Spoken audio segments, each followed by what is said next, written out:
The man who drives this number 17 Chevy Lumina is known to and loved by millions of stock car fans. He's three-time Winston Cup champion, 44-year-old Darrell Waltrip. The past 2 years voted NASCAR's most popular driver. But popularity contest won't earn you a position on the grid. This is what he'll see from his 18th starting position. He and everyone else will be chasing from the pole a man they have never chased before. He drives this bright yellow number 30 Pennzoil Pontiac out of the Bahari Racing Stables. Friday afternoon, 97 degrees. He covered this 1 mile oval in 15 seconds, over 143 miles per hour. On his 160th try, 28-year-old Michael Waltrip, Darrell's little brother, won his first ever Winston Cup pole. A milestone in your career you'll never forget.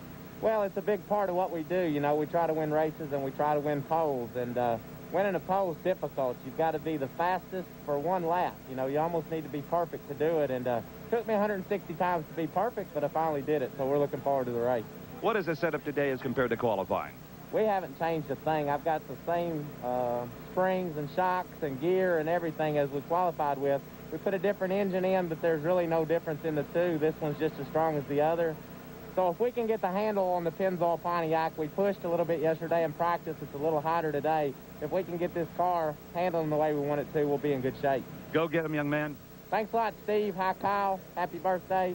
Have a good day watching me win this race. He's talking about Kyle Petty, who turns 31 today, and I have a feeling this young man may someday be NASCAR's most popular driver. Not only does Michael have to contend with 34 of the best racing drivers in the world, but also the fearsome Monster Mile.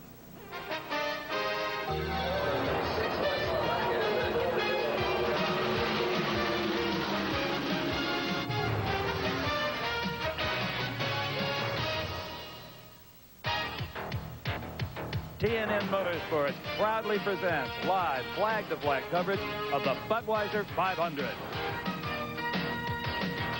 Hello, everyone. I'm Steve Evans. Michael Waltrip knows he will have instant competition when the green flag drops, because outside of row number 1, the 1989 Winston Cup champion, number 2, the Miller Genuine Draft Pontiac, Rusty Wallace. We all know how Rusty attacks a track, but he's never won here at Dover, much like the man that Glenn Jarrett is with right now. Well, the fellow that I'm sitting here with, or standing next to, is Rick Mast, driver of the Skoal Classic Oldsmobile. Rick has never won a Winston Cup race before, but he's certainly no stranger to victory lane here at Dover. He got his first Super Speedway pole here, and his first Busch Grand National win came here at Dover. You got to feel good about your chances today, Rick. Well, Glenn, I'm starting third. The last time I started third at Dover, I won the race. My first win I got here. My first pole I got here. I love this racetrack. It's my best qualifying effort ever. You know, we'll just have to see how it goes. You know, we've been doing well in practice, well in qualifying at a few of the racetracks. We've been off a little bit the last half of the race, but, you know, we're gaining on it. Each week we're getting more consistent, more consistent. I think before long you're going to see the Skoal Classic Olds in the winner's circle.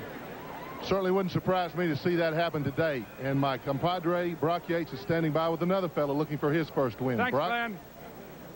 With me is Alan Kulwicki, Glenn, and he will start on the outside of the second row. Alan, of course, a really unique man in Winston Cup competition. He's an owner, driver, wrenches his own automobile, and not only that, runs very quickly at Dover. He set the qualifying record for the Budweiser 500, in fact, still holds it. But this race does not necessarily go to the quickest man, Alan. No, it's about a 4.5-hour race. It's tough on the cars and the drivers because the turns are so banked. There's a lot of force on you. It's tough on engines, and you have to be there at the end. This is probably going to be one race where there will be some attrition, and you've got to stay out of trouble. First and second turns a little treacherous up high, so a lot of things can happen. Our cars, the Hooters Ford Thunderbird's running real good, and we're optimistic. We're looking for a good day, but, you know, it's the last 100 miles that are going to count. Okay, all the best. The dash for 100 miles for Alan Kulwicki and all the rest of the guys. Steve Evans. Okay, you have met our pit personnel. NASCAR is just about ready to rumble this field, so let's go upstairs and meet the boys in the booth, led by play-by-play expert Mike Joy. Thank you, Steve, and hello, everybody. At stake in Delaware today, $600,000 in prize money, 180 Winston Cup points to the winner, and all the prestige of victory. But that's not what's on these drivers' minds. To do well at Dover requires driving to survive. For 500 miles here is tougher than 600 at Charlotte, or Darlington, Bristol, Talladega, or anywhere else on this circuit. And the two fellows that'll join me topside to call this race know well the frustrations and the joys of success at this racetrack. First, Bill Parsons, you were telling me, much to Buddy's laughter, that you like driving this racetrack. Well, I do like this racetrack because it's tough. You got high bank corners, bank straightaways, you charge the corners. But it's a challenge for a driver. Any racetrack that's a challenge, to me, a driver enjoys. Buddy Baker, who's best known for putting his foot down at Daytona and Talladega and keeping it right on the floor. This was not one of your better racetracks. No, you could say that. No, I ran quite well here several times. I had, I guess, 3 third-place finishes. I led the race right down to the very end 2 or 3 times. I had an engine lockup with 4 laps to go, leading the race, and had a real good shot of winning. But, you know, the racetrack never was really good to me. I had bad luck here a lot of times. I created a lot of bad luck, and I think I've hit the wall here about as hard as I have any racetrack I've ever run at. So, no, it wasn't my favorite. But it is certainly demanding. Is it more physical or mentally punishing here? I think it's more physically punishing. There's a lot of mental tough racetracks, but this is a physically tough one because, as I said earlier, because of the bank turns, the bank straightaways, you never get time to relax. Were you wore out physically or mentally at the end of the day here? I can't remember. I think I had a little bit of both. Okay. It'll be quite a day of racing here at Dover Downs. Stay with us.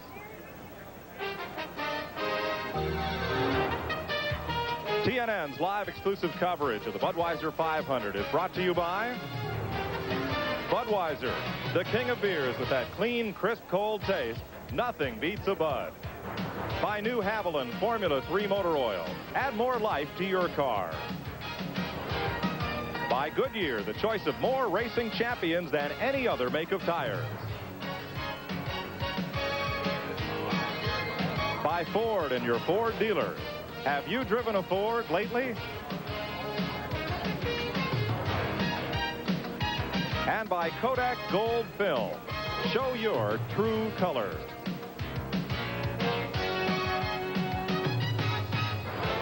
They are mounted up and race ready here at the Monster Mile. Stay with us.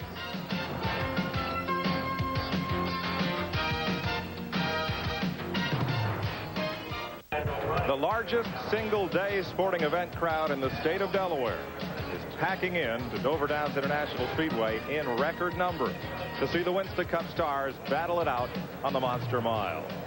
It's been a hot couple of weeks on the Winston Cup Tour as Steve Evans shows us in this Haviland Race Series update. Last week in Charlotte, Davey Allison's winning ways continued while a war of words with Dale Earnhardt began heating up. Earnhardt accused NASCAR of playing favorites with Allison's Ford, but those weren't the only sparks flying on the racetrack. Lap 209, Alan Kawicki gets into the wall.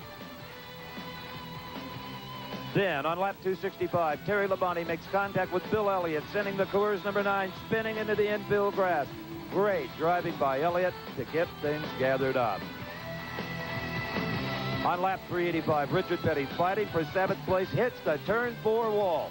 Richard was taken out on a stretcher, but was okay.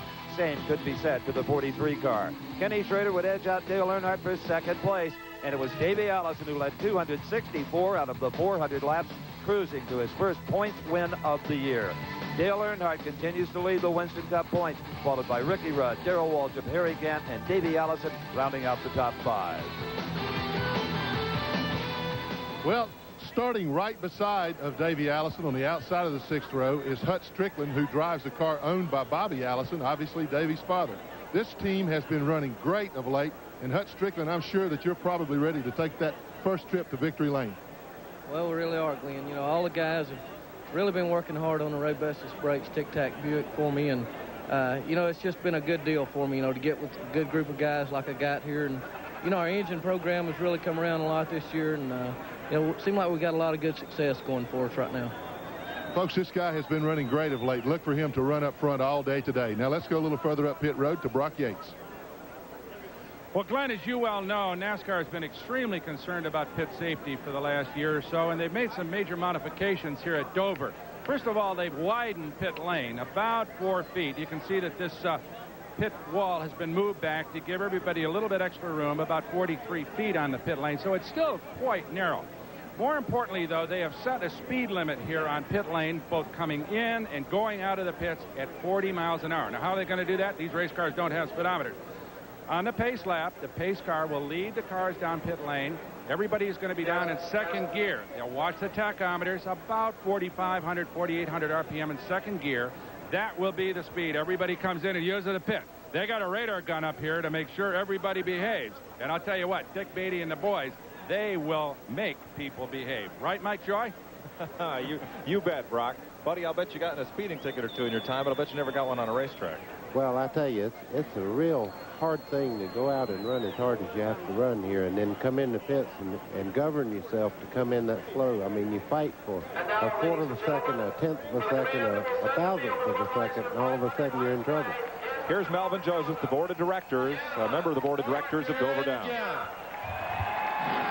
And as he does for every event here, gives the command that will fire off this field of Winston Cup stars. 35 drivers on the starting grid for this, one of the most difficult tracks on this circuit. Mike Waltrip, his first career pole position. The track is exactly 1 mile in length as measured by NASCAR. A traditional 4-turn oval. But look at the banking. Not just 24 degrees on the turns like at Rockingham, but the straightaways are banked 9 degrees, both sides. A very symmetrical racetrack. But as we've seen this weekend, turns 1 and 2 seem to drive a little differently than 3 and 4. Well, they really do, Mike.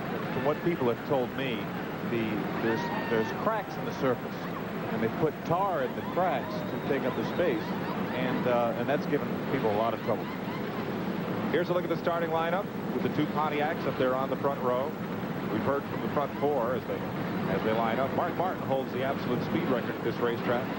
Ernie Irvin, who came within 4 laps of winning yesterday. More on that later on. There's the Intimidator Earnhardt back in the 5th row. The Alabama gang in row 6. Back in row 8, Kenny Wallace in for Kyle Petty. Bill Elliott, Darrell Waltrip. Look at the veterans back there in rows 9 and 10. I really look for somebody to make a move out of those rows.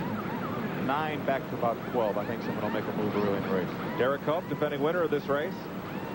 Ted Musgrave, that's Tommy Ellis in the Flossie Johnson car, carrying 97. Marcus Hillen starting the Jimmy Means car, number 52, to keep him up in the driver points.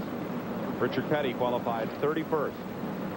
His son Kyle turns 31 today. And J.D. McDuffie, who's run all but one event. He failed to start only one of the 43 events here at Dover Downs. Richard Petty starts his 43rd race at Dover. He's the only driver to compete in every single one of them here. Warming the engines on pit road, and we're told the 3rd time by will be the green flag. We talked to a number of drivers about how tough and demanding this racetrack is and how they like racing on the Monster Mile. Here are some of their comments. What Dover really means to me is being able to drive like an animal and not have to worry about it. You know, you don't have to save anything here. I can drive as hard as my heart desires and not have to worry about wrecking the car. Well, I tell you, this is a racetrack that puts a lot of centrifugal force against our bodies, and the biggest thing here is holding your head up all day, and we build neck supports and things like that that we can rest our head against during the race, and that's usually the toughest. Well, one thing you feel when you go out on it's just black. You know, it's high banked, and you go down in the corner and you just see all kinds. You think there's a lot of room. But really, there's not. You know, they've not put a lot of sealer on this track. There's a lot of road maps up high in the racetrack. I don't know. It's a tough face to race. Everybody sort of gets intimidated by it, but I get pretty pumped up for it. I enjoy racing here and look forward to it. I love Dover Downs Speedway. It's suited to my style of driving. You got to drive your car hard all day, and 500 miles, you got to get your car working so you can drive it hard in the corner. If you can do that all day, you'll be at the end. Well, the quickest way I know to tell you is find the biggest roller coaster in the world and ride it for 4.5 hours, and that pretty well explains it. And that's what they'll do today. We'll be back for the start of the Budweiser 500 right after these messages.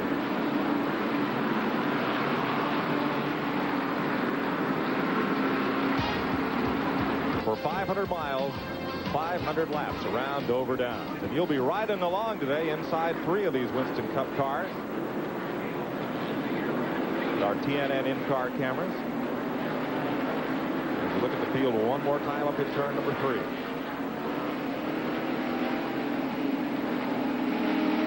Running there right behind Dale Earnhardt. That's the Hut Strickland car. The Bobby Allison Buick. coming around, and you'll see him face the green flag. Staff Sergeant Lawrence Kirby from the nearby Dover Air Force Base puts them under green. And it's Mike Waltrip on the break from Rusty Wallace. That's inside Hut Strickland's car as he duels Ricky Rudd.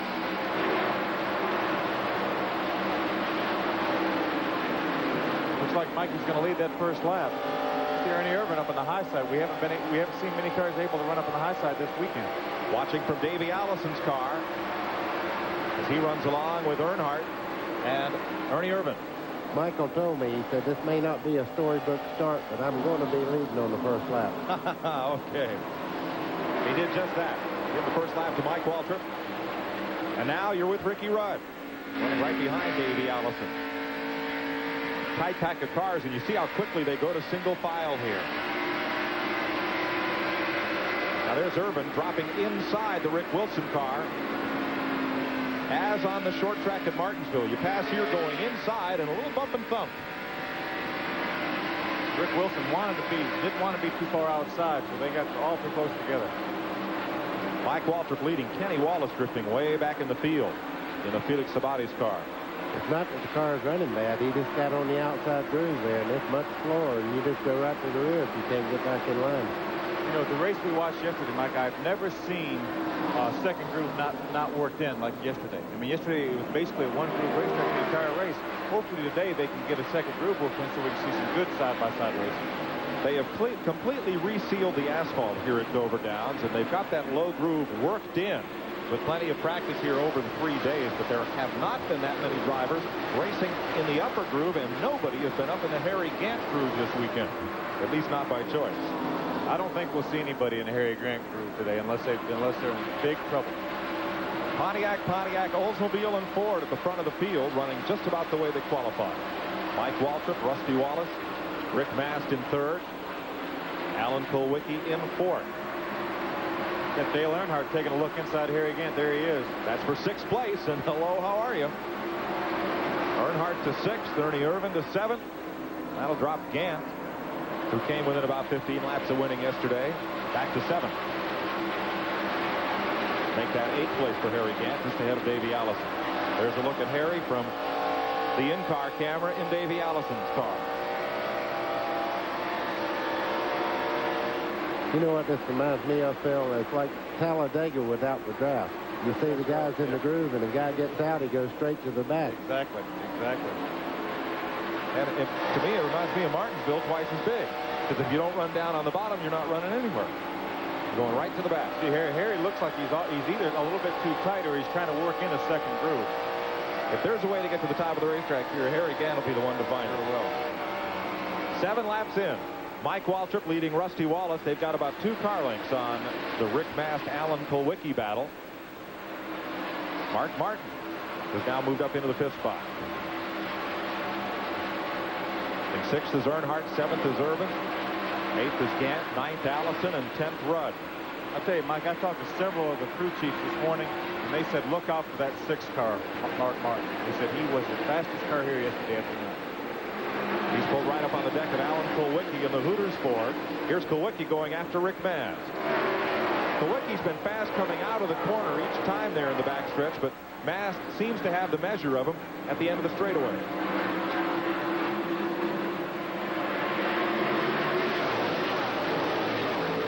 That race is for third on back. Mast in the number 1 car in third. Rusty scooting up the racetrack a little bit. And he is right back into that battle. Earnhardt on the inside. There's Davey Allison's lost touch with that group. The battle is just ahead of him for second on back.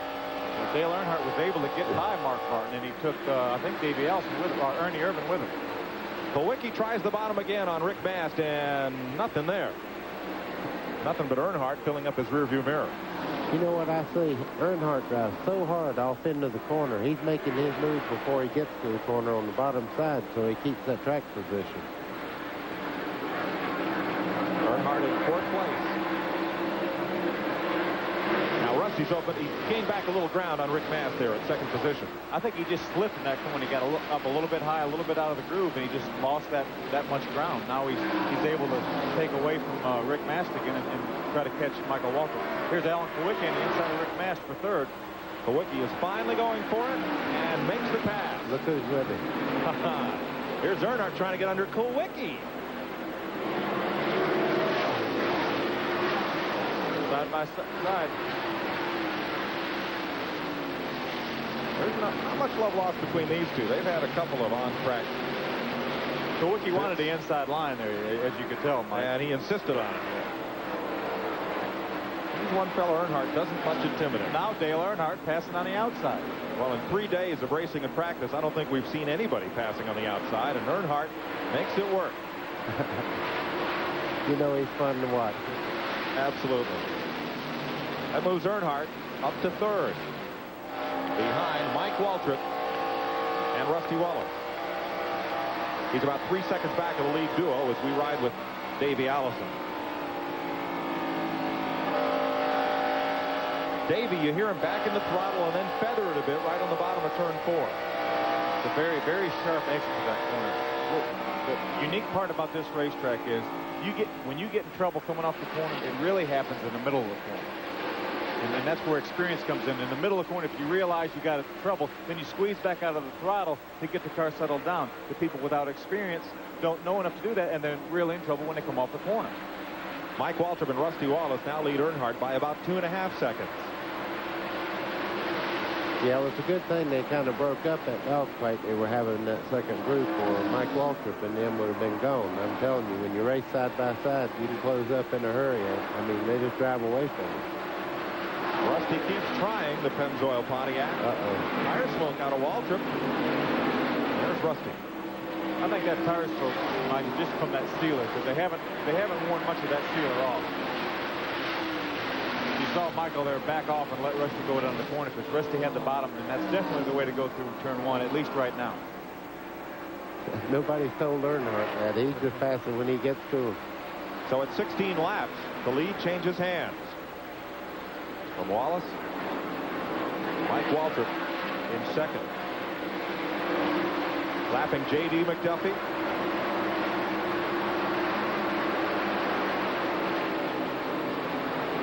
Dale Earnhardt in third now, closing in on the lead duo. Alan Kowicki in fourth, Ernie Irvin in fifth. Mark Martin running behind Irvin, then Harry Gant, then Rick Mast. Davey Allison in ninth, Hut Strickland in 10th. Rick Wilson stands 11th, Ricky Rudd in 12th. Then Brett Bodine, Bill Elliott, and Kenny Schrader. Good battle there for fourth spot. Trouble in the back straightaway.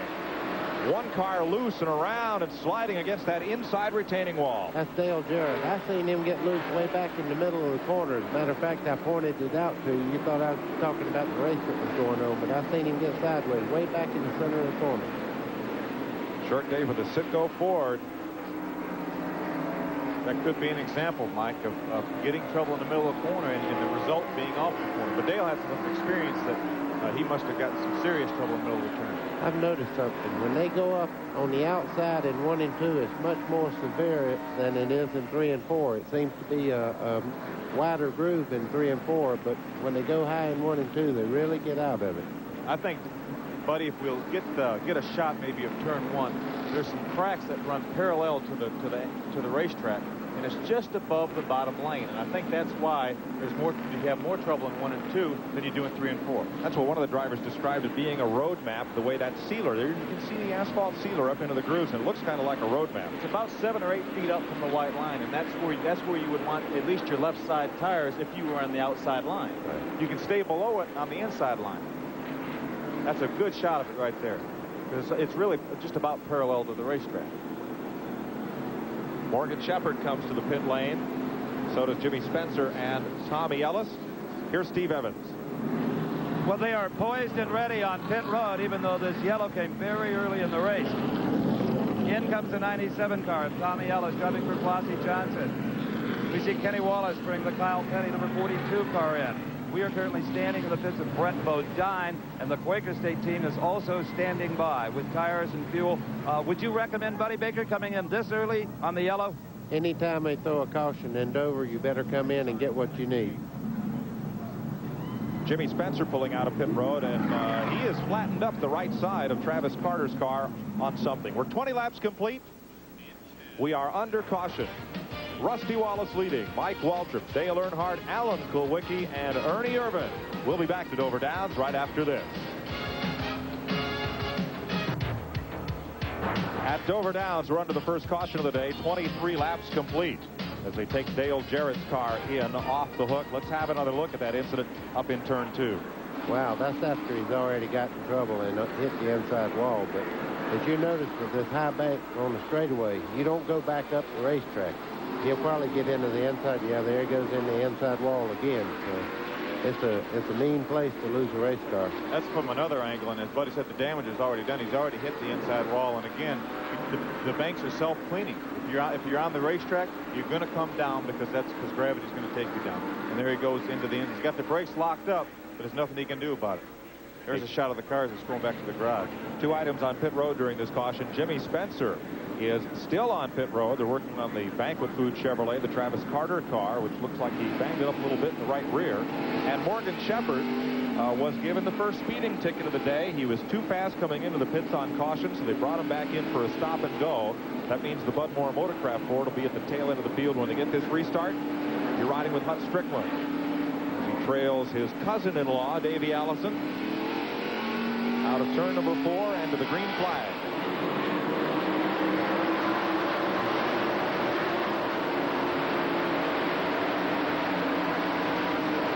Car was able to jump by Kulwicki on the restart, move him up to 4th position.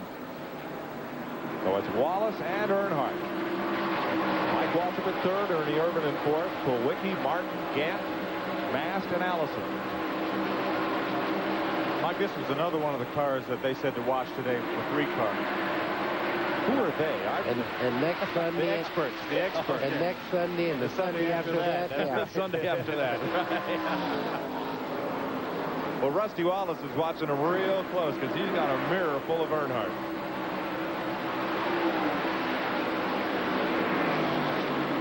Toward the back of the pack, Richard Petty moving up well, just went past Dave Marcus. Here are the leaders out of 4. Earnhardt takes a look on the bottom, but one groove right now going through turn 1. Well, he'll make it 2 in just a second. Somewhere, right now. I can't believe the power he has off the bottom of the corner. You would think that Rusty's car running freer up there would get off the corner quicker. It didn't happen. I think they touched ever so gently too. I think Dale Earnhardt's trailing a little bit of smoke.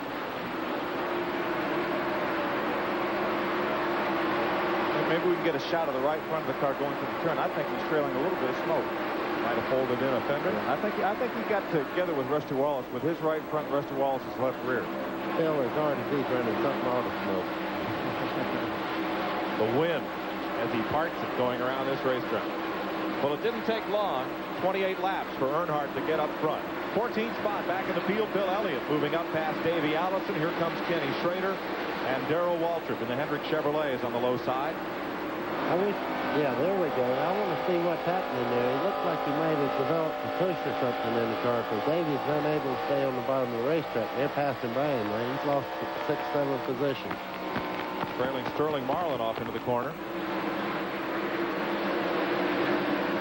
30 laps next time by. Now, Earnhardt looks like he's going to have everybody out of here in time for the early plane. Sure opened up a gap over the 2nd place car, Michael Waltrip. Don't run off to mow the lawn just yet, folks.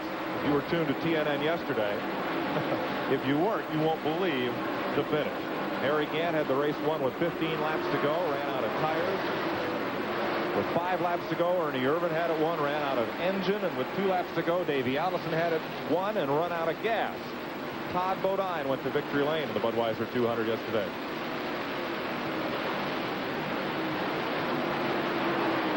Second and third place battle. What a boost to Mike Waltrip's career. Buddy Baker, when you won your first pole, what kind of lift was that? Well, you know, that really makes you think that you've got the best race car and you have a chance to win. You know the car is fast enough, so you go into the event with a little extra adrenaline. Does it carry you through the season that you know you can do that? No.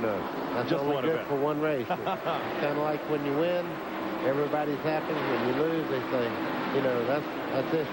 That don't matter what you did last week. Waltrip is definitely pushing. Look at the smoke coming off that car. Let's check in with Glenn Jarrett. You're looking at the severe damage to the Citgo Ford number 21 driven by Dale Jarrett. Dale standing next to us. Dale, what happened out there? You'll have to ask the 22 car what happened. I don't know. I just riding in line. We were passing the 26 car, and next thing I know, I'm turned sideways. Yeah, it's unfortunate. The car was driving good. Just kind of, you know, passed him as we came to him. It's just unfortunate. I'm about tired of this. I can guarantee you from now on that this won't happen anymore. It's going to be on the other end. I've had enough. Well, you can understand the anger and his being upset about this. Let me tell you, folks, Jarrett's have a bad temper. If you ever seen him golf, you'd know that. That 22 car is Sterling Marlin, who continues to run out here in the Maxwell House Ford, the Junior Johnson car. Second, third, and fourth, two Pontiacs and a Chevrolet, Wallace, Mike Waltrip, and Irvin. And they're starting to work a little up the racetrack, but nothing like we've seen here in the past, where you'd have 5 different grooves on this racetrack through the corners. Today, everybody's trying to stay glued right down on the bottom. Mike Waltrip got a little bit sideways there. I don't know, he was awfully close. I don't know if Ernie Irvin just took the air off his spoiler or what, but got him slowed down enough that Irvin was able to get by on him.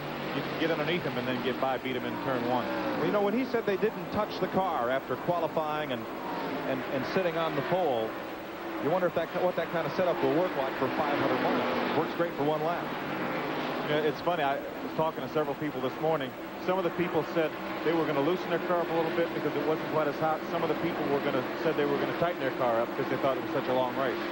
Okay, for all you numerologists in the field, car 43 starts, well, the driver of car 43 starts his 43rd race today.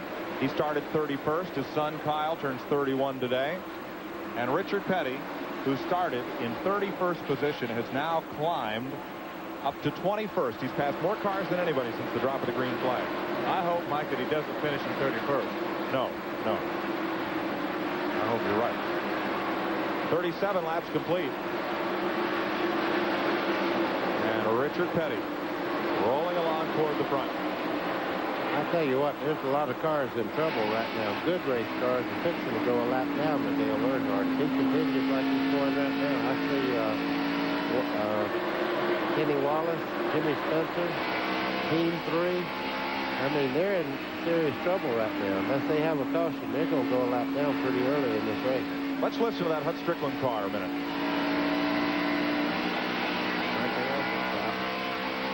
Oh, Mike Waltrip falling by the wayside. You saw Strickland pass him. Listen to him get on the throttle here.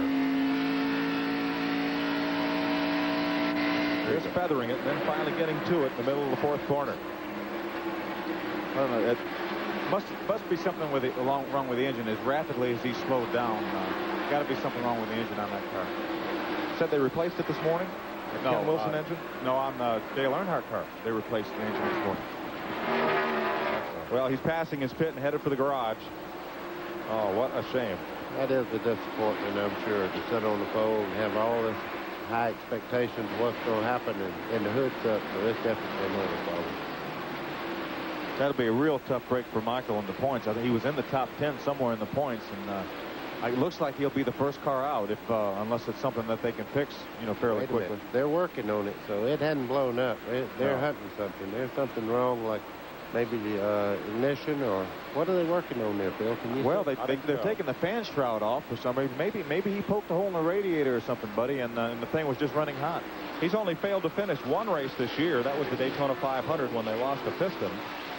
Looks like Glenn Jarrett's down in that vicinity, and looks like an oil pump belt they have out there.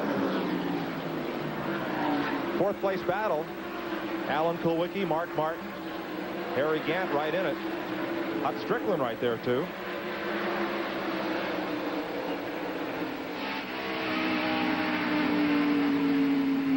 Now, there's a rare sight. Harry Gant running right down on the white line at Dover.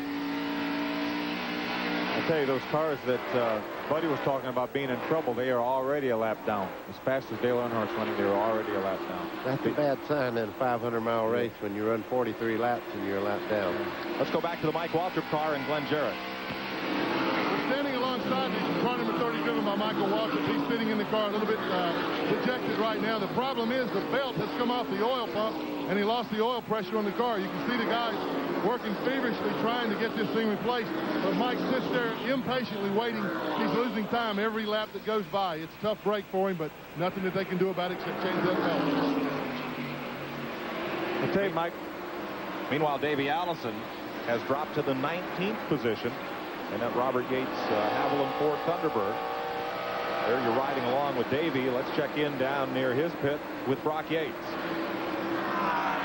Well, Mike, I'm way down at the other end of the pits, down at the exit of turn number 4 over, where the Davey Allison crew, as you can see behind me, looks plenty concerned. The problem, as you guys probably diagnosed, is the race car is pushing, it's understeering, it's bound up, it's too tight, whatever you want to call it, but it's pushing real hard in the corners, and obviously it's slowing Davey down. And based on the performance that he put on last week in Charlotte, I think a lot of folks up in the grandstand are pretty surprised about that, but you can be sure that Larry McReynolds and the guys will fix it on the first stop. Okay, you'll see 43 Richard Petty coming into view coming up on Davey Allison. Brock, we saw in car there was a Hi Chad sticker on the dashboard of Davey Allison's car. Tell us about that, would you? Well, Mike, that belongs to a young man by the name of Chad. Just a minute, I've got to get his name. Chad Baumgartner, who's a nephew of Mike Baumgartner, who's on this crew. Okay, back up to you, Mike. We'll tell that story later. Rusty Wallace on pit road, unscheduled stop for a right rear tire. Well, both the front row sitters have had problems early. Wallace on pit road at lap 47. They're going for 4 tires. I see the guy, the fellow knocking the lug nuts off the left side tires, so they're going for all 4 tires. Can't do that here without losing a lap. He may have had, he may have had a right rear tire flat because the car got loose, but he may not have been sure exactly which one it was. Sometimes it's really hard to tell whether it's a right rear or a left rear. That'll move Ernie Irvin up to the 2nd spot. There's Davey passing by Rusty Wallace as he comes back in, and let's go back to Brock Yates. Well, Mike, more about that story about Chad Baumgartner. He was one of the young men who was injured in that tragic bus accident in North Carolina a couple of weeks ago, and Chad is in the hospital. His uncle, Mike Baumgartner, is on the Davey Allison crew, and it ought to be a nice thing to put that little message to Chad to cheer him up while he's still in the hospital. A nice touch. We hope that for Chad's sake, we send along his best wishes that he's out of there and back at the races real soon. And we pass along our best wishes as well. Look at Davey Allison, and now the battle for 9th spot. Bill Elliott trying to fend off Kenny Schrader, and I think they got together. Yeah, they're using a lot of the old chrome horn today. I've noticed when they pass, well, it's because the groove is so narrow. And you make your commitment to go in under somebody, and they cut down. It's pretty hard to stay out of them. They're just fighting for that bottom groove right now, Mike. That's what it is. They're just fighting for the bottom groove. This racetrack is 58 feet wide in the corners. The groove is only about 8 feet wide. Right now, the racetrack might as well be about 10 feet wide because that's all they're using of it. Here's Schrader again. Just doesn't have the poke up off the corner that Elliott has. One thing about Schrader, though, he won't give up. He'll keep on until either Elliott makes a mistake or both of them make a mistake together. Darrell Waltrip right with them, the Western Auto Chevrolet, and then Sterling Marlin. Up front at 52 laps, Dale Earnhardt has a lead of some 4.5 seconds over Ernie Irvin, Alan Kulwicki, and Mark Martin. The 30 car, Michael Waltrip's back on the racetrack, so whatever, it must have just lost the oil pump belt. This is pretty unusual. Well, I'm going to say one thing. If he lost the oil pump belt and it went to 0 on the oil pressure, he must have had his eye on the gauge when it fell, or it won't be long before he'll be back in here for major repair. Well, Schrader made it work. Bill Elliott drops back 2 spots as Schrader and Waltrip put those 2 Chevrolets underneath the Coors Ford. Back on track, Rusty Wallace, outside pole sitter and running in second and having the lead for much of this race. Glenn Jarrett's in his pit. This is Jimmy Makar, Rusty Wallace, and crew chief. Jimmy, a little early for a scheduled pit stop, especially 4 tires. What happened? Yeah, Russ called in on the radio today. He thought he had a tire going down, but he didn't know which one it was. So we had to go ahead and get 4 tires, and it ended up being a left rear tire was flat. Okay, when the guy calls in, he doesn't know which tire it is. You got to change them all 4 just to make sure you don't overlook something. I guess you could change 2 and go back out if you had a hunch, but it takes so much time to get into pit road and get out again. Might as well get 4 while you're there. See, Mike, it only takes you about 6 or 7 more seconds to get him. Trouble at Chad Little up in turn number 2. Gathers it back in and keeps on going, which we'll do when we return to Dover Downs International Speedway and the Budweiser 500.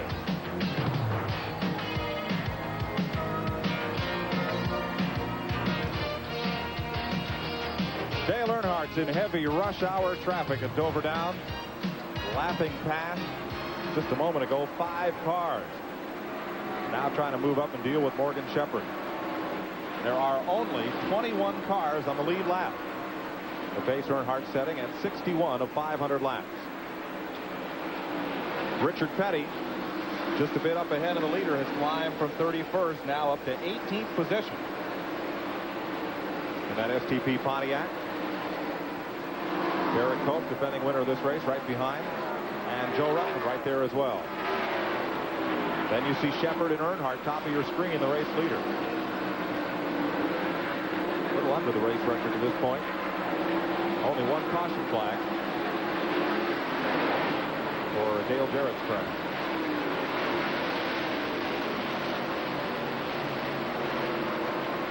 Richards has himself quite a race, but he's going to have to hustle to avoid getting lapped by that black car. I think everybody's going to have to hustle to keep that black car back. I'm telling you, he's lapping them like they're warming the cars up, and he's out there under full power. Cars that are 1 lap down include Morgan Shepherd, Dave Marcus just gone a lap down, Ted Musgrave, Bobby Hamilton, Bobby Hillman in the Jimmy Means car. Tommy Ellis has been lapped, so has Jimmy Spencer. Bobby Labonte in his first Winston Cup start. Chad Little and Rusty Wallace are all 1 lap down. Mickey Gibbs and Kenny Wallace are 2 laps back. J.D. McDuffie is 7 laps down. And Mike Waltrip back in at 13 laps behind. Here's the race for 6th. Alan Kulwicki and Mark Martin.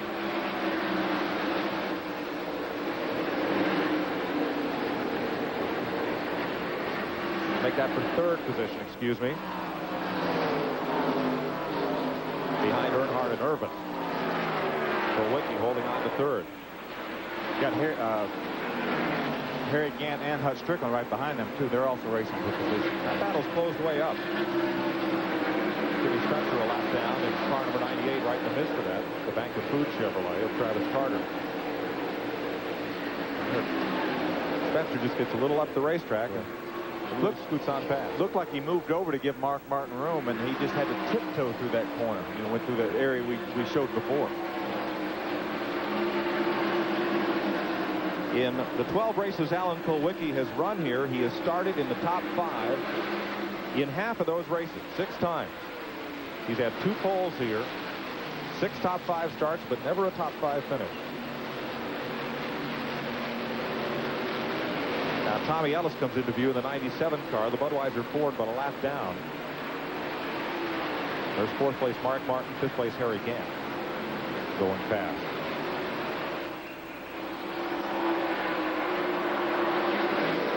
I was in the garage area this morning, Mike, and I noticed that Dale Earnhardt had was changing engines. I asked David Smith, the jack man, why they was, as we watched Dale Earnhardt lap Richard Petty for the first time, I asked him why they changed engines. He said, yesterday afternoon in practice, when Dale got back in the throttle, it puffed just a little bit of smoke, but he just didn't want to take any chances. He said, the motor we're putting in is just as good, if not better. He said, but just a precautionary move. Davey Allison did the same thing last week at Charlotte. Changed motors for the race, never got a chance to practice with a new engine. Boy, that's depth and that's confidence in your engine department. Ed Lanier puts the power underneath Dale Earnhardt. Well, it seems like Dale Earnhardt's fixing to put a lap on Davey Allison. I don't guess the trunk makes as much difference, you know.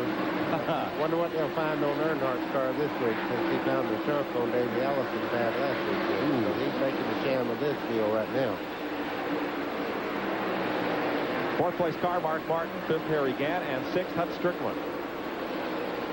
Hut Strickland has come like he's been shot out of a cannon ever since that top 3 finish in the Winston Open. Had a great 6th place finish last week in the Coke 600. And he's right there tracking Harry Gant, the 6th place car. And you ride with him down the front straightaway. There's the Winston Media Center and that new Turn 1 grandstand.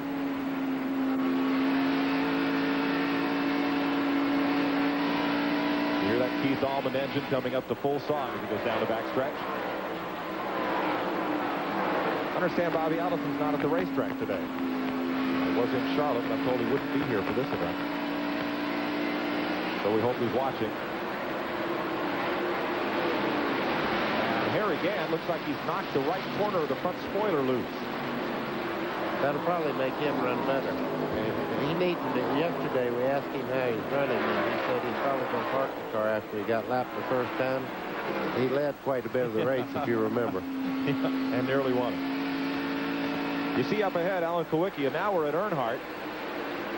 He has put Brett Bodine a lap down. The 17th place car, and now goes after Davey Allison. Made that look easy. Oh, there's a bit of smoke. Tire smoke? Yeah, he's on the outside groove passing, and it just makes the car push a little bit further.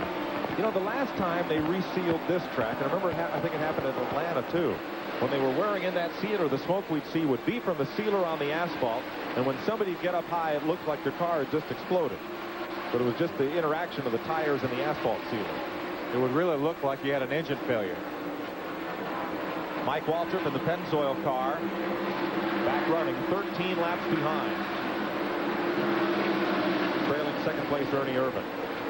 Irvin had a great run yesterday here at the Buck 200 in his Mac Tools Chevrolet.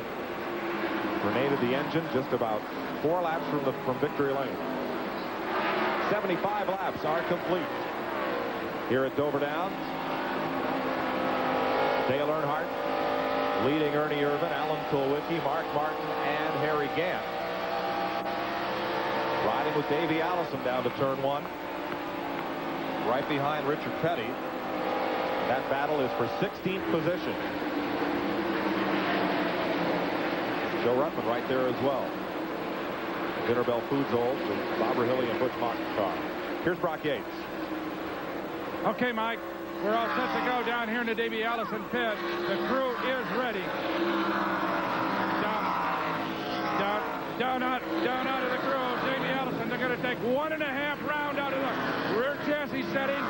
Front tires all the way around. Probably a slight stagger change on the right side, but certainly a chassis change because he has been complaining. It's all bound up. That's all he's been saying on the radio for about the last 10 laps. So Davey, a lot of problems with this race car, handling-wise. Plenty of power, no complaints there.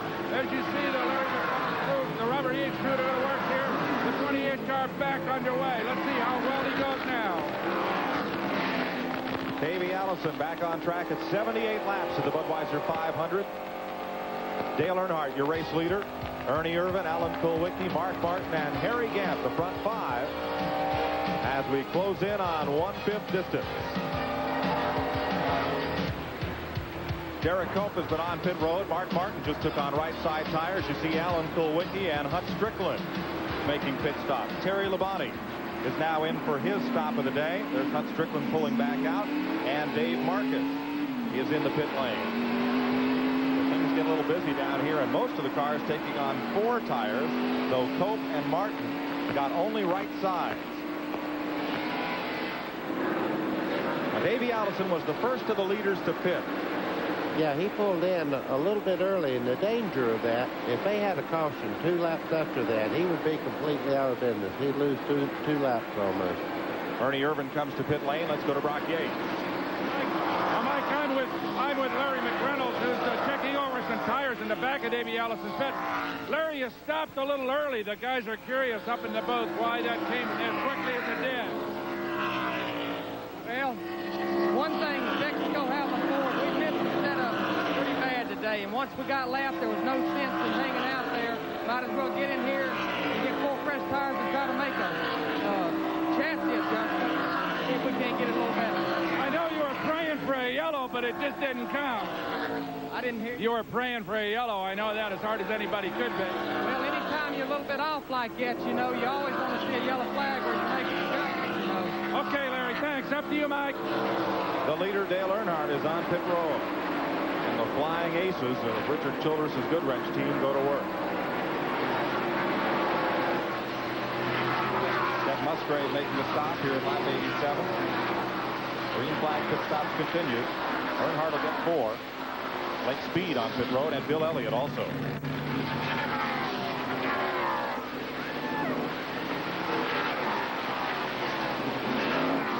.21 stop for Earnhardt's crew as usual. Very good stop. Pit board out for Kenny Schrader now.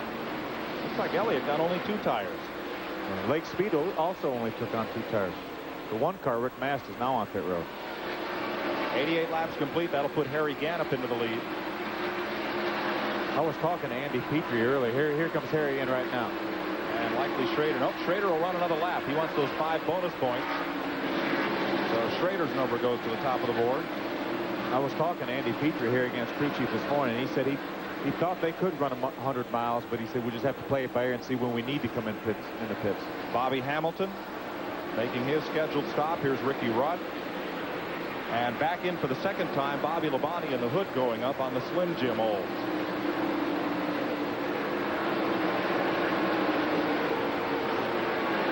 One car, I believe Derek Cope's car was held for a 10-second penalty on pit road, 10 or 15 seconds after his pit stop. Chad Little is in. Ricky Rudd getting completed at the right sides. Riding with him as he drives back onto turn 1. 90 laps complete. Joe Ruttman rolls in for a stop. Chad Little is in, and here's Schrader, the race leader. Kenny Schrader pitting at lap 90. That Hendrick engine department under Randy Dorton, Ken Bingham, Ronnie Revis, the rest of those fellows really getting good gas mileage along with good horsepower for their cars. Richard Petty making his stop at lap 91.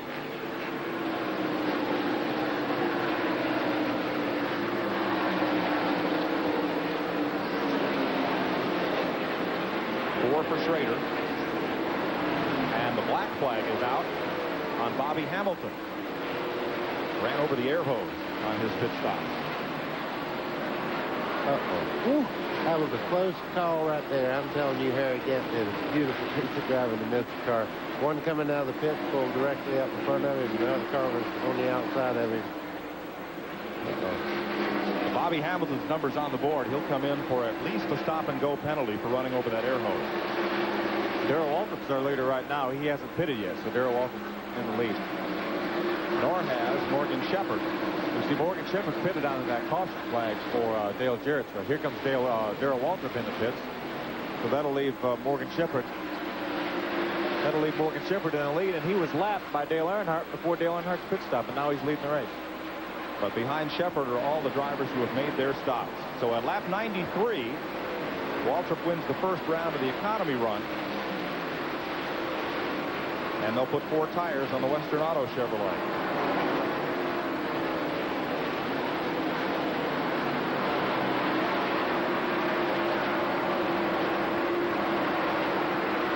So Morgan Shepherd, who's out of sequence, now goes to the top of the leaderboard. And it looks like a penalty on Waltrip where the inspector's standing. Nope, steps away. I think he was just watching the work being done.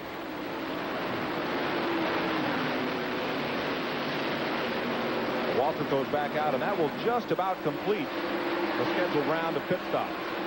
Morgan Shepherd, driving for Bud Moore in the Motorcraft Ford, had a short day in his own car yesterday in the Bud 200. He's one of the early casualties with engine trouble. Giving Bud's car a good run here. That car has always done well here. He really is. I remember Ricky Rudd winning a race in Bud's car back 3 or 4 years ago. The only thing I think about that is he did stop out of sequence, so he's going to have to make another stop, and he's going to be a lap down when he makes that extra stop. If he can just catch a caution flag right now, then he'd be in good shape. He would be able to stop as the field is slowed for the caution flag. And be right back in sequence. Scoring showing 13 cars on the lead lap as we close in on 100 miles. Morgan Shepherd, whose best finish here was second in June of 1988, leads the Budweiser 500. Dale Earnhardt running in second. Ernie Irvin in third. Mark Martin in fourth. And Jimmy Spencer being posted as the 5th place car. In 6th, Tommy Ellis. Then Lake Speed and Sterling Marlin. Harry Gant, Kenny Schrader, Rick Mast, and Bill Elliott. We'll be back to Dover Downs after this.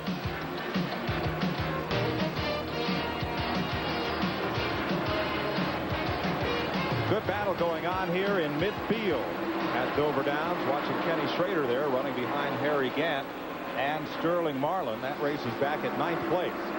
And they're not too far behind the Lake Speed car in 7th. Good battle here. Working around Mickey Gibbs' automobile. Oh, neat. Just about stunning. We're about to have a new leader as Morgan Shepherd being called pit side by the Butmore crew. Earnhardt working there against Hunt Strickland, and Hunt will stick her right in there. Trouble is, he runs up against his cousin-in-law, who's not all that quick at the moment. Let's see if he can squeeze out and make some room. There he goes. Morgan Shepherd on pit road. That will hand the lead back to Earnhardt as Shepherd pits at lap 106.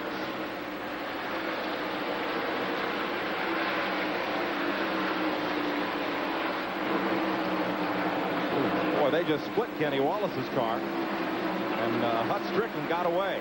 And he's got to run hard because Earnhardt is in danger of putting him a lap down.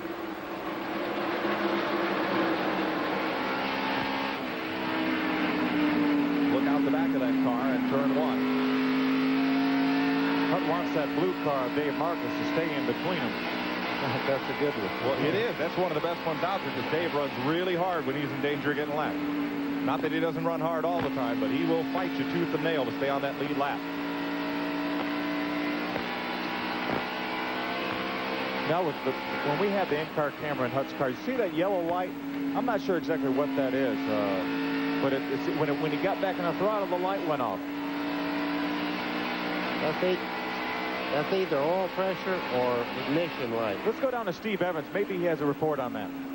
Well, you know, in the family car, anytime a warning light comes on the dashboard, you really should pay attention to it. Hunt Strickland is running 140 miles an hour, not taking any call to that light. Let's ask Jimmy finish. Jimmy, what is the light on the dashboard or in-car camera seeing? I couldn't hear you on that. There's a light on the dash, a warning light. What is it? Oh, that's for the brake. That keeps his foot off the brake. It's not a problem for him? No, we ain't got no problem. Just trying to keep our lap back. Well, actually, he's got no problems except for Dale Earnhardt. That's real smart that they do that. He must use his left foot on the brake quite a bit, and he leaves it on the pedal, and they'll put that on there. Usually in the cars that I drive, a light like that would either indicate oil pressure or ignition, but in his case, he must leave his left foot on the brake pedal, and that's to get it off of there. Well, he is running hard, and here's why. Earnhardt is right on his bumper. As Hunt Strickland tries to stay in the hunt here and stay on the lead lap in the Rebestos Buick. And Ricky Rudd's in the same position. He's right in front of Hutt. As a matter of fact, we're in Ricky Rudd's car now looking back at Hutt, and he's desperately wanting to stay in the same lap along with Hutt. So Ricky Rudd would like to leave Hutt between them, so he has a little bit of cushion. I think Hutt's a little quicker than Ricky. Just they got out of sequence on a pit stop. There he goes, diving underneath Rudd. Great pictures from that in-car camera in Hutt Strickland's car, and here comes Earnhardt. Well, I'll tell you one thing for him. If he'd run that hard a while ago, he wouldn't be in danger of getting the lap down, because he's flying now, and Earnhardt's having the time just trying to put a lap on him.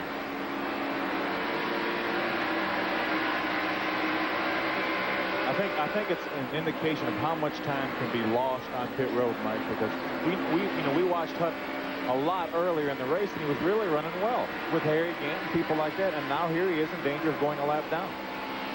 You're riding with Hut Strickland. Can't even hardly see Earnhardt's car. He's so tucked up underneath.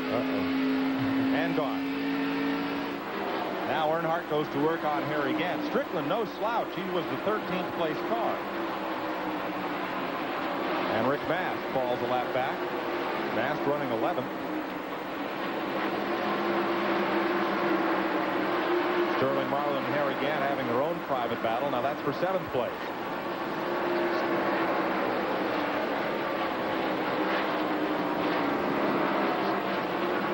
.114 laps.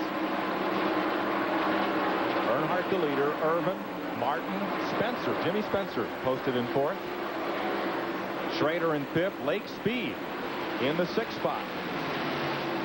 And this race for 7th. Sterling Marlin and Harry Gant. Jimmy Spencer's another one of the cars that pitted on that caution flag we had for Dale Jarrett's wreck. So he's out of sync right now also along. And Morgan Shepherd has already made his pit stop, so that put him back a lap down. Davey Allison has a good view of that race for 2nd place. Mark Martin, the 3rd place car, just ahead of him. And Ernie Irvins, yellow Kodak car, a little further up the road. 2nd place battle. Ooh, Derek Koch comes a little bit up and takes that groove away from Mark Martin. It looked like Derek didn't know Mark was there, because Derek would have never done that had he known Mark Martin was on the outside of him. Now that Richard Petty, Davey Allison battle is not for position. Allison is now 2 laps down. There's a wave to Richard. And sends Richard around the high side. I'll tell you what, that sure makes for a long day. As Buddy and I both can testify.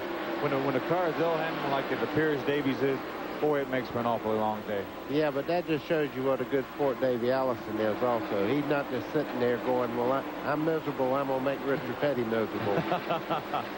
Yeah, I'm impressed by that. I mean, he races hard. When his car's running, he runs hard. But when it's not, he's a gentleman about it and will wave you around. On pit road, Jimmy Spencer, who was the 5th place car, getting service from Travis Carter and the crew at 118 laps. Dale Earnhardt the leader. Ernie Irvin in 2nd. Mark Martin is 3rd. And Ken Schrader is 4th. Lake Speed has the 5th spot at 6th. Sterling Marlin and Harry Gant continuing to go at it. 120 laps complete this time around. We'll be back in a minute.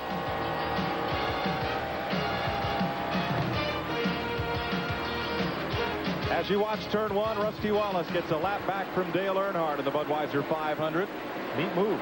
Neat move, and he's on the move. 124 laps complete.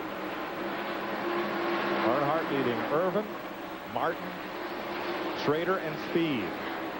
The front 5. Lake Speed had his hands full with Harry Gant. Gant has since passed Lake. So Harry's number will pop up on the leaderboard in 5th spot. Lake is 6th. Sterling Marlin is 7th. Alan Kulwicki is 8th. And Rick Wilson is 9th. That's the lead lap. Here's Glenn Jarrett. We're looking at Richard Childress, the car owner for number 3, driven by Dale Earnhardt. Richard, that car looks like he's on a mission today.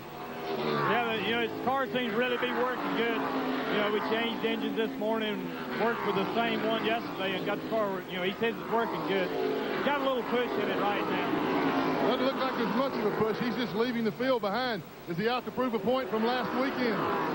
No, we just try and do our thing. And their thing is running away from the field right now. That big ring Richard had on his right hand was from running in the Winston Legends. Very proud of his participation in that event at Charlotte 2 weeks ago. That was a lot of fun. Oh, that was exciting. I'll tell you what, I hate to say this, but it was a better race than the Winston was. in some ways, yeah. I'll tell you, Mike, that's the whole reason I went to Charlotte that day, was to watch the Legends race. I haven't taken a camera to a racetrack, I guess, in 20 years, and I took one that day. It was a great day for all those heroes to be honored and to go out and bang a fender or two one more time, and they did. Harry Gant, having moved away from Lake Speed, laps the Jimmy Means car. Now, that's not Jimmy in it. It is Bobby Hillen who started that car. Now, Jimmy's wife, Marcia, gets the owner's points. Bobby Hillen was well up in the driver's points. Cut a deal with Jimmy Means to start the car today. And Hillen will move over into the Felix Sabati's car, the Kyle Petty car for the Super Speedway races coming up. And Bobby Hillen's ride in the Moroso car becomes vacant then, starting in Michigan.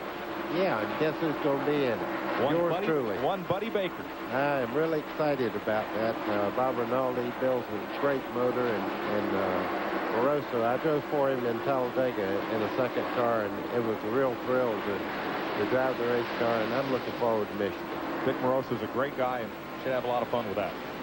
Let's find where your favorite driver is running at 130 laps right now in this 500-mile event. We'll bring you the Wagner Field standings. They're brought to you by Wagner. Power painting. It's not just a whole lot faster, but a whole lot better. We'll take you all the way down through the field with that here in just a second. This is as of 120 laps, about 10 laps to go. Have you noticed Harry Gant's getting faster? The more he beats the car up, the more the front valence flops around, the faster he gets. And he likes a little adversity in the race car, believe me. And you'll notice the higher he runs on the racetrack. Listen, Harry Gant's famous for that. If anybody gets up high today, it'll be Harry Gant. There's third place Mark Martin in the 6th car. As you look down through the field, these cars you're seeing now on the Wagner rundown are 1 lap down.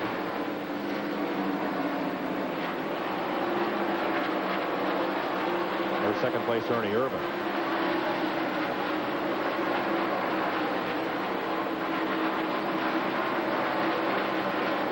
And now these cars are 2 laps back.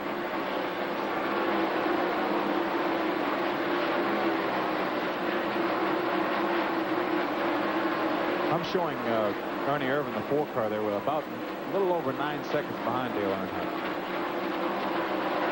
So that's over a third of a lap here, and we're only 33 laps into the race. It's going to make a long day for 35 drivers. Here's Steve Evans.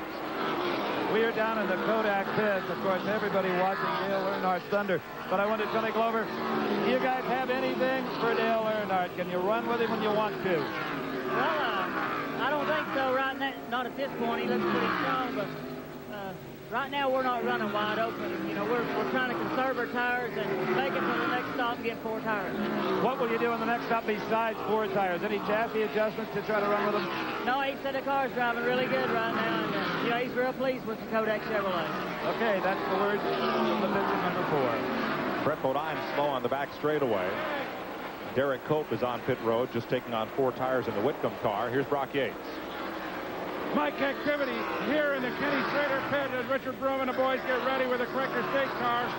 As you can see, all set to go. It's a green stop. Nobody. I'm sorry. We cut. Bodine getting ready to make that stop here. Okay, we can't see him. Rocky's just coming onto pit road now, and he's coasting in. His best finish here at this racetrack, 9th in 9 starts. And at lap 136. Brett is on pit road. Okay, Brett Bodine into the pits. They're going to raise the hood on the automobile. The Buick obviously has problems. They're going to make a right-side tire change and put fuel on board. So they apparently are hopefully getting something to work here. Looks like it's possibly ignition problems as they're going to the left side tires now. They are optimistic, obviously, getting restarted, but Brett Bodine is dead in the water here in the pits right now. Talking to Tony Glover a minute ago, and he talked about getting 4 tires. Notes that Glover and Rick Wilson, or rather Ernie Irvin, were one of the cars that only got right sides on that first stop. Blake Speed was another car that only got right side tires, and I think it was a pretty good move because right now it's left him in the lead lap. Earnhardt coming back up to try to put Rusty Wallace another lap down. Rusty is 1 lap down. He got 1 of his 2 laps back from Earnhardt. Now Earnhardt's right back with him again. 139 laps here at Dover, Delaware. Earnhardt leading Ernie Irvin, Mark Martin, Kenny Schrader, and Harry Gant. Lake Speed in 6th. Marlin, Kulwicki, Wilson, and Strickland. We'll be right back. Welcome back to Dover Downs. where TNN's Motorsports exclusive coverage of the Budweiser 500 is brought to you by new Haviland Formula 3 motor oil. Add more life to your car.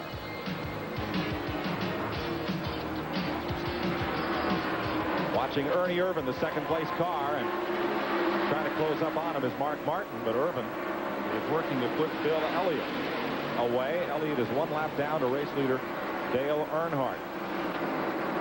Glad to have you with us on TNN's second live Winston Cup race telecast. I'm Mike Joy with Buddy Baker and Phil Parsons. Down on pit road today, Glenn Jarrett, Brock Yates, and Steve Evans. Only 1 caution flag so far. That came at lap 20 for Dale Jarrett's crash, and that boosts the average speed well above the race record.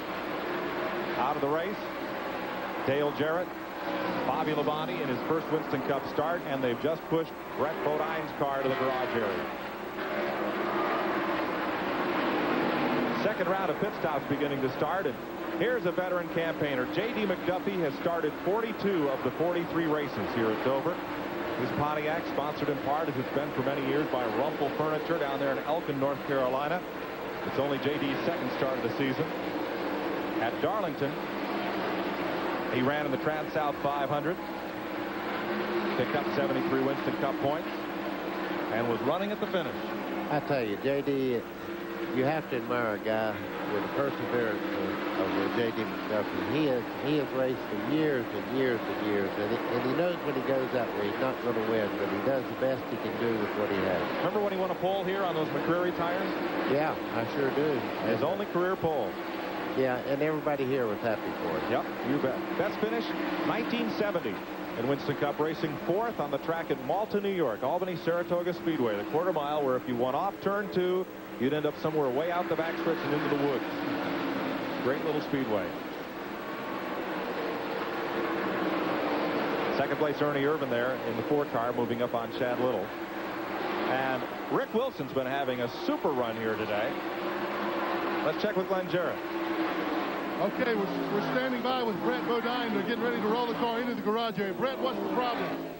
Looks like we broke the camshaft in the Quaker State Buick. Went up the back straightaway and the motor shut off. We thought possibly just the distributor broke, but evidently it's broke the cam. Dover's a tough racetrack on valve train parts, and you're going to see a lot of problems like that during the day. It just seems that this place is tough on the motor pieces, and it got us today. Quaker State Buick's running pretty good. We're going to just try to settle in there, and they had a car handled decent. Too bad it's a short day. Well, yesterday was obviously a much better day for the Bodine family. That really was. It tickled to death. Todd finally got his first win in the Bushman National Division, and maybe now we'll get him a sponsor. That team's been unsponsored. They really need some help. Richard Petty slowing down and coming to pit lane at lap 152. Richard was just in the pits 61 laps ago in the STP Pontiac. They're going to put right side tires, Robbie Loomis and the crew, on Richard's car. Richard had moved up to 17th position from his 31st position start, so Richard was on the move. Just went 2 laps down coming onto pit road. Dale Inman up in the spotter's nest, watching over things.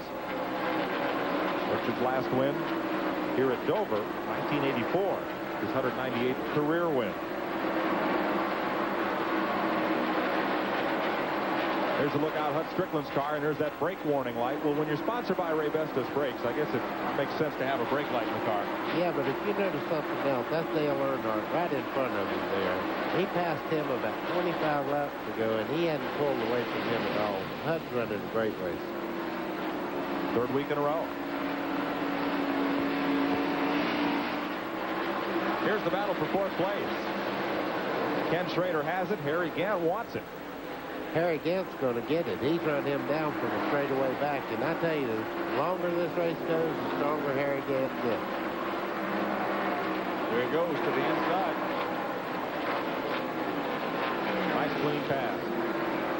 And he gets the John Madden Award, too. Did you notice the front valence on it when he turned it in the corner, the front down on the car? It was just waving in the breeze there. It looks like it's coming unloose on both sides. Well, that'll make him run better yet. He needs the quarter panel to start flapping, and he's lapped the field once or twice. Ted Musgrave in the pits, and difficulty with Alan Kulwicki's car. There's the Hooters Ford, and it's way down off the pace at turn 2. This could not be a scheduled pit stop, though Kulwicki was in at lap 83. He's been slow all the way around this last lap. See what Carl Andrews and the crew have for him. As the Hooters Ford comes to pit lane. Allen presently shown he was in 8th place, running just behind the race leader. He's under power, and he'll be tired. So Kulwicki in the lap 158. Here's Glenn Jarrett. Well, this is Alan Kulwicki's scheduled pit stop. It's a 4-tire change. I don't know if there was a problem on the car or not, but they're just doing a routine thing. A little bit slower than normal. He had some problems on the track, but a little bit slower than normal pit stop.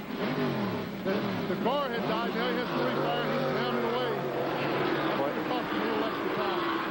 Well, he definitely run out of gas. They were shooting ether into the air cleaner there to get it to refire, so he'd run out of gas. I don't know how long ago he stopped, but Well, I do 75 laps. 75 laps. Somebody didn't fill it up then. That's exactly what happened, buddy. They probably went when they got the tires changed on their first pit stop. They did not get it full, so consequently he ran out of gas. Because I was just like you. I showed that he ran 84 laps to start the race before he pitted the first time. Now you watch, he'll be a rocket. Fresh tires and a tank of gas. Zoom. But Kulwicki is going to have to make up 3 laps now. Harry Gant. You know, getting close on Mark Martin. He's almost as impressed as Earnhardt is. Gant is all of a sudden. That 6th car was a full straightaway ahead of him, 4 laps to go, and I mean, he's run him down. He'll pass him right away. Harry Gant carving his way up through the field, presently in 4th place. And Bill Elliott peels down off the banking. Mike, my inside source says of all the cars that were going to be strong today, the 33 was the strongest. Bill Elliott at lap 161. Let's go a little further with that story. He's one of the strongest men in the race car, and that really pays off here. Physical fitness at this racetrack, he is something else. Here's Steve Evans. All right, we are in the Mark Martin pit with old friend, car owner Jack Roush. And Jack, it's been a frustrating season, but you certainly have the best running Ford today. Well, we don't have the best running car today, though. We got to chase that 3 car.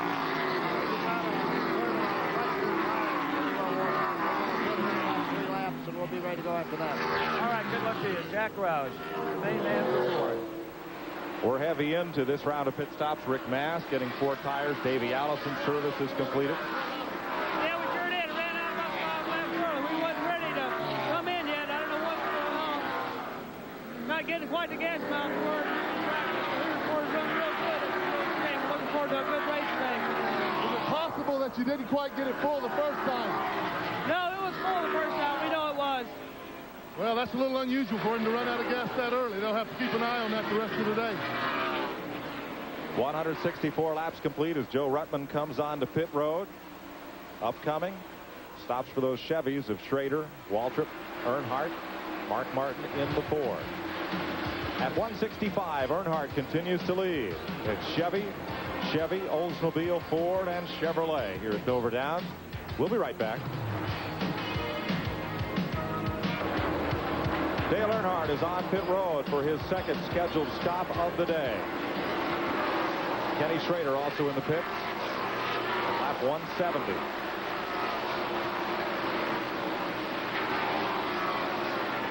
I was just laughing.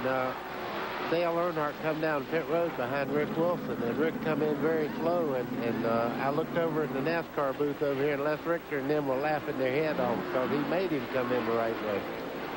Harry Gant now getting his service. Gant's number was on the leaderboard for a lap. Harry in at lap 171.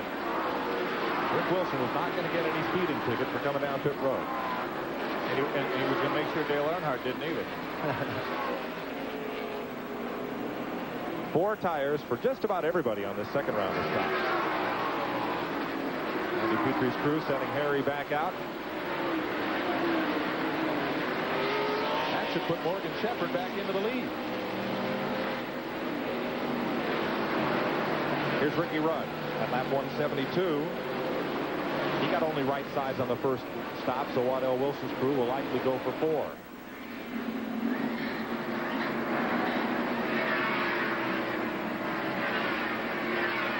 A smudge of the windshield.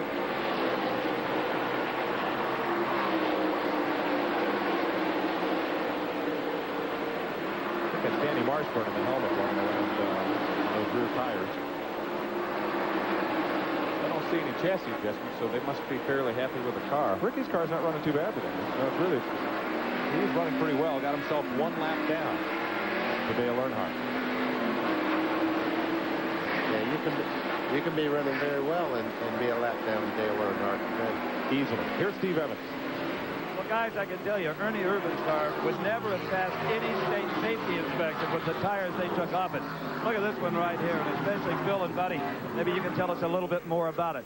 Here is completely worn down to the cord, if that's what you can call it. And there's a build-up here, and it appears to be the slurry seal off of the racetrack. It's a wonder he was even getting through the corners on this set of tires. He should be all right now, though.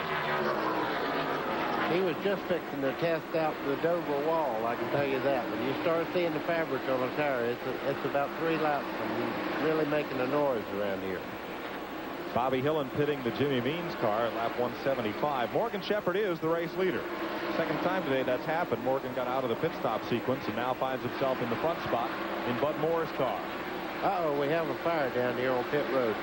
We have a fire. Guys on fire. Gas tank. On Jimmy Means' car. Yeah, the filler can got on him. Apparently, a flame out the exhaust system on Means' car got the 11-gallon dump can on fire. And the gas man is being attended to by crew members there just behind the car. Fortunately, that smoke is all blowing the other way. What happens there is they have that filler can, and a lot of times it comes out of the overflow tube, and I guess the engine must have backfired or something and fired it up. So the car goes back into the fray, and looking at that dump can, there are a couple of companies, notably Brian Butler, who does the seats for these cars, that have a ring that goes around that filler tube to be able to seal it off so gas can't spill out. That can did not have that. Well, the guy that was on fire, he's up against the wall there, and they're fixing to take him to the medical care center down here because his right leg was on fire when he run off from the car. Bit of gas spilling down on it. Tough break for the Jimmy Means team. The pit stop was completed without further incident. All right, he's up and walking, man. That's a good sign there. Terrific. That's terrific. We'll get word in a moment from Brock or Steve down in that area. Brock Yates. Okay. Are you all right? Well, we're trying to get to him. Try to figure out what happened here. He's, first of all, are you all right? Come on. He's a little shaken up, obviously.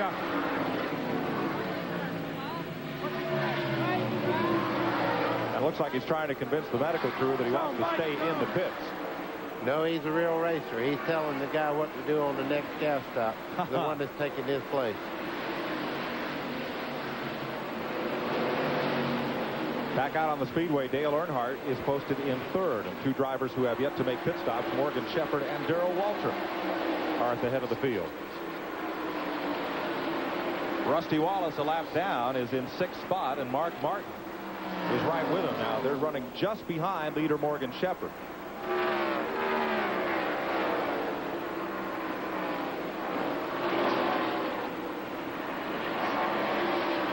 I think Rusty Wallace is out of sync too, along with, we had that unscheduled pit stop for the flat tire, so he's out of sync also. Remember, we've been green since lap 24. Only 1 caution flag today.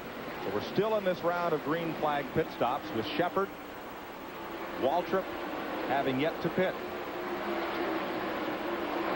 Morgan Shepherd leads the Budweiser 500 of 182 laps. Darrell Waltrip, then Dale Earnhardt, Harry Gant, and Kenny Schrader, who have made their pit stops for the second time today.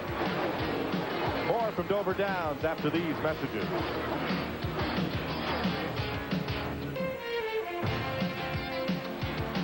At Dover Downs, Delaware, Darrell Waltrip is up in front of the field. He has yet to make his second pit stop of the day.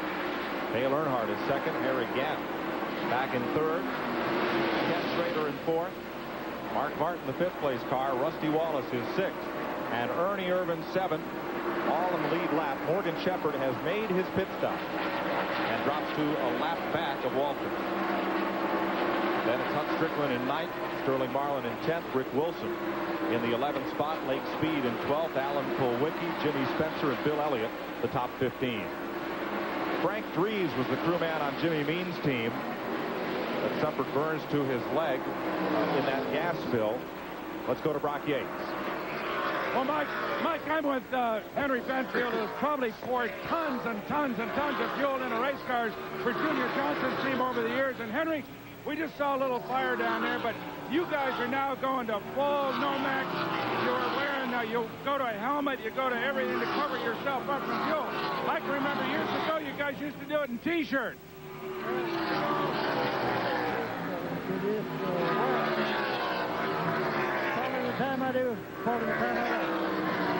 Henry, is there a more danger of fire now? Okay, we can't hear you. We'll get back to you. Dale Earnhardt is back up front to no one's surprise, and Darrell Waltrip makes his pit stop at lap 191.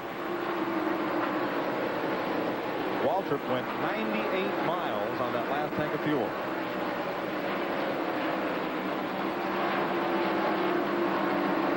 Rusty Wallace coming in the pits too. Good stop for Darrell. Only took on 2 tires.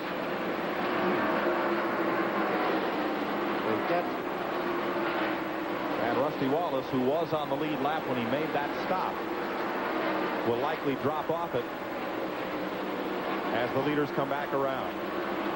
As soon as he dropped off to come to pit road, Dale Earnhardt passed him, Mike, and that put him a lap down. Closing in on 200 miles here. And after all the pit stops are sorted out, Earnhardt is back to the front. Trouble out of 4, Mike Waltrip. Sliding down the front straightaway. He's going to save it. Just noses it into the wall. That's as easy as you can hit in Dover, right there. That's exactly right. It is the second caution of the day, and it comes out on lap 194. Mike Waltrip spinning out of turn 4, and he spun more than 1,000 feet down this racetrack. Yeah, he spun. It looked like he was in Talladega. The right front tire's flat, and the right rear blew up as he's pulling off there. When it's not your day, it's not your day. Nearly 1,000-foot slide for Mike. The pole sitter had trouble with an oil pump belt early, and now he brings out the second caution of the day. And the timing of that, well, Darrell Waltrip, if he could have squeezed it out about 3 more miles, would have found himself in Fat City. He's going to do it again. Well, I'd be frustrated too. He's doing his best to get turned around, but with the tires flat like that, it's hard. I think it's hard for him to turn the steering wheel. It doesn't appear that he has reverse. Earnhardt will pit. The race leader is the only car. Well, no, here comes Harry again. 2 cars will pit under the caution. See, right now, Mike, on this first lap, only the cars on the lead lap can pit. So that's why I think you'll see a lot more cars come in, but they have to wait till the next lap. Yeah, and there are not many in the lead lap after that last pit stop, round pit stop there. Lewis on Earnhardt's car. Now the field going by. Mike Waltrip can't get turned around, so he goes 14 laps down. Looks a little strange to me to see only 5 cars on the pit road. Well, I think NASCAR has done a good job with the evolution of these new pit rules. I mean, we started out in Daytona with a set of rules and situations that nobody understood and hardly anybody could adapt to. Then at Richmond, everybody completely disregarded caution flags and only pitted every 100 laps in that race. But now we're in a situation with a speed limit on pit road and very precise rules about how you have to come into and park in your pit. And only the lead lap cars pitting on the first lap. And I think they pretty well got this right. I did too. I tell you, Michael Waltrip, what a tough break he's had after sitting on the pole here. I think we have a replay of this. We'll get a look maybe at what happened. I I think Michael's at the very top of the screen. Just gets up a little bit high, really smoking it. Starts smoking the tires. You know, I've got a feeling that the tire that we seen worn out a while ago, I think when you go a real long ways on these tires that you have a problem of maybe wearing them out now that the sealer's coming off the racetrack. He might be getting a better grip on the racetrack and is wearing these tires out. Well, he was in just 55 laps ago. Okay, that's one theory gone. Thanks a lot. Right, Mike? No, I don't know. I didn't know if he got 4 or just right sides, though, buddy. So we'll try to sort this one out when we come back. 196 laps are down. Harry Gantz at the front of the pack. Ken Schrader, Mark Martin, Ernie Irvan, Dale Earnhardt. We'll be back to Dover Downs with the Budweiser 500 right after these messages.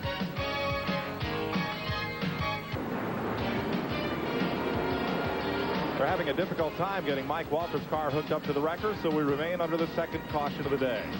Dale Earnhardt is the race leader and is one of the sources of controversy in recent weeks in NASCAR racing. He and Davey Allison, with the spoiler trunk lid height adjustment rule change that went into effect recently. Steve Evans tells us more about that continuing saga. There is a major controversy raging in Winston Cup racing, and it all has to do with 3/4 of an inch. But let me tell you the story from the very beginning. This is Davey Allison's Ford Thunderbird. 2 years ago, when the newly designed Thunderbird came along, race car builders told NASCAR, we can't put a racing engine in this thing. The carburetors won't clear the hood. So they allowed a bit of a hood modification, and the Fords ran just fine. Well, then they got into a slump. In fact, the first 10 races of this year saw the Fords go winless. NASCAR says, what's the problem? They said, well, you see, the stock Ford Thunderbird right here dips way down. So our spoiler is way down. We're not managing the air coming off of the roof. It's going right over the top of the spoiler. No downforce. The cars are loose. So NASCAR said, all right, we'll let you cut here, cut there, and raise the deck lid 3/4 of an inch. You can't change the size of the spoiler. It has to remain like everybody else's. Well, when Davey Allison just smoked him at Charlotte a week ago, everybody said, it's this modification. Allison says, no, it's horsepower. Well, we talked to both sides. Well, you know, NASCAR has always had the cars to fit. The template has to fit a stock car. Now they've altered the template some, so I think anytime you do that, it gives one car an advantage over the other. The way that the back end of the car was originally, the cars were real squirrely, and we just didn't have a chance whenever we were in big packs of cars. And you know, all it was in NASCAR is making the cars safer, basically, because if you try to race, the cars were going to get out of control, and all they were doing was looking at it from a safety standpoint. Well, the Fords fit the templates. They've just been altered. The template has been altered. Now, all the cars still have to fit it. You know, but our template fits a stock car. You know, if you take a template off Oldsmobile out here, it fits a stock Oldsmobile. And we have to run by those rules. With the deck lid up 3/4 of an inch, you can put my car side by side right now with any of the GM cars, and the spoiler is still lower than their spoiler. So I don't think that had anything to do with it for 2 reasons. Number one, it wasn't done to the Charlotte car. And number 2, even here at Dover right now, the spoiler is still lower than theirs is. I'll tell you, Mike, I was at the driver's meeting this morning, and I heard Dick Beatty say, hey, from now on, we're going to give you this 3/4 of an inch on the rear quarter panels for the Fords, but only on tracks a mile or less. So when you get to Sears Point next week, the quarter panels better be back down. That just happened this morning. There's Mike Waltrip's car. They did get it started. Apparently, the front end with the 2 tires down was stuck in the dirt that separates the front straightaway from the wall. Once the wrecker pulled it back, he was able to get restarted. The man with his hand on the hood to the right side of the screen is Ken Wilson, the engine builder, and he's having a look to see if there's any further damage underneath the hood there. 201 laps complete. Earnhardt the leader. Ken Schrader, Mark Martin, Harry Gant, and Ernie Irvan. 6 cars on the lead lap here at Dover Downs. We'll be right back. No. At Dover Downs, we're ready to go back to green flag racing. Morgan Shepherd elected not to pit under this caution flag, so he's at the tail end of the lead lap, just in front of Dale Earnhardt.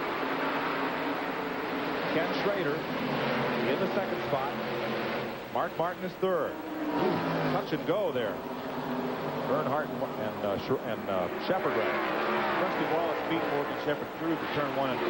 Morgan Shepard desperately needed to get down in front of Dale Earnhardt to try to stay in the lead lap. And they got together with Morgan trying to get down, and Dale was able to get by him.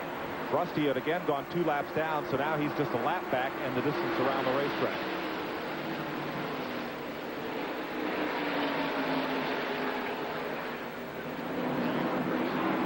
Those are the retirees thus far. Just 3 of them were 40% through this race. 204 laps complete. And Earnhardt begins to run back down Rusty Wallace. There's Schrader, the second place car, number 25, and Mark Martin, number 6.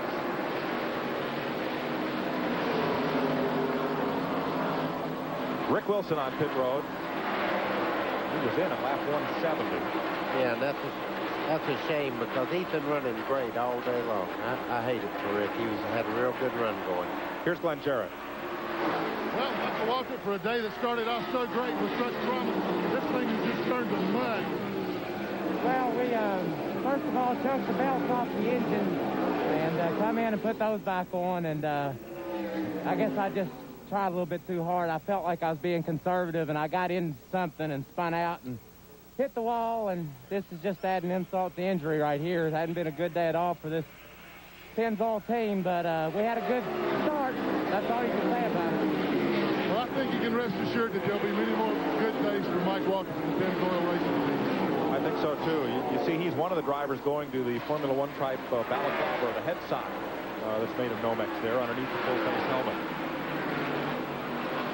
Earnhardt out front and by himself, while Ken Schrader has his hands full with Mark Martin. There's Harry Gant racing in 4th place, and Ernie Irvin right with him. Now, while we were away, Irvin came in and filled up the tank at lap 201, 7 laps after he'd been in. He's the last car on the lead lap, so he was able to move back up into position on that last lap of caution. But he's got the most gasoline of anybody out there right now. I'm not sure what kind of gas mileage he was getting, but that can really be important as we come down to it. It's not just the fact that he can run that much farther, but the thing is he can keep people a lap down. If he can go 5 laps farther than everybody else, then he'll put a bunch of people a lap down. If that caution falls in that little gap there between the time everyone else pits and the time he has to pit, then he'll keep a lot of people a lap down. The Morgan McClure car had been stopping every 85 laps under green. Only 2 cautions today. The first on lap 20, Dale Jarrett spinning off turn 2 and out of the race. At lap 193, Mike Waltrip spinning in 4 and sliding down the front straightaway for the second caution of the day.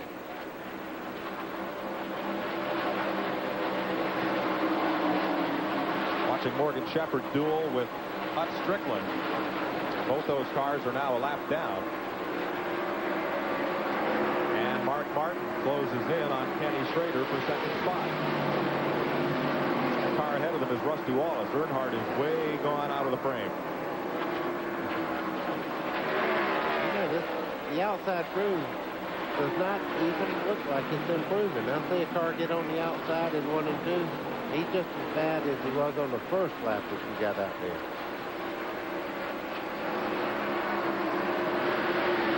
Second place battle here. Buddy, did you wear a cool suit much when you're racing?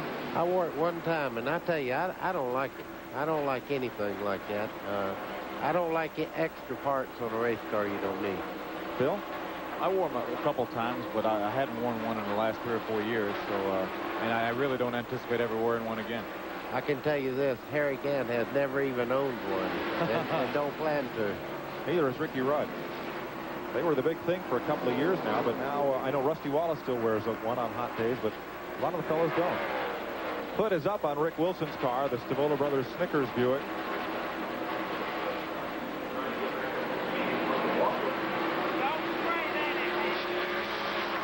And Mike Waltrip is back in the race. Never say die. Nope. Nope. Well, just too much money and too many points at stake to go home. We'll keep an eye on Waltrip the rest of the day. He is in 32nd position. And we'll track him through the day and just see how much staying out there and going back out means to his point standings at the end of the day, coming back from 32nd spot. If the attrition is high, It could serve him well. Well, I can tell you the last half of this race will be a lot different than the first half. You'll see a lot of cars falling out for various reasons, but the first part of this race is kind of deceiving. Well, when you're 33 laps down at this stage in the race. No, you're not going to gain a whole bunch.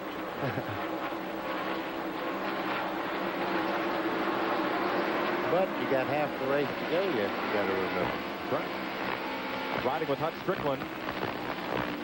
Edging in on Morgan Shepherd. This is for position for a 6th spot. 1 lap down. They're the first of the cars a lap down. And Harry Gant, the 4th place car, is right in the midst of them. Harry's car seems to be better on a long run. As you see him drive underneath, or try to get underneath Hut Strickland, it seems like Harry's car, the longer they run, the better it gets. That seems to be the textbook for Harry Gant and Leo Jackson. The longer the race stays under green, the better they like it. Just watching the race right now, Harry Gant's a little bit faster than Ernie Irvin is. He's pulling away from him. They were, you know, nose to tail, and Harry's just moving right along. If he can get by Hud, I think he's going to move right on up and give Schrader a hard time. You notice I didn't say Earnhardt. Not yet. Earnhardt leads at 218 laps. Schrader, Martin, Gant, and Irvin are on the lead lap. 3 wide going down the backstretch. Hut Strickland and Harry Gant split. Morgan Shepherd both got by him. Yeah, but he's on the outside. If he can get by him there, he's got something for him. Whoop. I'd say so. Down to turn 1. And Gant puts away the Allison Buick with Hut Strickland aboard.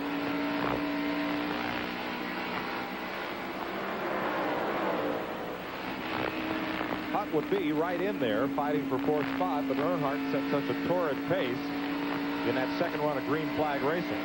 We noticed out of Hut's car that the 30 car was on the apron. He's now come to pit road, so the troubles just continue to mount for Michael Waltrip. And he's going back to the garage.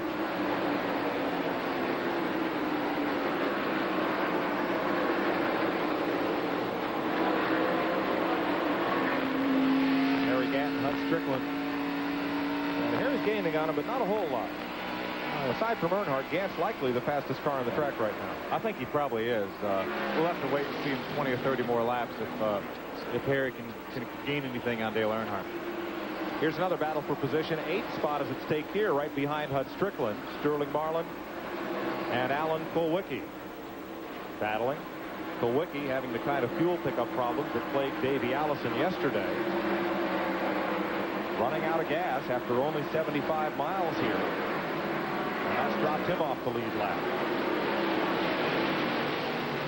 222 laps are down on the Monster Mile. Earnhardt the race leader. Ken Schrader in 2nd. Mark Martin in 3rd. Harry Gant and Ernie Irvin are the cars on the lead lap. 6 through 10. Hut Strickland, Morgan Shepherd, Sterling Marlin, Alan Kulwicki, and Lake Speed.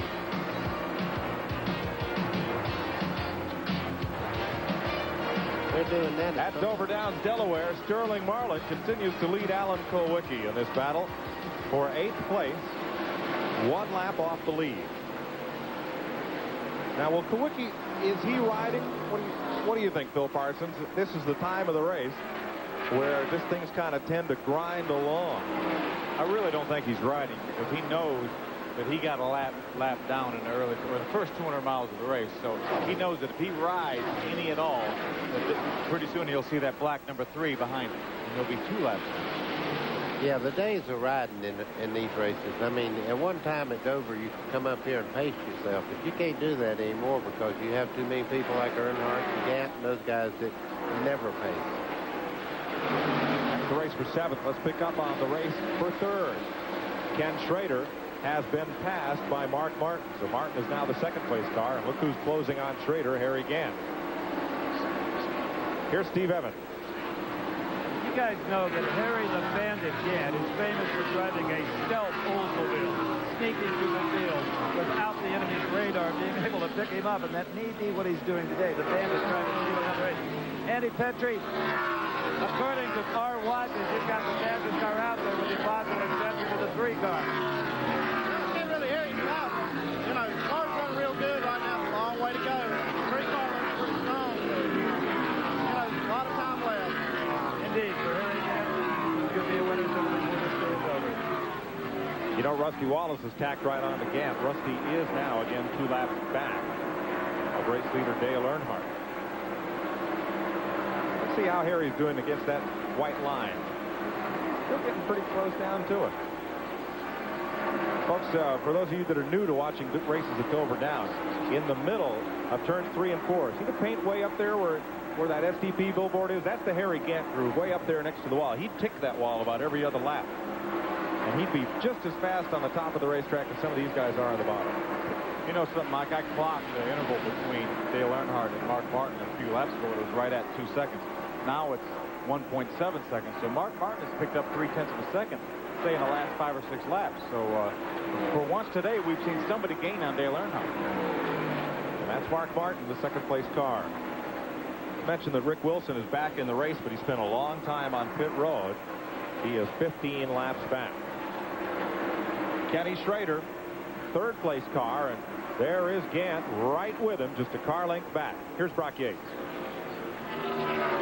Mike, I'm with Richard Broom, Kenny Schrader's crew chief, and aside from the noise, how's he doing down here? He fell back a little bit, Richard.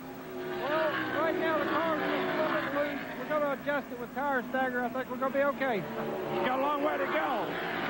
Thank you. Okay, Richard Broom, Mike. They feel pretty confident right now. Kenny Schrader with a win and 4 top 5 finishes this year, being passed by Harry Gant. Gant going up into second. Harry won the fall race here, now the peak 500 in 84 and 85. I'll make that third place for Gant, excuse me. There's Mark Martin in second, and he is closing on Earnhardt. Yeah, he is that. He caught him. We might need to check and see if Dale Earnhardt's having a problem, because he's not the 4 or 5 car lengths behind us. You can see right there on the screen. Mark Martin is there. He's having a problem, all right. I think it's number 6. Well, wake up, Dale. The coffee's ready. That Folgers Ford is right there. 11 lead changes among 7 drivers at 230 laps is Wagner. Power painting that's not just a whole lot faster, a whole lot better. Brings you this Wagner Field standings update. Those cars are on the lead lap. Here the cars 1 lap down. Take a look back through. And Martin is now going to put a Ford in Dale Earnhardt's future. They're at turn 2. He's under him. Up, little chrome horn. Didn't leave him quite enough room. And while they fight, here comes Mr. Gant, wide open. Martin works up just a little bit there in the middle of the corner. See if he takes another run at him here in the front stretch. Nope. Catching Dale Earnhardt's one thing, Mike. The passing is another. Yeah. Now, aside from points, bonus points, why does Martin have to get by Dale Earnhardt right here?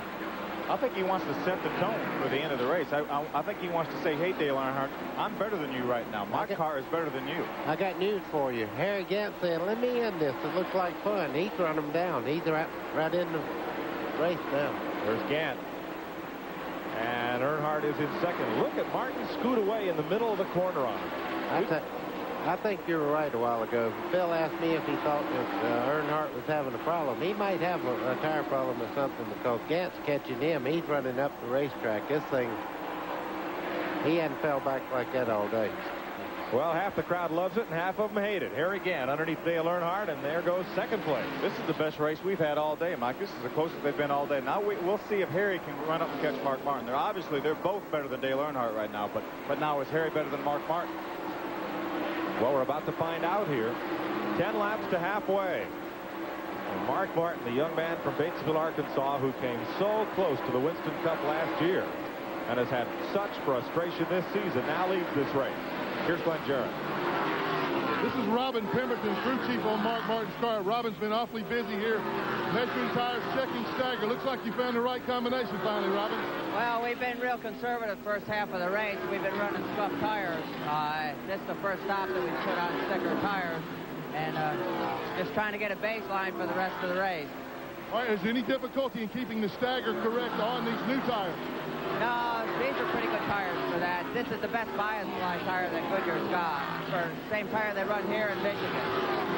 Okay, that's the story from Mark Martin's pit. Ken Schrader has caught Earnhardt now. Schrader is about to take over third place. Don't you know Earnhardt's just sitting there going, come on, caution, let's have a caution, please. Look at this, Mike, 3 wide behind Dale Earnhardt.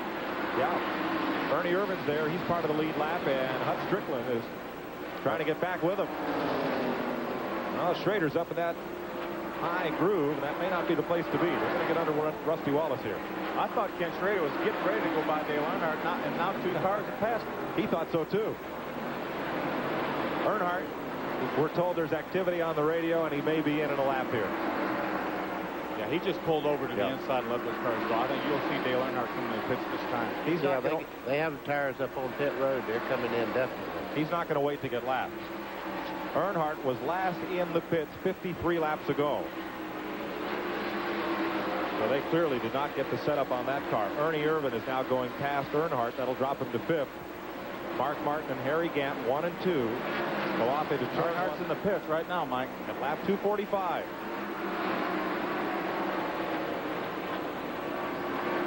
See what Kurt Shelmerdine and crew have for Earnhardt. Scuffed tires on the right side. Glenn Jarrett's there. Well, there is speculation that there is a tire going down on Earnhardt's car. They didn't want to lose any more time on the racetrack. They brought him in to change all 4 tires. That's the reason that Earnhardt had slowed down, not taking any chances. They had another set ready. They brought him in, put him on. They'll have to get back in sync later on. Dale Earnhardt failed to finish only 1 race last year. This one. You remember this race last year, Mike. He broke a camshaft, and they actually changed the camshaft, took the engine out of the car, changed the camshaft, put the engine back in, and was able to ride around and gain some more points, and just enough points to beat Mark Martin. Right.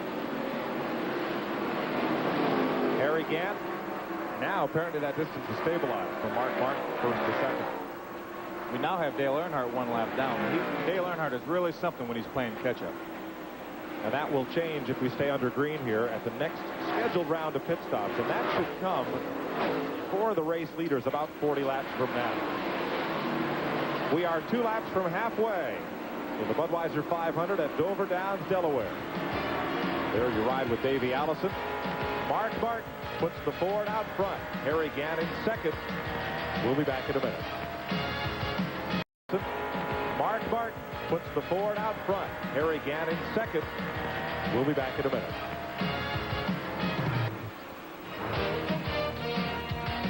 CNN Motorsports coverage of the Budweiser 500 is being brought to you by the more than 550 AutoZone stores across America. AutoZone, the right parts at the right price.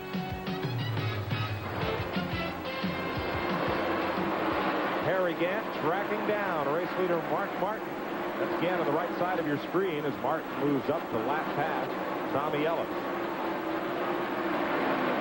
Flossie's car is doing just fine. Just about 3 laps down.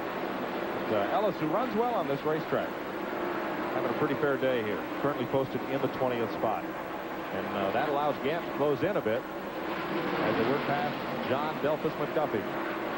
You know that unlit cigar is clenched in his jaw as he rolls around in the number 70 Rumble Pontiac. Here's Glenn Jarrett. Well, folks, X marks the spot. This is the right rear tire that just came off of Dale Earnhardt's car. Where that circle is with the X in it, right at the cross of the X, there's a puncture mark. He ran over something on the track, cut the tire, it was going down. That's the reason he started dropping back through the field.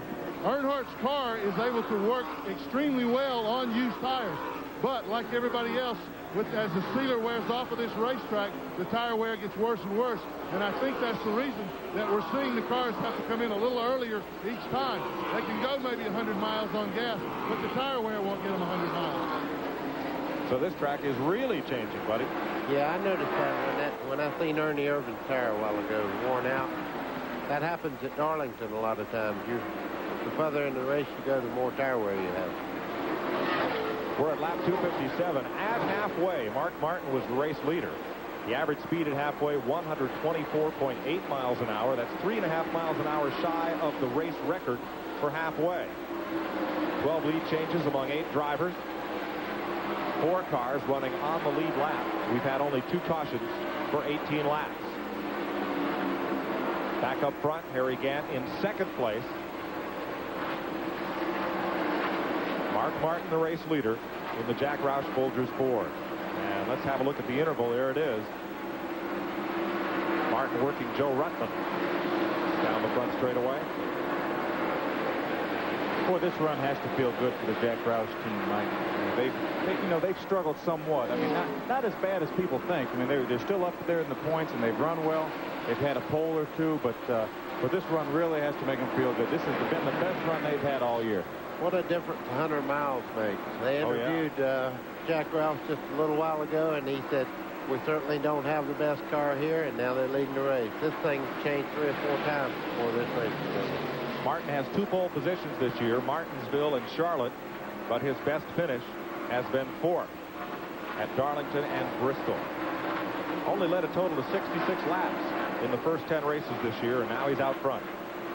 This race is for 3rd spot, Ernie Irvin and Kenny Schrader. Looks like Schrader is reeling in the 4 car. Okay, Kenny Schrader started out this sequence in front of the 4 car, so the 4 car was able to get in front of him, but once he has, Ken Schrader stayed right with him. So right now those cars are pretty equal.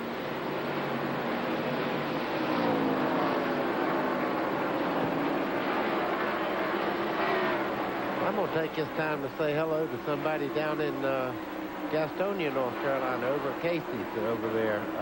There's about 300 or 400 people that love TNN over there, and they told me to say hello today. And hello, guys. I know they're all watching.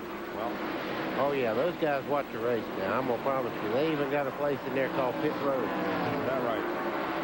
We got a fella here in the grandstand today, Dave Paghetti from up in Massachusetts. You think your luck's bad? Yesterday he had Ernie Irvin in one pool and Davey Allison in another. Thought he was going to get 1st and 2nd place prize. Ended up going home completely empty-handed when they both fell out with less than 5 laps to go.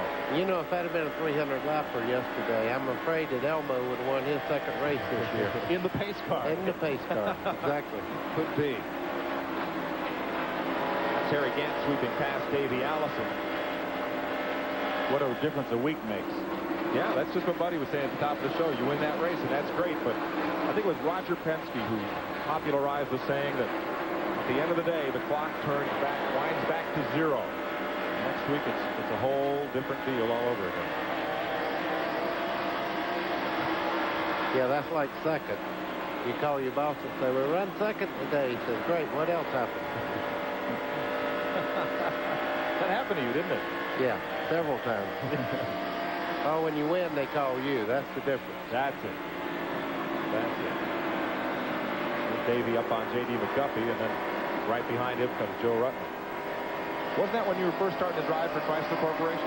Yeah, Frank Wiley, you know, he says, we'll call you when something good happens. So the 2nd race that I drove for the factory team, I called him up and told him I run 2nd in Daytona, and he said, yeah, what else happened? So I knew right then that I was in trouble. I won about 3 weeks later, and they called me. So yeah. I knew that you didn't call if you didn't win. If you don't win, don't pick up the phone. Exactly. See that big building on the back straightaway? If you've never been here to Dover Down, it's a 1-mile super speedway oval.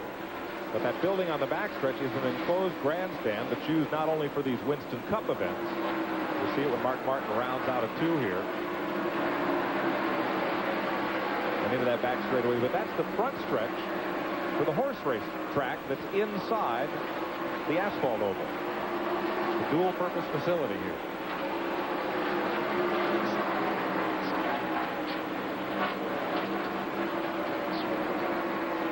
Well, we're not too far away from pit stop, so let's check on the strategy. First, with Glenn Jarrett.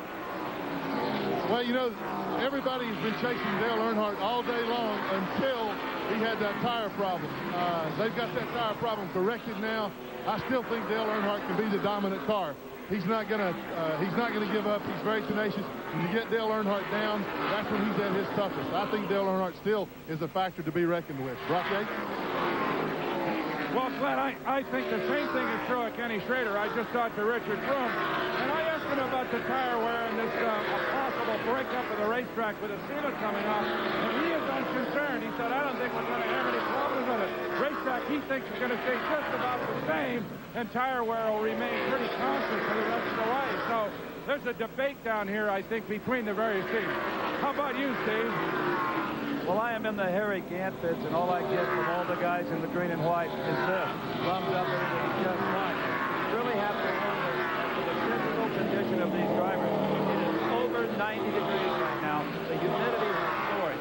That's hard on the driver, but it's not going to be easier on the motor. Humidity and water is different over there. It can't run as hard, which is maybe why we're not seeing quite as much break as we might otherwise.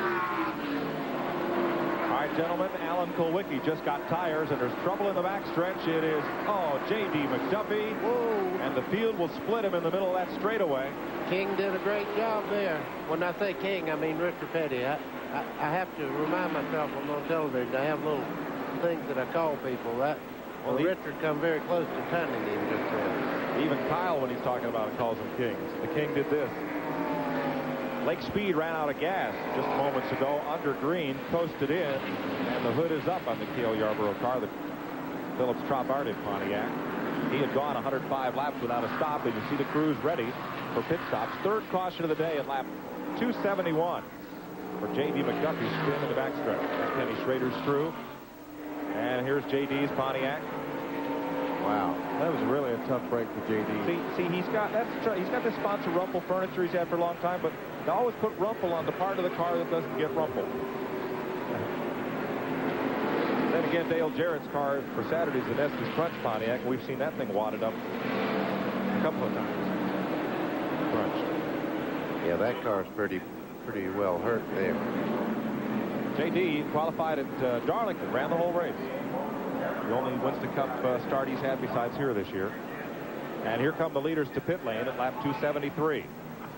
Mark Martin under the speed limit, 40 miles an hour down pit road today.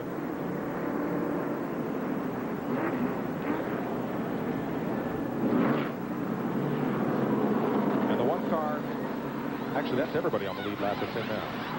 You know what this does, though? That brings Dale Earnhardt back in the lead lap, and he's made a pit stop. One lap down. Oh, he's down now? Yeah, Even though he went by him. I don't know if he went by Mark Martin. See, right now, those fellas will close up on the tail end. The guys that are on the lead lap, and then they'll come around and line up around the pace car when they give one to go. And Earnhardt would still be a lap down. If Earnhardt don't pull on the outside and make it impossible to get by. If Dale Earnhardt was to stay out right now, he would technically be on the tail end of the lead lap. Actually, all the cars right now on the racetrack are on the tail end of the lead lap. The cars that are one lap down. Right. So Mark Martin goes back out onto the speedway, as does Harry Gant. 273 laps complete. J.D. McDuffie rolls into the garage area to become the race's 5th retiree. TNN's exclusive live coverage of the Budweiser 500 will continue after these messages.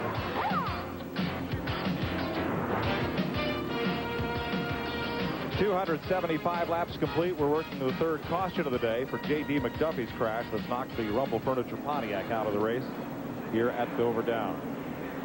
Mark Martin continues to be the race leader. Let's have another look at what happened to J.D. Oh, he got together with the 42 car. The 42 car was trying to go by him on the inside. J.D. was going to leave room for him on the outside, and they got together. I'm sure really tough break for J.D. and Kenny Wallace, I'm sure, had no intentions of that happening. He just Kenny was going low, and J.D. thought he was going high, and they had a little meeting there. Well, that's after they've already tagged there. He had a ton on the inside wall there. You know what that's like when you anticipate somebody going by on the outside or the inside? It's just like when you meet somebody in the hall and both of you try to get out of each other's way and you keep moving over in front of each other. That's the deal there. Right in the middle of the screen, look at Hut Strickland's car as he punts that tire up out to the outside. And evasive action. I think that's Schrader. Looks like Chad Little. Chad Little, thank you. Chad Little there trying to dodge that tire. One got laid out a little too far out in the lane. This should be interesting here, Mike. Earnhardt's lining up on the inside, 1 lap down. If he can get by Mark Martin, then he'll be back on the tail end of the lead lap. Okay, the whole field has been on pit road between laps 273 and 4. You're riding with Hut Strickland. There's the green flag. They jostle around for position down in turn 1. Well, he's going to make that up for just a minute or two, I promise. Earnhardt trying to get back on the lead lap. A cut tire and an unscheduled pit stop for Earnhardt. It left him a lap down. He's now ahead of race leader Mark Martin as you ride with Ricky Rudd. We'll get a good chance now to see how Mark Martin stacks up with Dale Earnhardt.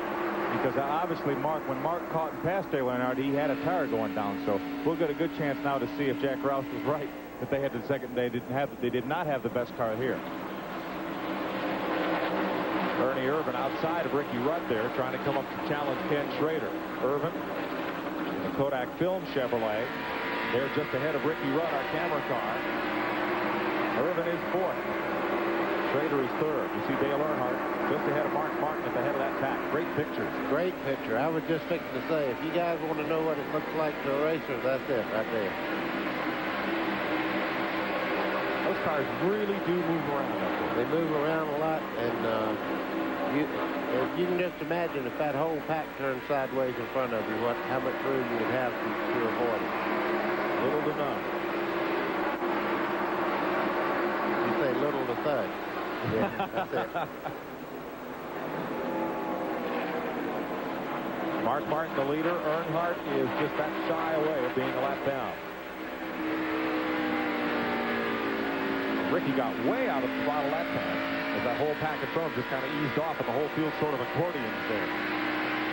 You know, with the absence of a real good second groove, these guys just have to wait and try to work their way underneath, just like Kenny Schrader in the white car is trying to do to the red car, try to work his way underneath him and then beat him to the next turn. Ernie Irvan almost had a shot under Rusty Wallace as Rusty kicked high and won. Now they're into 3 and 4.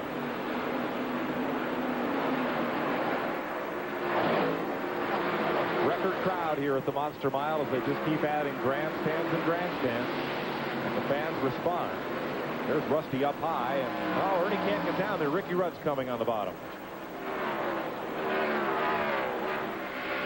Morgan Shepherd in the 15 car moved down to let them go. Wow. And that stuffed Ricky Rudd. That's caught Ricky Rudd behind him, so Ricky's going to have to wait till traffic clears to pull out behind him. There, he was able to get in. I think Sterling Marlin was the car behind. Sterling let him in. Rudd is running well, but he's 2 laps down in 12th place. Just ahead of Ernie Irvan is on the lead lap. Rudd and Wallace are battling for position. That's the race for 11th spot. Right behind them, Sterling Marlin is on the same lap in 13th. 14th, Terry Labonte. 15th, Richard Petty. And 16th, Bill Elliott are all on that same lap.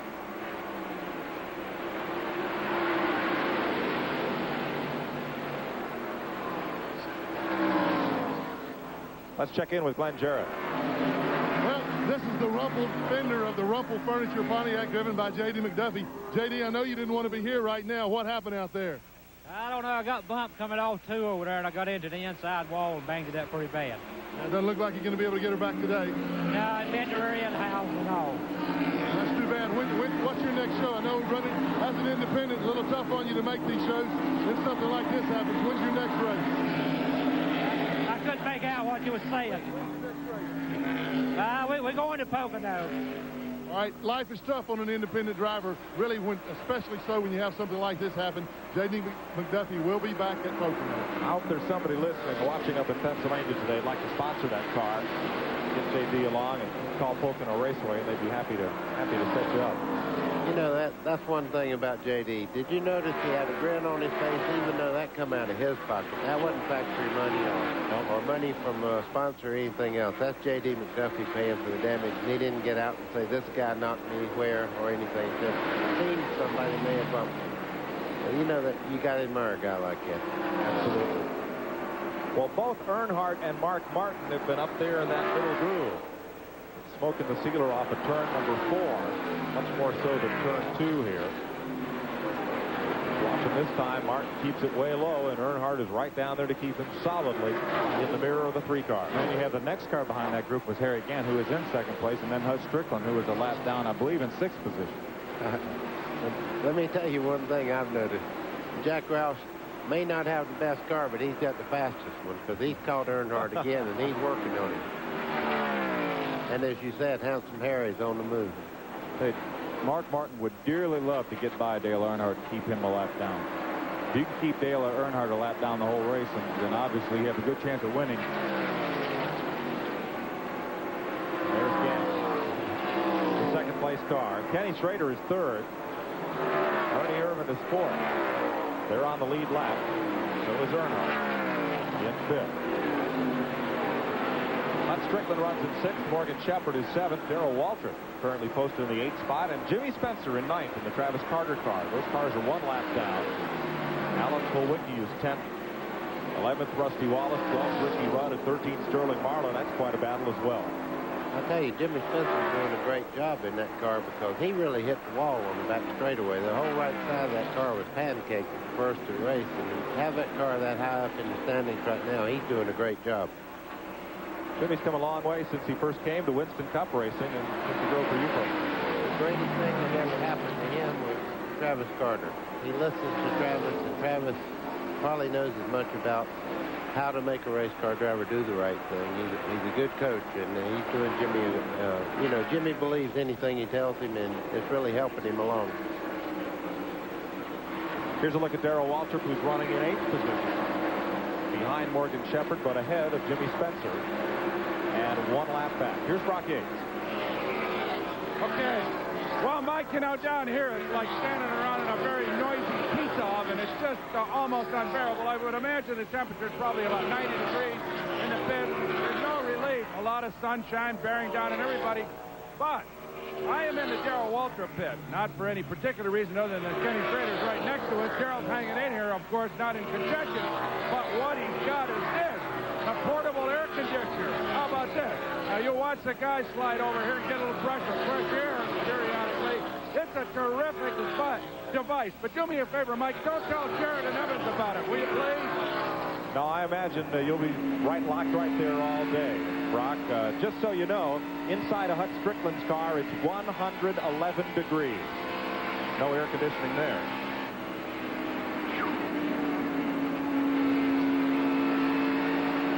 Battle for position out on the racetrack. Morgan Shepherd, Alan Kulwicki, we're told. Rather, Morgan Shepherd and Darrell Waltrip are battling for position.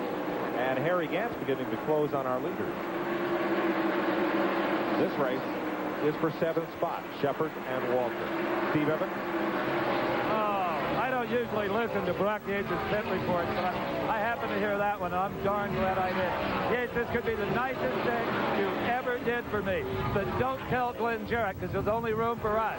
We'll alternate here. Absolutely. Forget Jarrett. I don't think he hears about us anyway.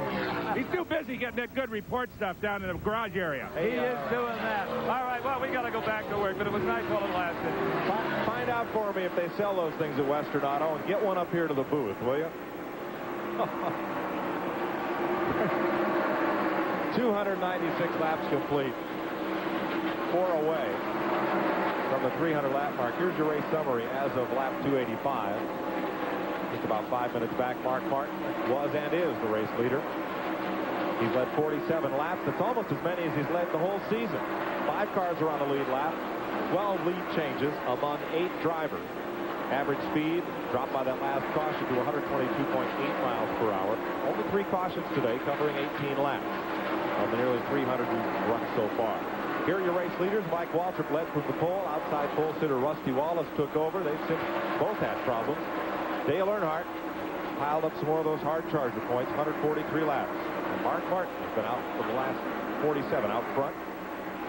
Darrell, Morgan, Kenny, and Harry have each had a shot at the lead. Some of those coming during the pit stop sequencing under green. Out of the race, Dale Jarrett spun at turn number 2. He said Sterling Marlin put him around. Bobby Labonte lost an engine. Brett Bodine the camshaft on his Buick. Mike Waltrip, now camshaft trouble, has him in the garage. And J.D. McDuffie, after that bump with Kenny Wallace, who's in the garage area. 300 laps next time around. Huck Strickland trailing Rick Wilson. Top for position. Strickland is the 6th place car. Well, now Glenn Jarrett wants in, and let me guess where he is. Well, I see you guys were trying to keep this all to yourself. I want to know what the big idea is. I'm down there working my tail off in the garage area.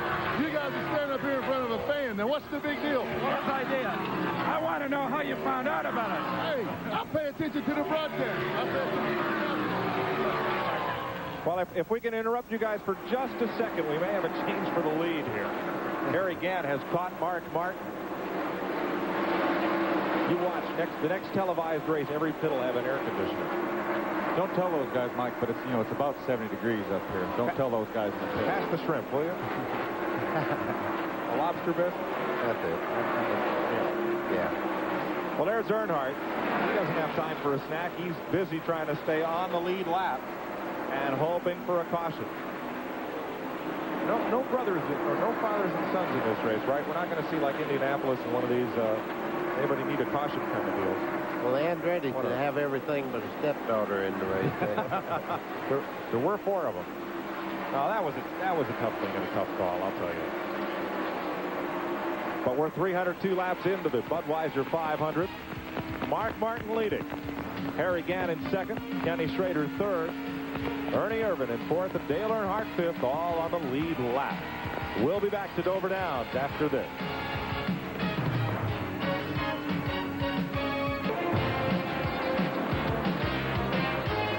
Huge crowd on hand at Dover Downs. You're watching there from the top of the Winston Media Center down at turn number 1.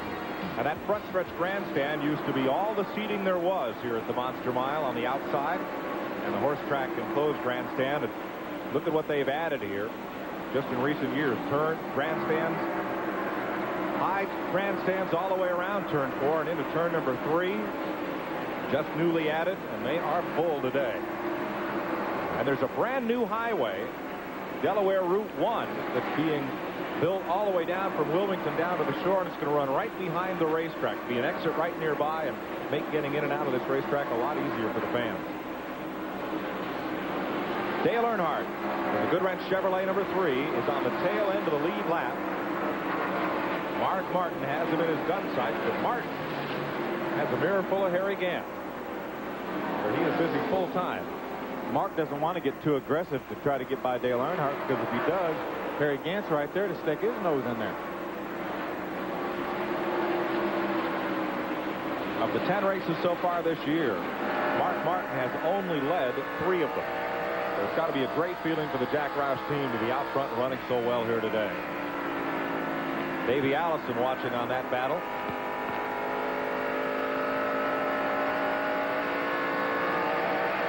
Back straight away. Mark Martin's first race here was in 1982, and in this race, finished 5th.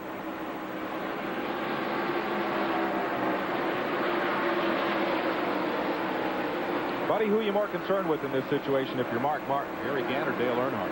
Well, I'd be more worried about Harry Gant at the moment, because he's almost a full mile ahead of Dale Earnhardt. Time to worry about him when he's in the same lap with you. But I see Mark Martin making little moves, like he might try to put him a lap down here in just a second. And Harry made a little move under Mark. I'm not sure if that wasn't Harry moving. Letting him go, guys. How about that? That. Move over flag is out on Earnhardt. No, he didn't let him go. No, sir, and here comes Gant. He wanted looked like Dale Earnhardt wanted Harry Gant to be leading, so he saw that. Harry Gant's kind of draws to an inside straight. Boy, he took advantage of a great opportunity there. Couldn't capitalize. And they go right back the way they were running before. That was a pretty slick move by Dale there. Moved down and Mark jumped on the outside of him, and that got Harry side by side with him, so that gave him a little breathing room. Yeah, well, that's fine in the straightaway, but Mark didn't want to be up there when they got back to the corner. Now here's Earnhardt coming down to the inside, and they are holding the passing flag out on Dale Earnhardt. I mean, he is in danger of being lapped. Now Martin's got the high side, and Earnhardt gives him plenty of room this time by. Guys, I just don't believe he's going to move over and go a lap down if he can help him. I think he just showed him that he he moved over. They couldn't do it, so now don't give me the flag anymore. Well, the flag's in the middle of the straightaway. If he moves down there, Martin comes up alongside, and they come off the corner just like they are. Yeah, but he can't keep doing that. He'll run out of time if he does that.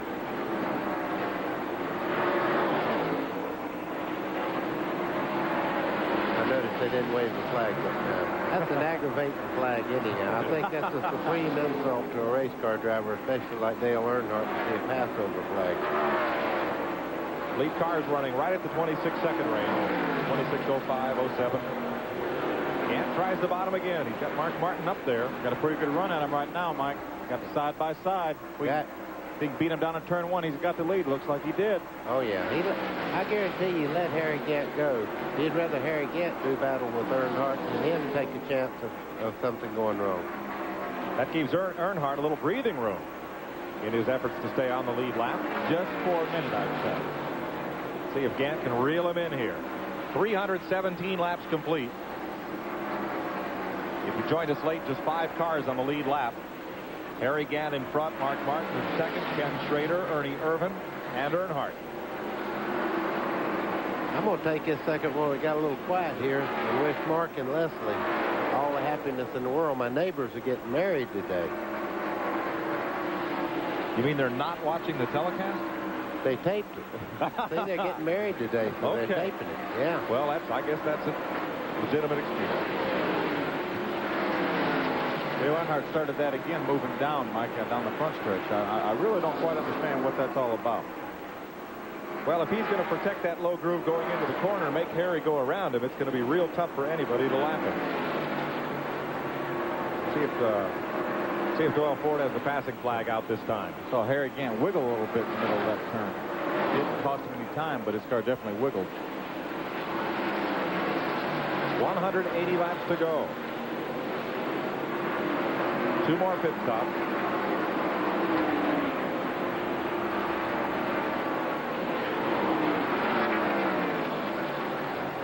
Dale Earnhardt just hoping that next flag he sees from Doyle Ford's a yellow one so he can come on around. Tommy Ellis ahead and Ted Musgrave of the lead battle. Mark Martin trying to stick the nose back under, but Harry's not leaving him any room. Harry got a little bit wide, and Mark was going to try to take advantage of it, but Harry quickly recovered it and turned back down towards the bottom. Turn 2.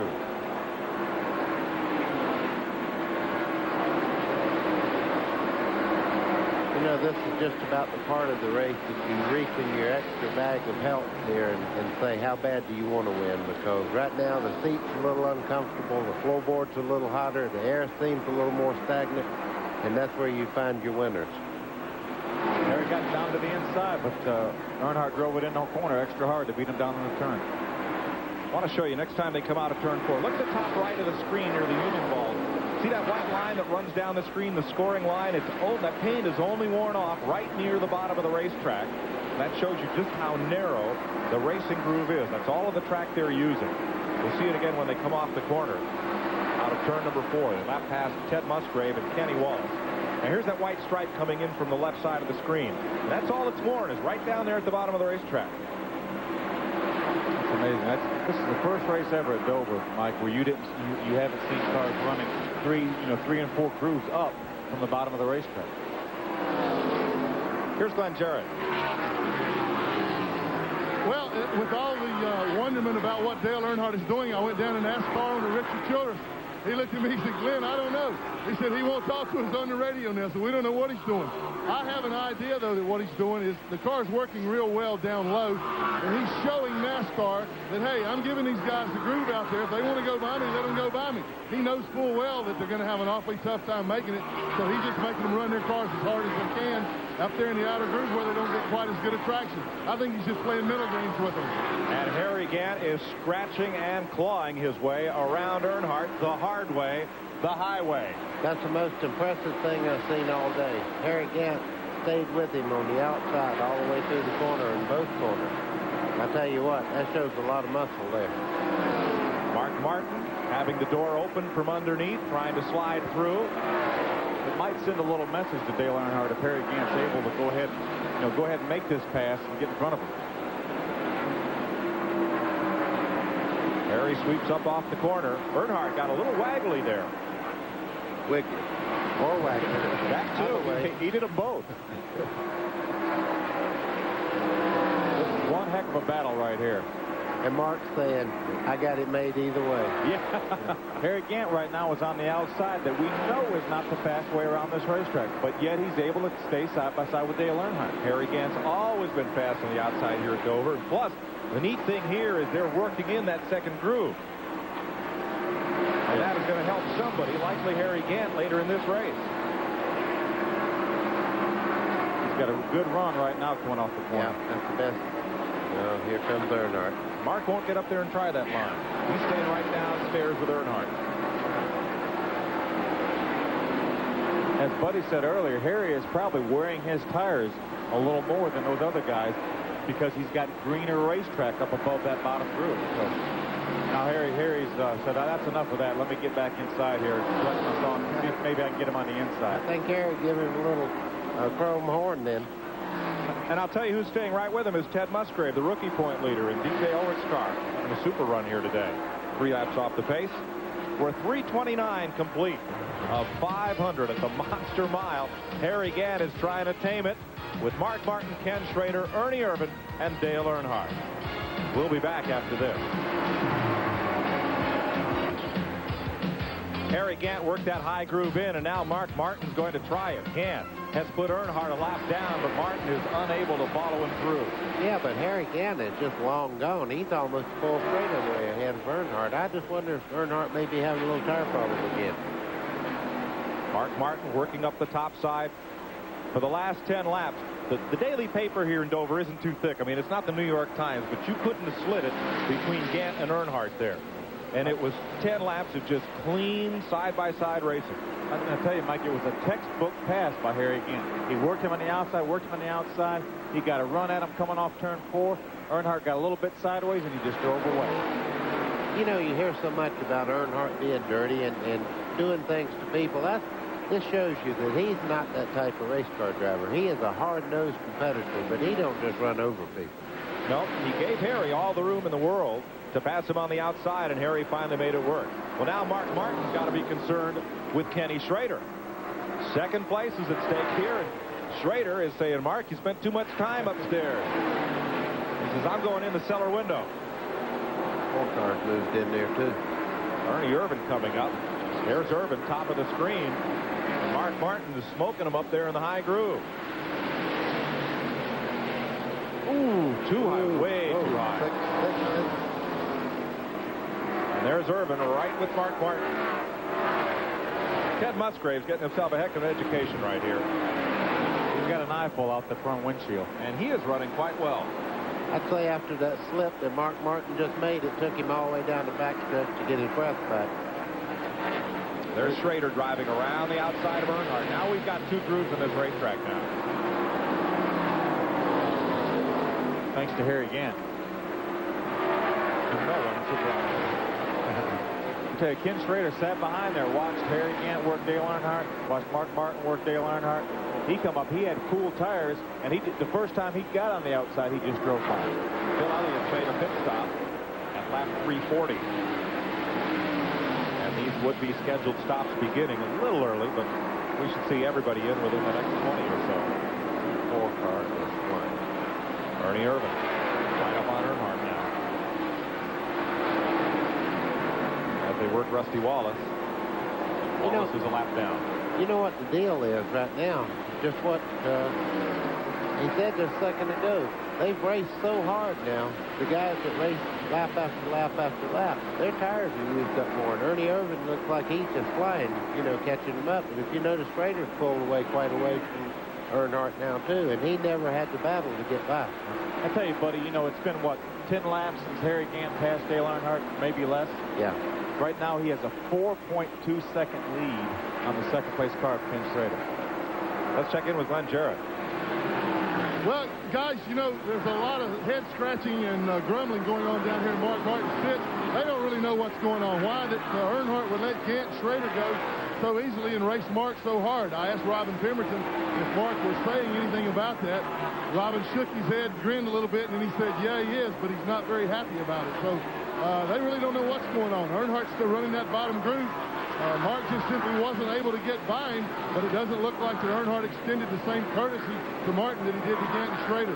We really don't know what's going on. And I checked with Richard Childress again also. He said that Dale Earnhardt hadn't talked to him in about the last 50, 60 laps on the radio since he's been out after this last pit stop. So they're not sure what's going on either. Kind of a mystery. Well, it's not a mystery to me. Everybody that went up there raced hard. He hadn't raced him as hard. He's just not running as hard on the outside groove and didn't take the chances that Harry Gantt and the other guys took to get by. Mark Martin has now passed Dale Earnhardt, but he's back in 4th place as Alan Kulwicki makes a pit stop. Wagner, the folks that make power painting not just a whole lot faster, but a whole lot easier. Now bring you this standings of the field. They're the first 5 cars on the lead lap. Here's a group of cars 1 or more laps down. Alan Kulwicki pitting at lap 345 with the Hooters Ford. Ernie Irvin has moved under Rusty Wallace and now shoots off looking for Ken Schrader. Harry Gantt out front. At lap 345, you saw Richard Petty there for an instant peel down to pit lane. Gantt's lead, 4.2 seconds. You see what I'm talking about. I mean, Mark's ahead of him now. He went ahead and made the extra effort to pass Earnhardt. He's not trying to hold him up over anybody else. He races the same way with everybody. Hard. Very hard.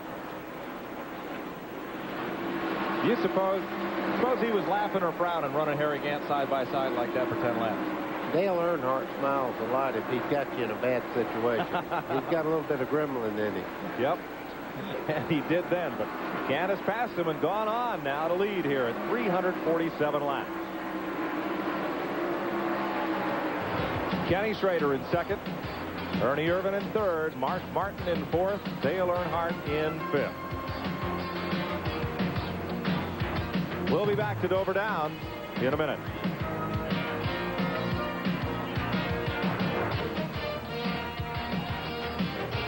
You're watching Chad Little's car, which just erupted in plumes of smoke in turns 3 and 4 to bring us under the 4th caution flag of the day. Have another look at it. From turn number 1, or rather, there is Little's car just starting to go. Turn number 3. I'll tell you, Buddy and I were talking. I've never seen that much smoke out of a car that blew an engine. You see Hut Strickler turn down there? I guarantee you he thought the end of the earth had just come. I'd never seen one blow up quite like that myself. I mean, that was enough smoke for 10 cars. An oil line at least letting loose. The car catching fire on pit road. Now, here's Harry Gantt. On the first lap of caution, Ernie Irvin came in. Harry did not. Here's Steve Evans.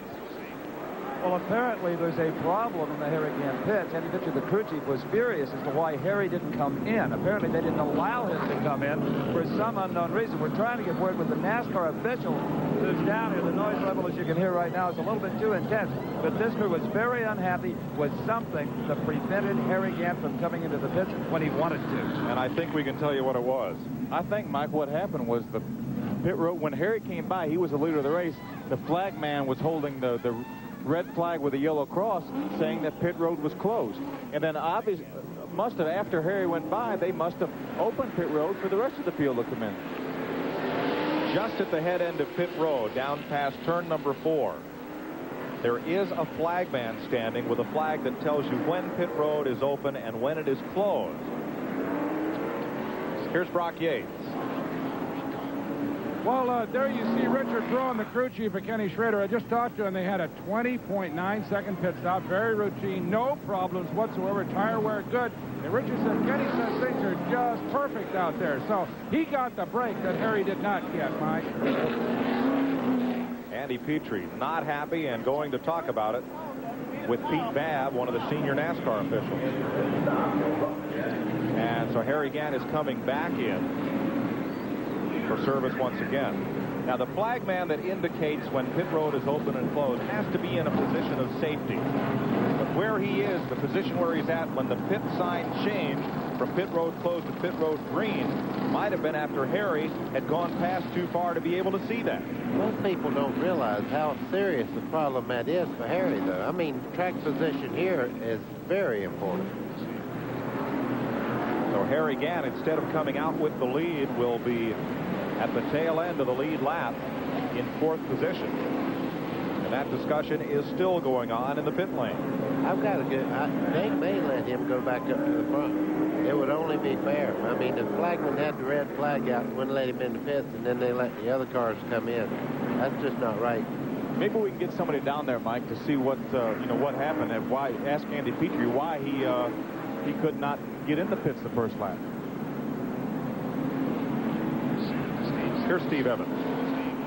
When Harry Gant came in here for that second stop under this yellow, he was furious. He was pointing out the window at a NASCAR official. Andy, any kind of restitution, any kind of adjustment they can make on that? Nope. They didn't give Harry the green flag when he went by the pit road. They put it on everybody behind him. Okay. Thank you, gentlemen. That's as we said. So Gant is coming down pit road again. To add insult to injury, he's got a stop-and-go penalty because when he left the pits the second time, he went above the blend line. I'm just waiting to see if he takes a bite out of the pit wall there, because I tell you what, that is aggravating. He'll be the last car on the lead lap when we go back under green. Right there is the blend line, Mike. The white line we keep talking about, the cars racing down right to the white line. Well, that's the blend line. The cars have to stay below that white line when they leave the pits until they get over to turn 2. Harry obviously must have went above it.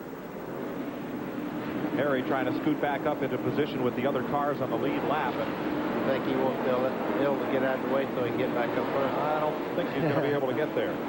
Oh, yeah, he'll get there. Let's have another look at the pit stop. There on Harry Gant. And trying to get him out there. One of Ricky Rutt's tires out there. Just gives a little nudge and goes. We're back under green. 355 laps. And Harry Gant is back there, well back behind the other cars in the lead lap in 4th place. And hot. I guarantee you, I'd hate to be in front of him right now if I was a lap car and got in his way. Yeah, it's not just 111 degrees in that car. I'll tell you, Mike, Harry Gant is one of the coolest customers in the business, so you very rarely see Harry Gant lose his temper. But, I mean, right now, I'm sure he's tested right now because he's as mad as he's been in a long time right now. There's Gant moving up on Morgan Shepherd. You can see Ernie Irvin well ahead of him, the 3rd place car. They shouldn't have made him mad. I'm telling you, he's coming through there like a man possessed. Richard Petty just made another stop. We should point out that green flag stops had begun when this caution came out, and that cost Alan Kulwicki, Bill Elliott, Sterling Marlin, and Richard Petty a lap because they had stopped under green. And then the caution came out and everybody else came in. Kenny Schrader way up high. There goes Irvin underneath.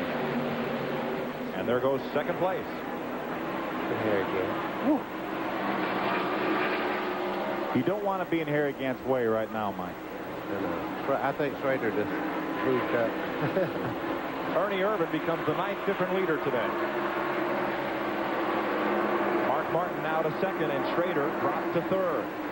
Schrader's the 4th. Harry Gant's the 3rd. Not for long, though. Harry Gant will be in 2nd here momentarily. Who'd you cheer for when you were a kid, Bill? I liked Glenn Jarrett would like this. I like Ned Jarrett. Yeah. And I like Fireball Roberts. And obviously I pulled for my brother Denny. But I like them all. You want to know who I like, though? My dad, of course. Buck Baker. Yeah, and Fireball Roberts.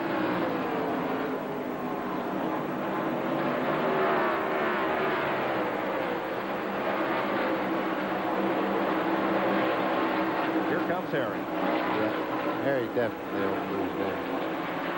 We'll find out how good the 6th car is, too. They like like somebody, didn't they? No, that's just Pat. Now, let's update you on Earnhardt. He got out in front of this skirmish for the lead. So, once again, he is on the tail end of the lead lap. Along with Hut Strickland. Hut Strickland is also in front of the leader. So, if the caution came out right now, we would have Dale Earnhardt and Hut Strickland back in the lead lap. I got to say that Hut Strickland has been one of the fastest cars all day long. How he lost that lap, I don't know. But I can tell you one thing.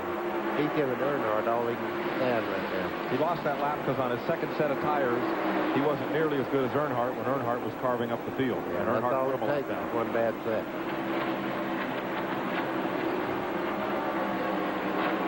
You know the funny part about that, you say a bad set, it might only be like not even a 10th a lap. But that little bit, 100 miles is quite a thing. And Mike, when we talk about a bad set of tires, you know, the tires are not bad. They're just not sized like your car wants them. In other words, you run stagger, and we've shown that time and time again. You'll have the right side tires bigger than the left side tires. And when your stagger is mismatched, then your car does not run as fast as it did before. So that's what happened to Hut Strickland. Yeah, there's nothing wrong with the tires. It's just a matchup of what's on the car. Brock Yates. Well, Mike essentially the same thing happened to Kenny Schrader. Richard Broom just told me that they went from a set of what he calls stickers, which are brand new, fresh tires, to scuffs, which are used in, run in a little bit, and it's tightened the race car up. So that, as you say, these tire changes and tire choices are absolutely critical. And right now, it's hurting Kenny Schrader a little bit. Schrader just moved on to Rusty Wallace. Wallace is now, again, 2 laps down. Okay, that's an instance, Mike. Rusty Wallace has run hard all day long. He had an unscheduled pit stop, and again, when Dale Earnhardt, as you mentioned, was carving up the field, he got another lap down. He's been 2 laps down, and he has run his tail off all day. Who hasn't? That's true. That's true. Sizing up tires in the Harry Gant pit. Or rather, Kenny Schrader's pit.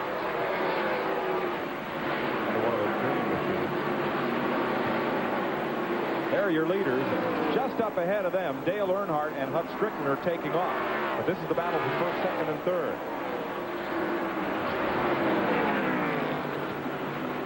At 365 laps, Ernie Irvin's the race leader.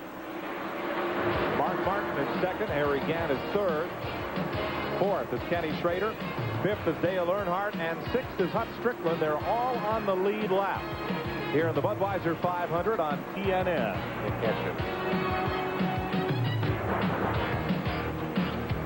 At Dover Downs, Ernie Irvin leads Mark Martin and Ken Schrader, but the big story is the battle back for 7th spot. There he goes. Trouble in 1, and that's it. It's Jimmy Spencer, who was racing hard against Darrell Waltrip for 7th place. Joe Ruttman shoots through. Morgan Shepherd was part of that battle. We were just about to show you that battle for 7th place, and it was a dandy. Spencer and Waltrip had run side by side and run hard for the last 5 or 6 laps. I tell you, I happened to be watching that, Mike, because I knew we were going to show it.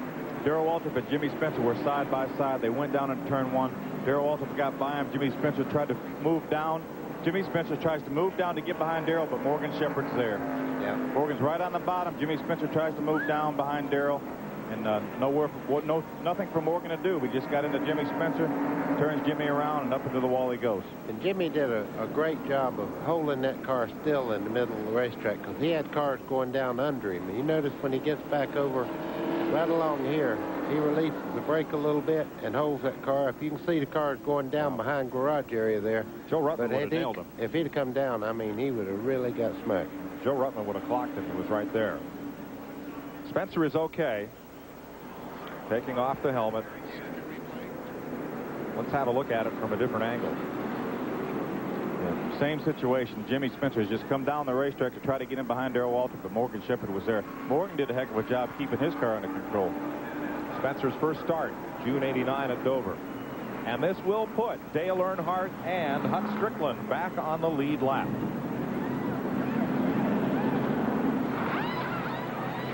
Lap 372, and the lead cars are on pit road. 5th caution of the day. Here comes Gant down the pit lane as Earnhardt's crew is still working. Took Dale a long time to come around and get on the pit lane. Taking their time putting 4 tires in the car. We've got a new race now, Mike. And here's Hut Strickland. He's going to get a spot on Mark Martin. Jimmy Spencer looks to be okay. Hops in for the mandatory ride to the care center. You know, Ken Schrader did not come in the pits that time. I don't know what the situation was there. He was eligible to pit. Now he's going to peel off the racetrack and come in the pits. I don't know if it's the same thing happened to Harry Gant, but he wasn't leading the race. Let me ask you this. Is there a penalty for leading? I wonder. Here's Brock Yates. Okay, Mike, I'm down here with Richard Broom. He's jumping back up on top here. We'll see if we can get a word. They're going to put right side scuffs on the race car. That's all. And obviously fuel, as Darrell Waltrip almost clipped one of the crewmen. Gets back underway. Richard, you didn't choose to stop on the first go-round. Okay.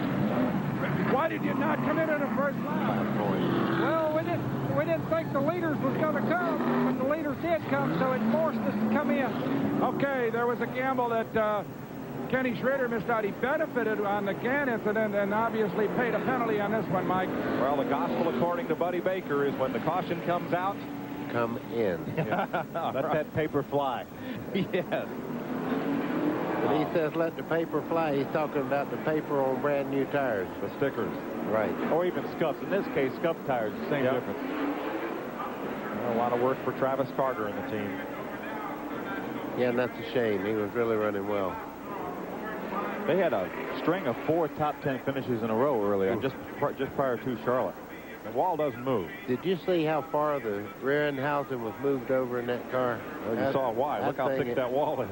Listen, I promise you, that's a boilerplate wall backed up by the state of Delaware. There is no such thing as hurting that wall. No. Rick Mast going back into action. 374 complete, 126 laps left to run here. Gant is the leader. As you watch Tommy Ellis. Ernie Irvin in second, Dale Earnhardt in third. Hunt Strickland in fourth, Mark Martin now in fifth. Having a look at Tommy Ellis in the Flossie Johnson Budweiser car. When that team unloaded for the weekend on Friday, Steve Evans was there to talk with them. Last week at Charlotte was the first time in over 530 races there was not a number 11 Junior Johnson car in the garage area. This is the second week here at Dover, and I got to tell you, the feeling is pretty weird. I mean, there sits the pretty red Thunderbird Budweiser livery. But number 97, well, that's the number NASCAR assigned to the new team owner, Flossie Johnson. There's no Tim Brewer, the crew chief, not even Jeff Bodine, who's out for injury reasons, and obviously no Junior. But, Mike Hill, you're kind of co-crew chiefing on this guy. How you guys holding up? We're doing real good, Steve. Well, matter of fact, we may have a shot at sitting on the pole here at Dover. If everything goes right, we catch a cloud, we're going to be all right. Do you talk to Junior at all via phone or anything? He comes in off the farm. He's been plowing his garden all this week, and he'll check on us, make sure we're doing all right. No cellular phone in the pits? No, Junior's, he's elected to stay at home, this whole deal. Thanks a lot and good luck. Thank you. You know, I asked one of the Budweiser PR people if Junior would watch our show. He said, probably not. He told me he was bringing in the hay. Junior, we miss you. Well, a lot of folks here do. He's done so much for this sport and for a lot of the people in it. That is Darrell Waltrip's toolbox. Missing Junior and Flossie back home in Ronda, North Carolina. Wish they were here, but rules are rules. Glenn Jarrett. Well, the guy you're looking at right now is known as Mr. Excitement, Jimmy Spencer, driver of the car number 98 Banquet Foods Chevrolet. Jimmy got awfully exciting out there. What happened? Oh, I just got run up underneath somebody. Somebody hit me and turned me around. Just racing, you know. I hit the wall in the beginning of the race and knocked the toe end out, knocked the rear end out of square, and we just were riding around there, you know. It wasn't running that bad. We were about one lap down and felt that we could have brought the car home still in the top 10, but, you know, we got put in the wall, but that's racing, as they say. Well, you look awfully hot. What's it like in the race car out there today? It's hot out there, you know, and the racetrack's really, really a mess. It's got a lot of I guess, build up. You know, that when they sealed the racetrack, it's got a lot of marbles, and that's what I got into. And I should have been able to stop my race car, and I couldn't because of that build-up. But, you know, it's not that bad out there. I think that if I didn't do what I did in the beginning of the race, it would have been a factor. Well, this guy's been running awfully strong of late. I think you're going to see great things out of him the rest of this year. It was a good run for Spencer today. Now, all those marbles up the racetrack, usually they'd all be clustered up by the wall, but since they're only running that bottom groove, they're everywhere on up. 376 laps are in the book here at Dover Downs. Harry Gant, the race leader. Fans get a little bit of break from the action as we're under caution for the 5th time today. Harry Gant leading under the caution flag. Irvin, Earnhardt, Strickland, Mark Martin, and Kenny Schrader on the lead lap. Back in a minute. TNN Motorsports coverage of the Budweiser 500 is brought to you by Ford and your local Ford dealer. Have you driven a Ford lately?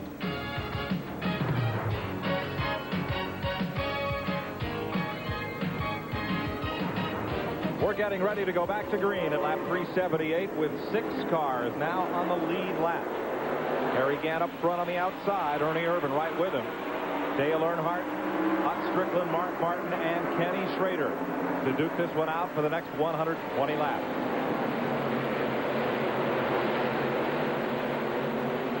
Didn't look like Hutt got the best start. He's way up high. Mark Martin gets underneath it. Gant and Irvin out front. Then Earnhardt wrestling with Darrell Waltrip, who's one lap down. I think the 12 car may have had a little bit of buildup on the tires. That's what it looked like. When he went down in the corner, you pick up so much rubber and stuff on the tires that it just won't cut when you go in. And he didn't shake the steering wheel back and forth and wear it out. Same problem for him up at turn 2. And Hutt Strickland drops to the tail end of the lead lap. Irvin and Gant now trading the lead back and forth. That's Bobby Hamilton, the yellow car, the Country Time Lemonade Olds. Running right with the leaders, but Hamilton is 4 laps back.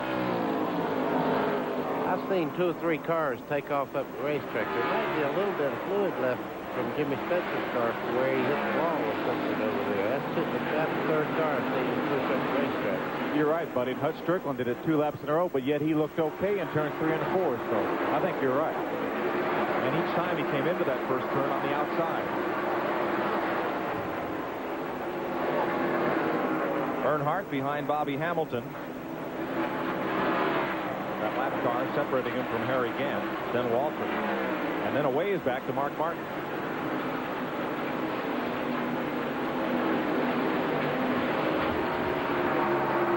Darrell Waltrip getting right with the program. He was up 1 car back from the front on the restart. Couldn't capitalize and get his lap back.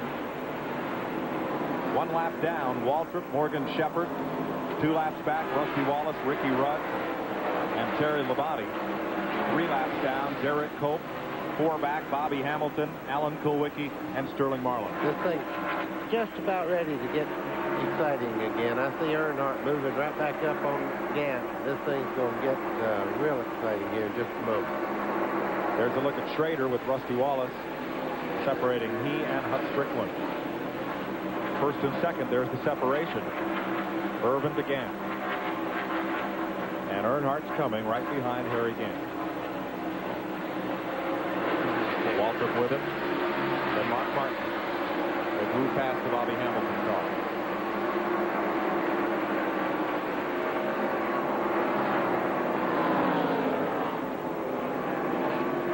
Darrell Waltrip's able to hang right with Dale Earnhardt right now, Mike.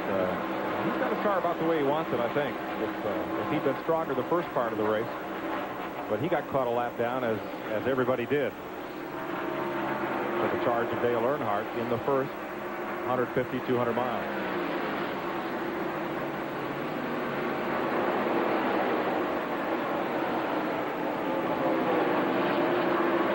That's an amazing statistic right there, Mike. The only race he did not finish was this race last year. Darrell's right with him. And Earnhardt is one of the quicker cars on the racetrack right now. You know, that wouldn't be such a great statistic if you didn't drive like Dale Earnhardt did. I mean, how do you build a car that'll put up with that week in and week out that many times?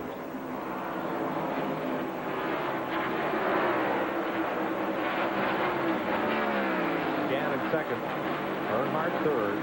Mark Martin fourth. Kenny Schrader. And Hutt Strickland is back up to speed. He's not falling back any further, but he is almost a straightaway behind the leader before gathering back in the Bobby Allison car, the Ray Vestas Buick. Strickland running right with Rusty Wallace. Wallace 2 laps back, and Morgan Shepherd, who is 1 down.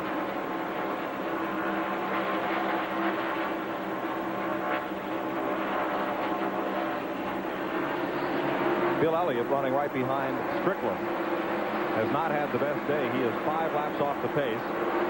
1 of those laps lost due to a pit stop that came just before a caution flag. Hasn't been a great day in the Elliott camp. Hasn't been a great season. I tell you, when you make a pit stop like that, Mike, you can also lose 2 laps. If you're like, say, if you're a third of a lap from being lapped, and then you make a pit stop, well, the leader will pass you for that 1 lap and then pass you again. And if the caution comes out before that leader comes in, then that puts you 2 laps down, when really a pit stop only takes about a lap, just a little bit over a lap. So likely that's where 2 of the 5 Elliott laps went. I'll tell you, Earnhardt showing a I don't know, maybe they made some chassis adjustments on that last pit stop, but he seems to have things going his way right now. He's moved right in on Harry Gant. Of course, that corner didn't show it, but he moved right up on Harry Gant. He seems to be the fastest car out there right now. Earnhardt closing in on second place. Here's Steve Evans. Phil Parsons mentioned stagger a little earlier on, running bigger circumference tires on the right side of the car to help it turn left. Well, that's a real luxury for these teams and something they've only had, well, twice this year, here at Dover being the second time. These are bias-ply tires. Goodyear does not use them all that often. They are cooked in molds and tend to come out in slightly different sizes, so you do have stagger possible. When they bring the radial tires, they are so perfectly manufactured, they are all the same size. The laps being turned right now are the quickest of the day, 25.5-second range, faster even than at the start of the race. Yeah, there's a lot of cars wish they'd have qualified that well, I'm telling you. But that happens on a sealant track. When you start burning the sealant off and the tires get a better grip, then you start running faster. Ernie Irvan, the race leader, Harry Gant running just about 1 second back. And Gant's picked up a little distance on Earnhardt. We saw just 2 or 3 laps ago that Earnhardt was right on Harry's back bumper, but now Harry's got about 6-8 car lengths on him. This won't make any sense to anybody but a race car driver, but Darrell Waltrip is running real close on the back of Earnhardt's car, and he drops back going in the corner. That makes the car in front push a little bit. He's got a definite push in the car. Ernie Irvan, the class of this field so far, still looking for his first top 5 finish in the races he's run here at Dover Downs. Coming up on Kenny Wallace in the Kyle Petty car. Ernie Irvan, his best finish here, 7th 1 year ago. 105 miles left to race on the Monster here in Delaware, with Irvan leading Gant, Earnhardt, Martin, Schrader, and Strickland. TNN coverage continues right after this.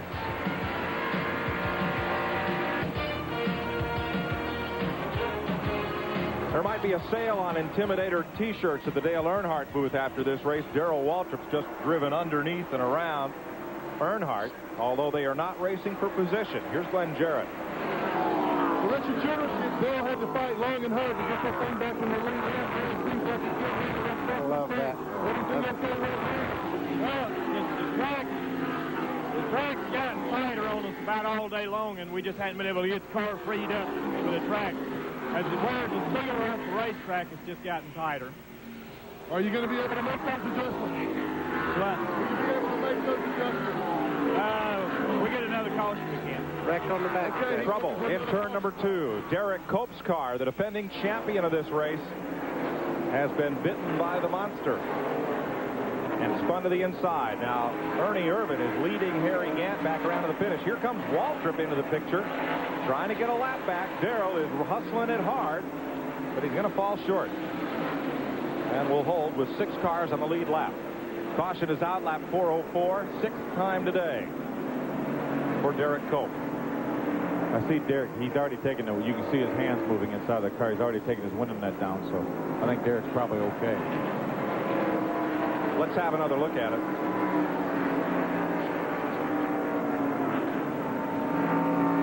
Had a good year at Dover last year.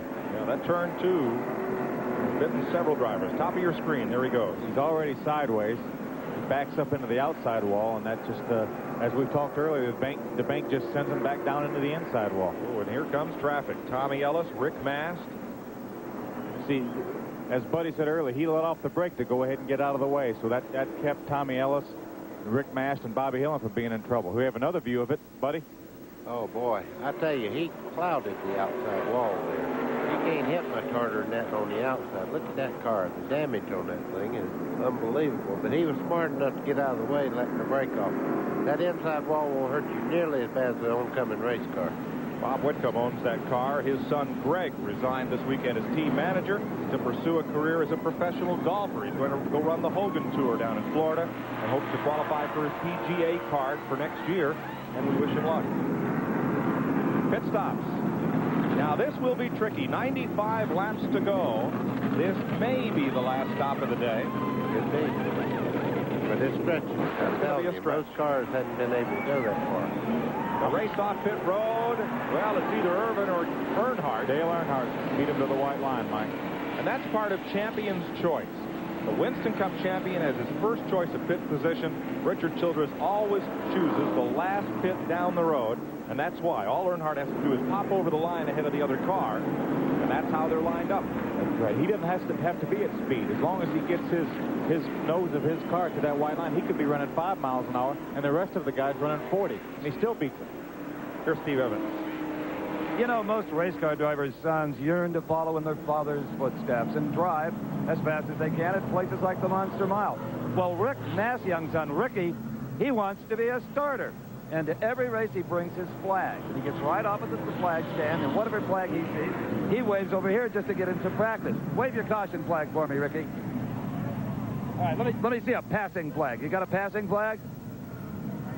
That's the one your dad never sees. Huh? Okay, let's go down to Brock. Mike, I'm with Tony Glover, crew chief on Ernie Irvin's car, and you put 4 fresh tires on. Can you do the distance? That's the big question now. 95 laps left. You're going to stretch it. Will you have to stop again? No, we can't make a distance. We'll have to stop one more time. This is the first time today we put on brand new tires. We've been using scuffs all day. We didn't have any more, so we're going to try a set of stickers. We've not tried them all day, so we'll have to see what happens. Been running real strong. The guys are getting you some really quick laps just before that caution. Yeah, right now they're running the fastest they've run all day, and you know, Ernie and Harry are putting on a real good race, and I don't know. We'll see what happens. One more stop just for a splash of fuel. Is that the plan? Well, right now that's the plan, but who knows? That's what Winston Cup racing's all about. Mike? 94 miles to go, and we'll see who will gamble. And gentlemen along the pits, that's something we'll want to know. Who thinks they can go the distance? Who's willing to roll the dice? 406 miles complete, 94 to go. As the Monster Mile bites Derek Cope, causes our 6th caution flag of the day. Those 5 cars are on the lead lap, along with Hut Strickland. We'll be right back. At Dover Downs, Delaware, 408 laps are complete. 6th caution of the day out for Derek Cope's crash at turn number 2. And this crowd, they paid for seats, but they haven't sat down much today. A pretty good 500 here at Dover Downs. We're going to update you on where your favorite driver is running in the field as Wagner. Folks who make power painting, not just a whole lot faster, but a whole lot better, bring you this field standings update.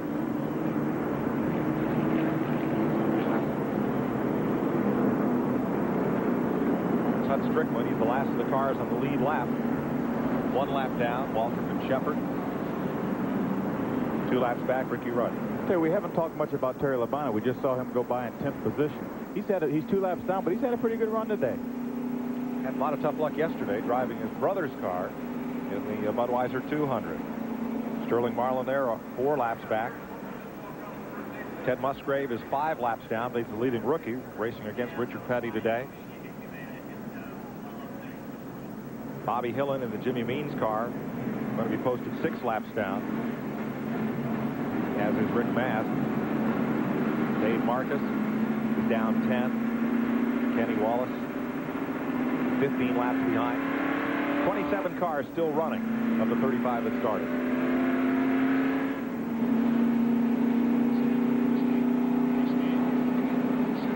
Here's Steve Evans. All right, with 91 laps to go, the big question is, who can make it to the finish? What about Harry Gant, Andy? Well, you know, I don't think we can make it from here. We'll probably just stop and top off here when we get 1 to go. And I think, you know, right now it's 90 to go. I think we'll be safe from here on. Okay, let's go down to Glenn Jarrett. Well, last year at this race, Derek Cope met with great success. Today, he met the wall with great force. What happened out there? Well, we got to change the tires. The car was a little loose getting in the corner on that set of tires, and I just hit one of those seams, the cracks in the racetrack, all the rubber built up on it, and the car got sideways, and I fought it, but I just couldn't get the Pure Layer Chevrolet on the wall. Looks like the track conditions making it awfully tough to race 500 miles out there right now. It's awful tough out there. You just got to battle it all day long. You are okay, though? I'm fine, thanks. Derek Cope sliding off the outside wall and into the inside. The back of that car pretty well used up, and it gets used a little more. That was just a heck of a move. He sacrificed a little bit of the back of the car, which it was already damaged, but he kept those other cars from getting into trouble by letting the brakes off and hitting that inside wall. Good move. I want to mention the passing of longtime NASCAR race official Leo Waters. He was the chief steward up at Stafford Motor Speedway in Connecticut. Had a lot to do with modified and late model sportsmen racing up in New England. Lost a bout with cancer, and we'll miss him. 89 laps to go at the Monster Mile. Dale Earnhardt, Ernie Irvan, Harry Gant, Mark Martin, Ken Schrader, and Hut Strickland. Will they stop for gas before we go green?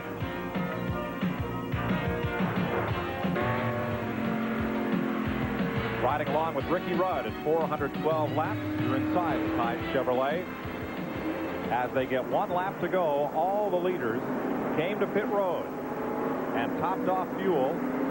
Davey Allison came in and got fuel and a quick bite to eat, they said. And he's back out there to finish this one. 413 laps. Had pulled directly out in front of Sterling Marlin, causing a brief lockup. You shouldn't eat while you're driving. That's exactly right. Oh, look at this. 4 deep. 3 deep, brother. Maybe 4. Darrell Waltrip did not stop among the leaders. He's going to try to get back on the lead lap, anticipating one more caution. Bad move. Now, is Morgan Shepherd on the tail end of the lead lap? He is, and Waltrip may be as well. Did they just not come back in the top off? Or right. I mean, they came in on this caution flag. Okay. Right? Right. I didn't understand that. I thought you meant he didn't take on tires. If he didn't, he'll never get a lap back. But he didn't come in just now. He came in about 5 laps ago, so he's on the tail end of the lead lap. You remember, though, he's been running 5 to 8 laps further than anybody else all day long. So everybody should be able to go the distance. As you and Ricky Rudd go down the front straightaway, going up through the gears, and they jam into turn 1. 85 laps to go. Ken Schrader is out front. Waltrip did not get his lap back, and Morgan Shepherd's about to lose his. Lap that is. Earnhardt is right there, coming along on the back bumper of Schrader. That's the race for the lead. Ernie Irvan is there. Harry Gant was way back in traffic, Mike. Ooh. Boy. Earnhardt had a little piece of the 25 car just there. And he goes for the lead and gets it in the back straightaway.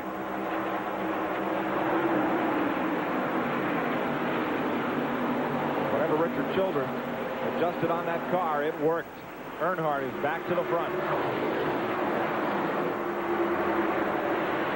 They may not have any of those shirts left to discount at the end of the day.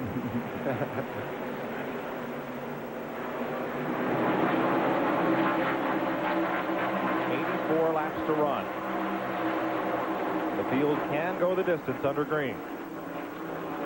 Schrader right there. Earnhardt, rather Waltrip right there.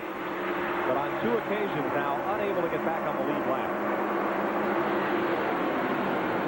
Just caught a shot at Darrell Waltrip's car.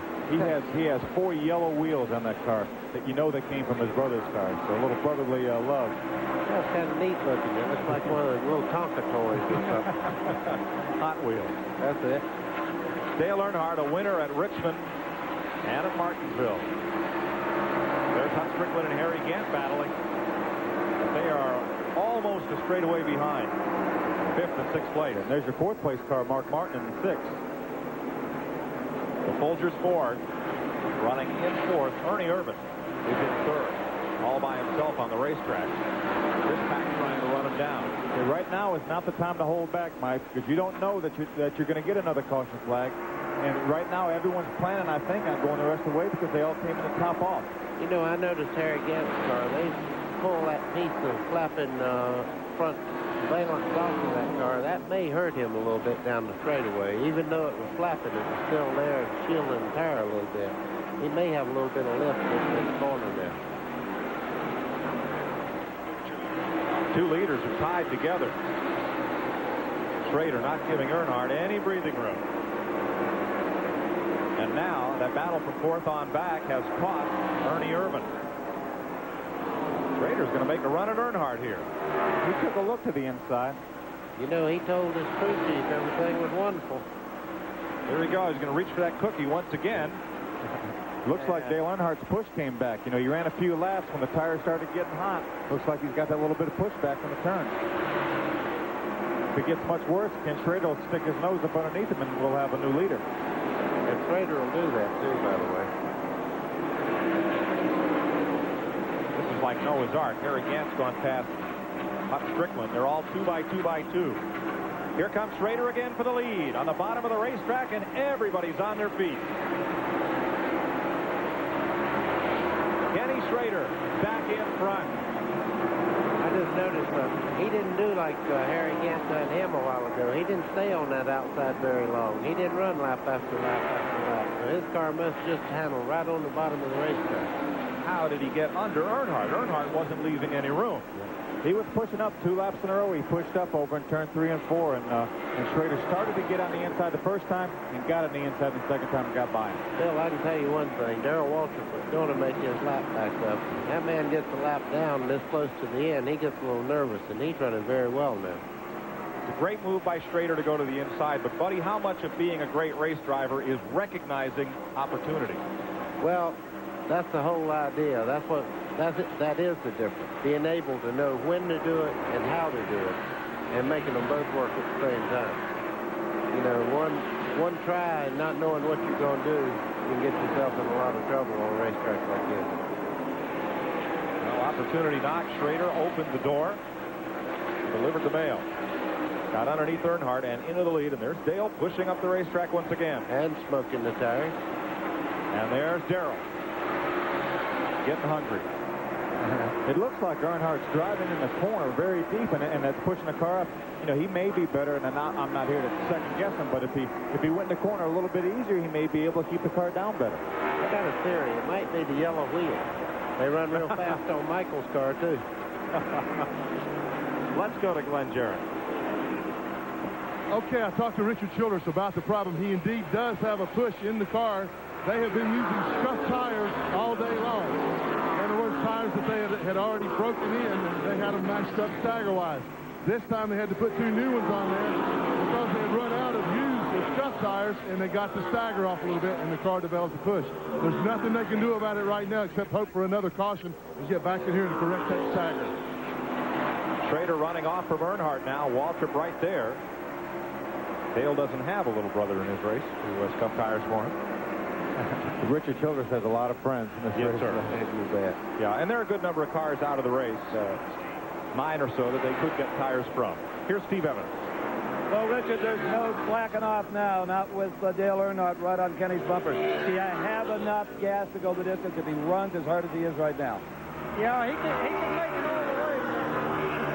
Tough deal. But you wouldn't mind seeing one more caution. I'm sorry, I didn't know. You wouldn't mind seeing one more caution? No, I'd like to see it straight through. Okay, Mike. Well, they love the setup they've got on the car. Yesterday, Davey Allison ran out of gas under caution, leading the race with 1 lap to go. And outside the gates here, there was a camper with a big sign, Davey Allison Gas Fund, donate here. There was gas in the tank. Just couldn't get to the pickup, apparently. And Allison finished 6th instead of winning the 200.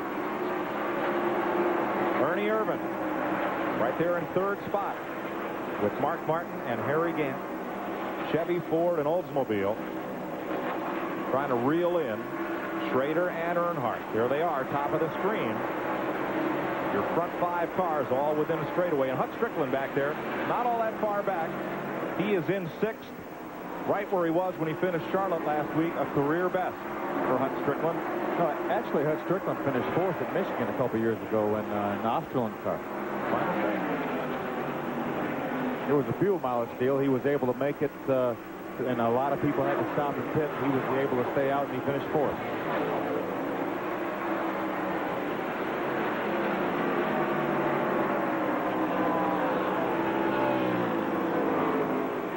Irvin and Gant, 3rd and 4th. Mark Martin right there. That Ford hasn't had much since it led for about 60 laps here. But Martin's been able to stay in the chase right with that group of leaders. I tell you, Dale Earnhardt's driving the wheels off that car. It's not handling the best out here, but he is really wrestling that steering wheel. And he's got himself back up here. If Ken Schrader just slips a little bit, it's all over. He'll be right by him. When life deals you lemons, make lemonade. That's it. 6 cars on the lead lap. Earnhardt's crew. 1 lap down, Darrell Waltrip and Morgan Shepherd. 2 laps back, Rusty Wallace, Ricky Rudd, Terry Labonte. 4 laps down, Bobby Hamilton in 12th place, Alan Kulwicki, Sterling Marlin, Joe Rutland. And then 5 laps down, Bill Elliott, Richard Petty, Davey Allison, Ted Musgrave, and Tommy Ellen. That's the top 20. 66 laps to run here. Richard Groom wants to see it go caution-free. A couple of these other cars in the lead lap would like to change that handling setup if they could. With Kenny Schrader in the lead. 66 laps to go. His crew looking on. CNN's exclusive live coverage of the Budweiser 500 will continue after these messages.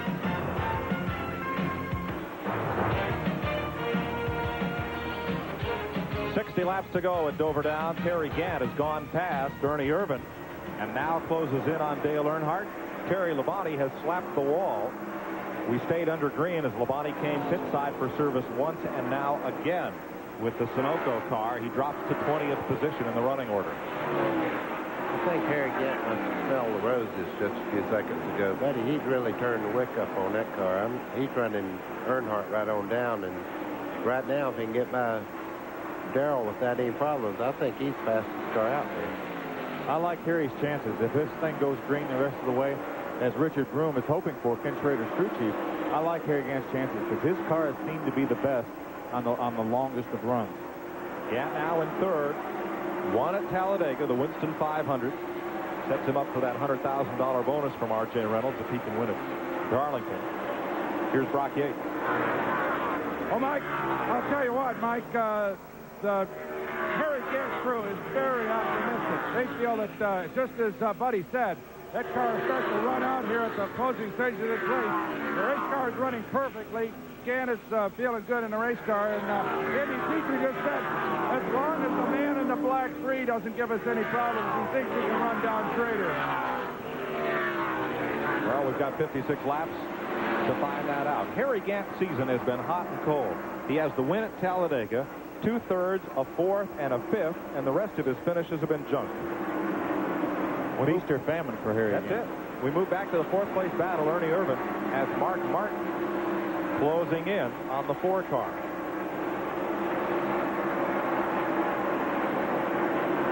Martin's cars run pretty well all day. Mark has been hot and cold. He's either led the race or he's kind of hung with the lead lap. He'd have been very quick or just kind of there. Yep. As Brock was talking, they wondered if Harry Gant would have much trouble with the guy in the black 3. Well, I can guarantee you the guy in the black 3 is not going to make it easy for Harry Gant to pass. As a matter of fact, the guy in the black 3 is catching later Ken Schrader again. And he is really smoking up the asphalt sealer to do it. The one thing I see is several of the cars are beginning to try to run up high, and it's just not working. Now, I've noticed that the 4 car several times has went down in the corner and almost hit the wall, trying to make it work on the high side. When you go and hunt for a groove on a racetrack like this, how long before you know if there's another one there? Well, you know it before you make the move. You'll see a car that's beating you pretty bad, and you'll try it just because he's beating you on the racetrack. Well, Ken Schrader is working that bottom groove, and here comes Earnhardt. He's just about half a car width higher on the racetrack than the Kodiak Chevrolet of Schrader. Now, you notice that Harry Gant went high in one corner, and the 4 cars already run him down again. So that's not the place to be. Come down here. Schrader into the front straightaway at the stripe. Front 4 cars in view. Schrader, Earnhardt, Gant, and Ernie Irvin closing in. Then Mark Martin and Hut Strickland. Earnhardt's closing fast on Schrader. I don't know whether Schrader's chassis may be loosening enough on him or just what. Have you seen what's happened? I don't know, but from what we're hearing, most everyone that's having a problem is talking about their car being tight. So Dale Earnhardt's car appeared to be very tight back when Ken Schrader was able to get by him, but now he's chasing Schrader back down. Harry Gant tucked in there behind Dave Marcus. Then Irvin. And Mark Martin, 3rd, 4th, and 5th. Hut Strickland still on the lead lap. He's a little further back in 6th spot. 1 lap down, still Darrell Waltrip in 7th, Morgan Shepherd in 8th. 2 laps back, Rusty Wallace and Ricky Rudd. 3 laps down, Bobby Hamilton, Alan Kulwicki, Sterling Marlin, Joe Rutland. 5 down, Bill Elliott, Davey Allison, Richard Petty, Ted Musgrave, Tommy Ellen. Schrader victory at Atlanta, his 3rd Winston Cup career win. 50 miles to go.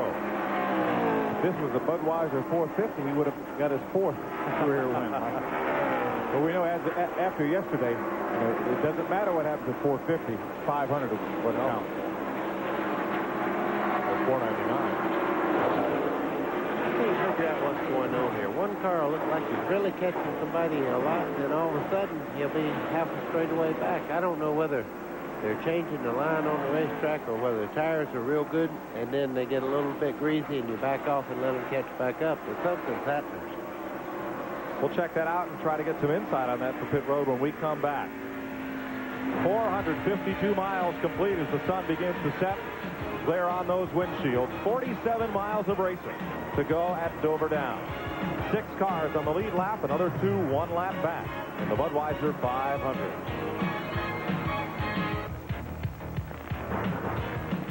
The view from Davey Allison's car, looking at leader Ken Schrader.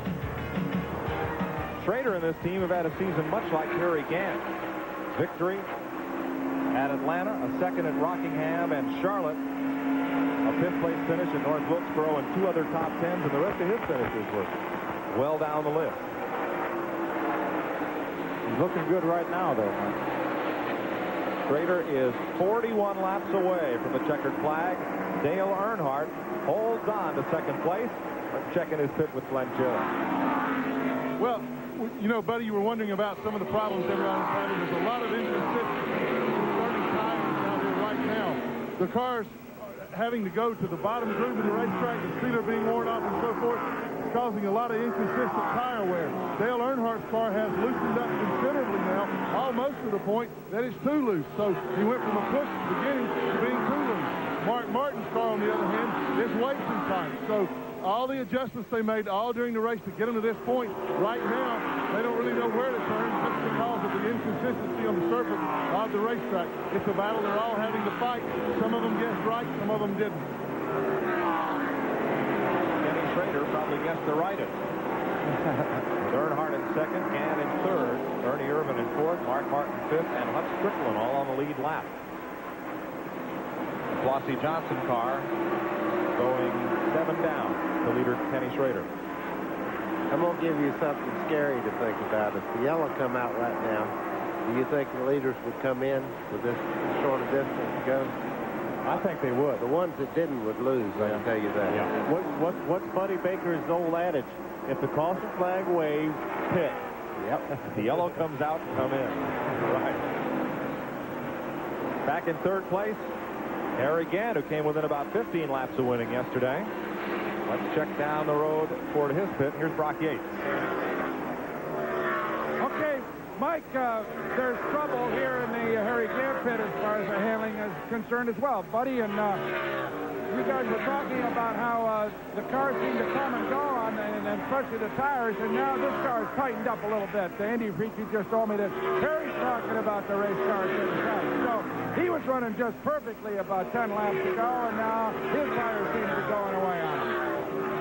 Well, if all these guys go away, Darrell's a lap down. He might have a shot at him. Well, that's true, and now you know what exactly is happening. The end of the race car, if the back's loose, the right rear is going away, making it looser. If the front's pushing, then the right front's wearing out quicker and making the car chatter up the racetrack. So now at least we know what's going on. And the whole field is backing up a bit. Let's check with Steve Evans. Well, Richard Broom, you're the only man in the world that knows what's going on in Kenny Schrader's mind because you have the radio. What is he saying? Well, he's not talking right now. What are you saying to him? I'm just telling him to go ahead and build his lead as far as he can. But no way you're going to take it easy. Okay, they're looking good. They're feeling good. The time for taking it easy is going to be on the flight home. 34 laps. And how many races at this track have been decided in just 34 laps? As Buddy Baker said at the top of the show, you lost one. You were leading the race with how long? How many to go? 4 laps to go. So stick with us for the next 34 as we run to 500 with Kenny Schrader leading Earnhardt, Gant, Irvin, Martin, and Strickland.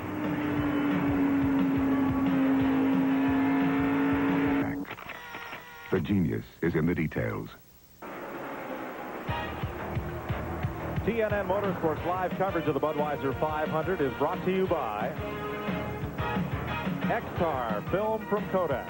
For advanced photographers, the genius is in the details.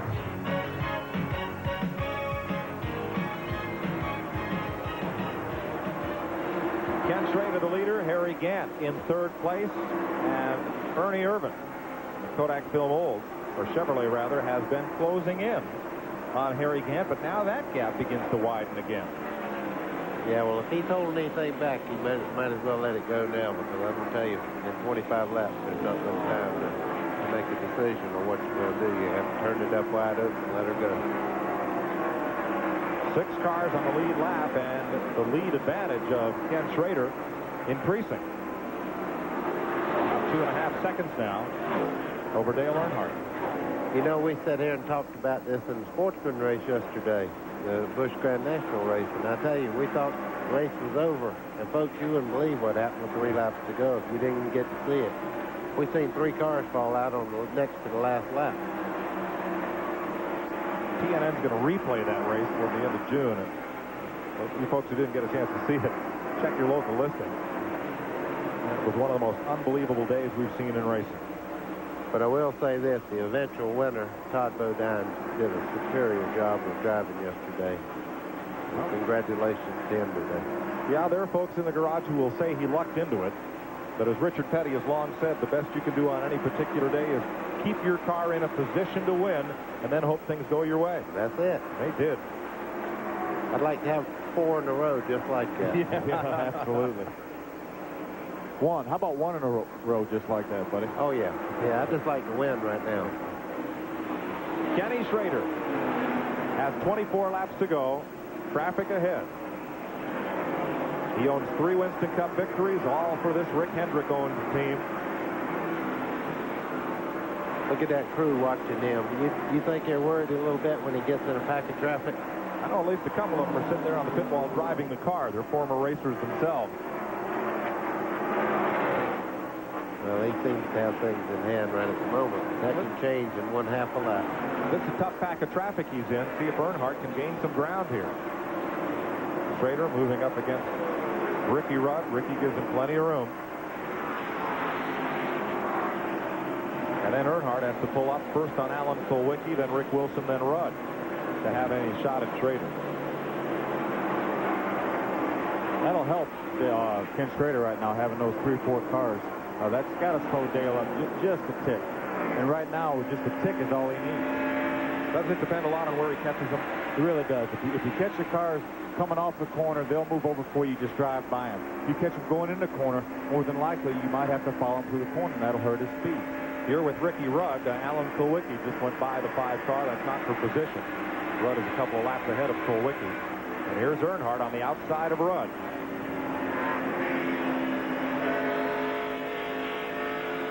That's close focus right there. Earnhardt goes by.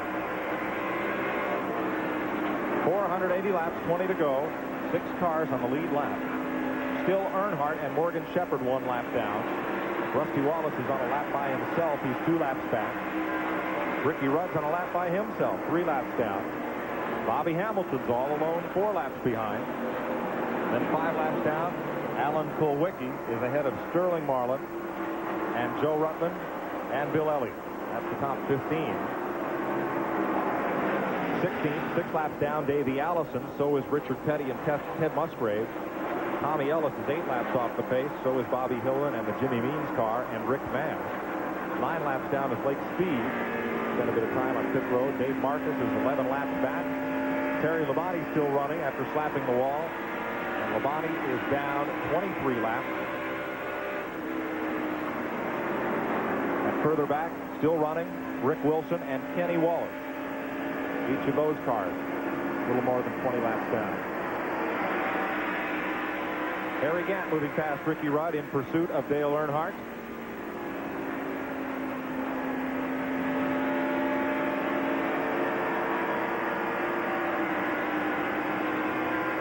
Front straightaway.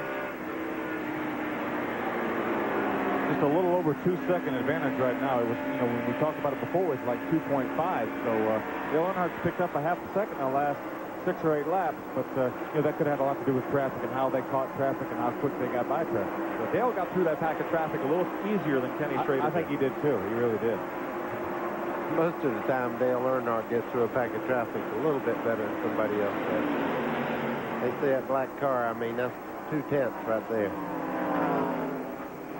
Next time we get a shot from the in car, give me an idea here. You're starting to get a lot of glare on these windshields, and the sun is coming down low enough over the racetrack. Is that getting to be a big factor? I don't think so. Not here as much as maybe Atlanta, Georgia, where you drive off into have the sunshine in your face, and all of a sudden the corner just makes it black. You know, when where the sun is glowing across there, and then it gets shadowy. I knew I'd get it out. There's that glare out of 3. I think with daylight savings time too, that helps a lot, Mike, because obviously the sun's up higher than it would be otherwise. Move over flag on Kenny Wallace and Bobby Hamilton. And Schrader stepping it out, 2.2 seconds. Alan Kulwicki on pit road. Again, he started in the top 5 6 times on this racetrack. Still looking for first top 5 finish there. They're looking for problems on the right front on Kulwicki's car. Third place Harry Gant is beginning to close within sight of Dale Earnhardt now. There's Gant. Rick Wilson behind him. Rick Mass, part of that group. That 33 car is smoking, Mike, and that's not just smoke from the sealer on the racetrack. Don't say that this close to the end, Phil. That man deserves to finish this race as hard as he's doing that car today. It sure does, but it's obviously smoking a little bit. Right now, I don't think it's too bad, but if it gets any worse, NASCAR may elect to bring them in. Let's see if it'll hold up for 12 laps here. Let's don't say anything, okay? It is smoking, you're right. I think it might be pushing, and he's driving it so hard it's smoking the right front. It could be. I hope for his case that's what it is. He said, that's my story, and I'm sticking with it. Right. The Schrader crew looking on. No, that's Dale smoke. Earnhardt. He's not going to make it either, I'm afraid. Dale Earnhardt is digging into Schrader's lead. It's down under a second and a half now, Mike. 1.46 seconds. Earnhardt sweeps around Bill Elliott entering turn 3. Sterling Marlin making a late pit stop. 11 laps to go. Don't see a lot of emotion out of Earnhardt's crew. They've seen this movie, Mike. Yes. Whatever the problem on a 33 car is, it only does it going in the corner. Let's find out for Brock Yates. Well, Mike, I just checked with Andy Petrie. He has no idea what's going on. Harry hasn't said anything on the radio. Apparently, there's no indication on the instrument panel of any problems, but as we all can see, there is smoke, and certainly the Skull Banner crew is concerned. Into the countdown, 9 laps to go. For Gant to hold on for a fine third-place finish. Kenny Schrader out front, Earnhardt in second, Gant, Ernie Irvan, Mark Martin at the front 5. Hut Strickland is 6th, and all of them are on the lead lap. One car real slow, about a 2. That looks like Terry Labonte. He's going to come to pit road. Had a tense moment up there in 2. We'll stay green with 8 laps left. There's Labonte's car down on the apron as Earnhardt whistles past. Now have they all figured their fuel mileage right, Mike? Are they all going to make it to the end of the race? Yes. I've got to think so, Bill. With that last stop for a splash of gas on the last lap of yellow, lap 4:13, 87 laps. Everybody here should be able to go 87 One thing about it, I've been right on everything I guessed on today, so if I say yes, we'll have 5 more stops before it's over. When you're right, it's expert analysis, and when you're wrong, you misspoke yourself. You got it. Okay. Ken Schrader stopped 2 laps before the rest of the field. He stopped at lap 411, so he has to go 89 miles. Cheech Gardy there for Kenny Schrader's crew. 6 to go.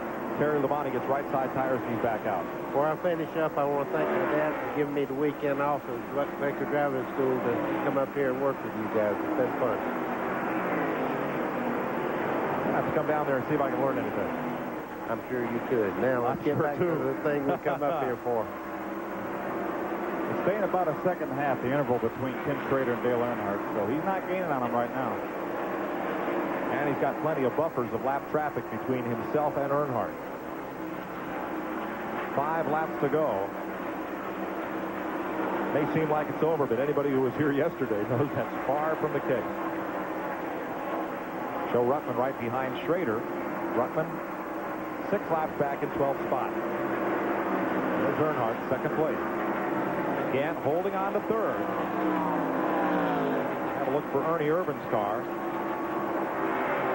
Don't believe Ernie's going to be able to close up on Harry Gant. 1.24 seconds first to second. Earnhardt is reeling in Kenny Schrader, but there is little time left. 3 to go.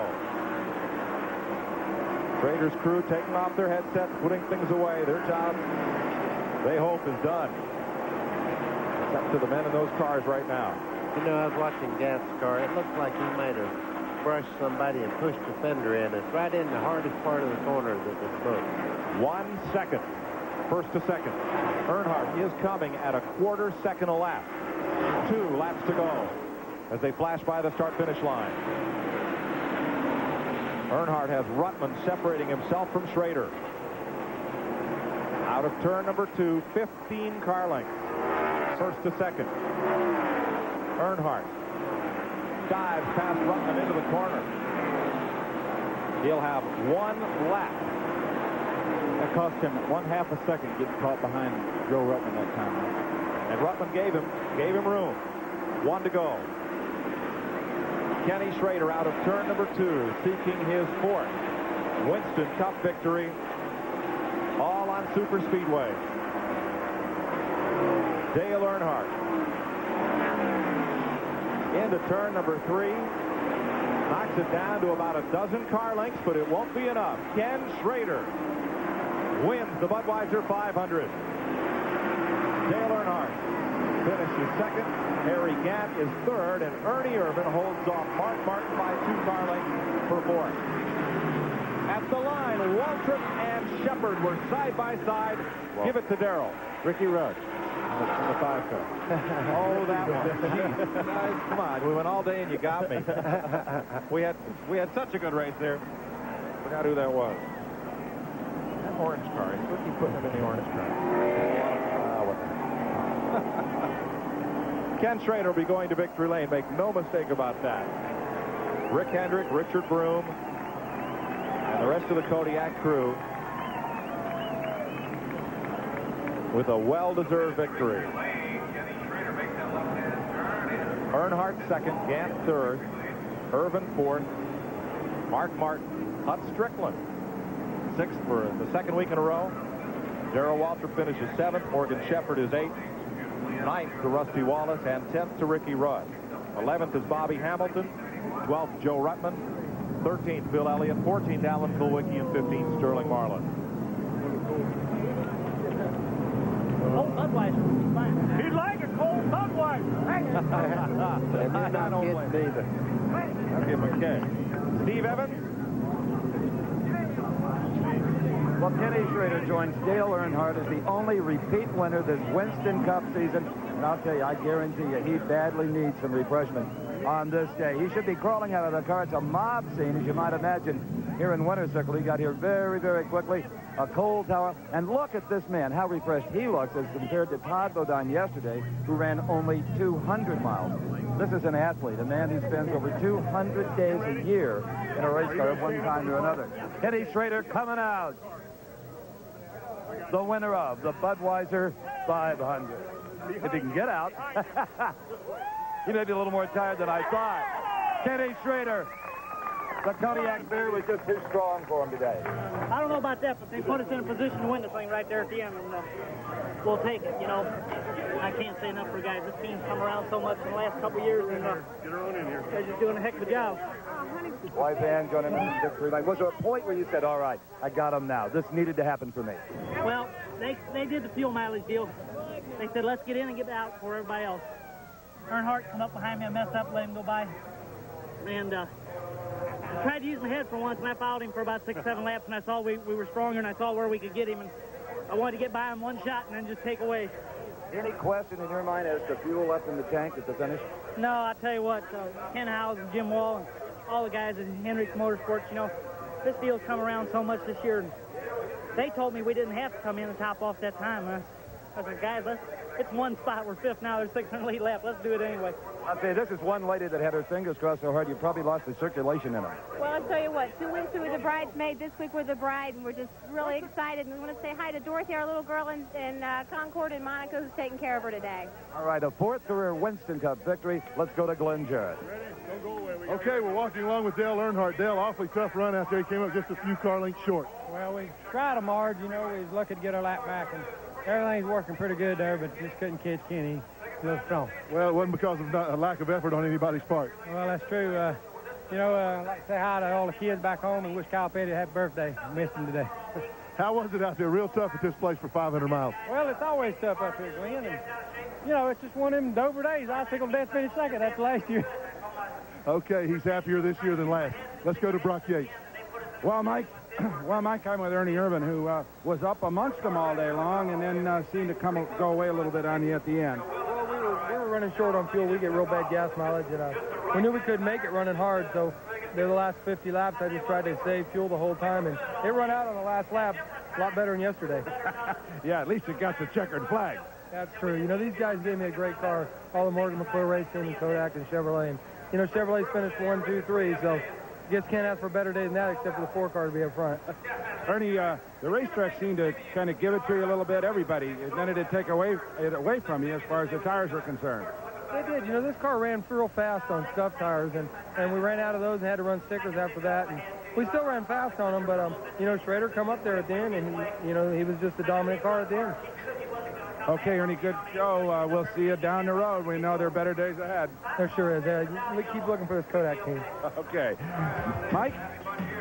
26 cars running at the finish today. That equals the event and all-time Dover track record, matching the 88 and 89 running of this race for most cars running at the finish. We'll have more from Dover Downs International Speedway right after we pause for these messages.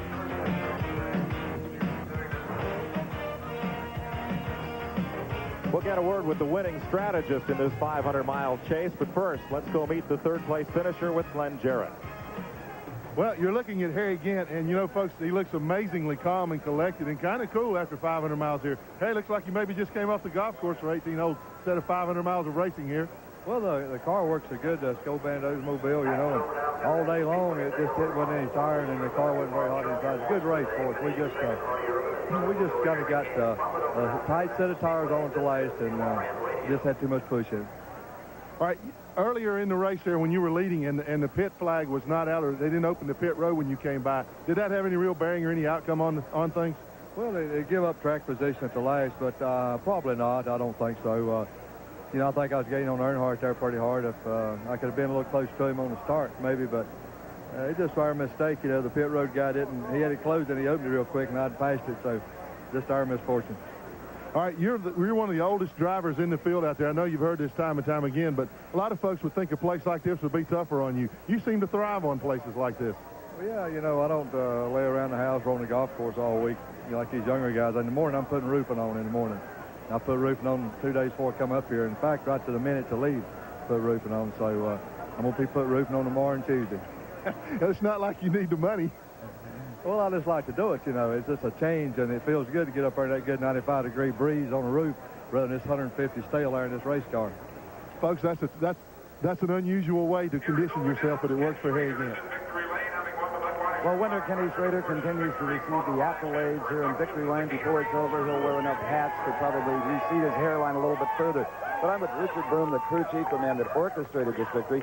And it appeared from my vantage point that you ran your race. You didn't let anything dictate to you.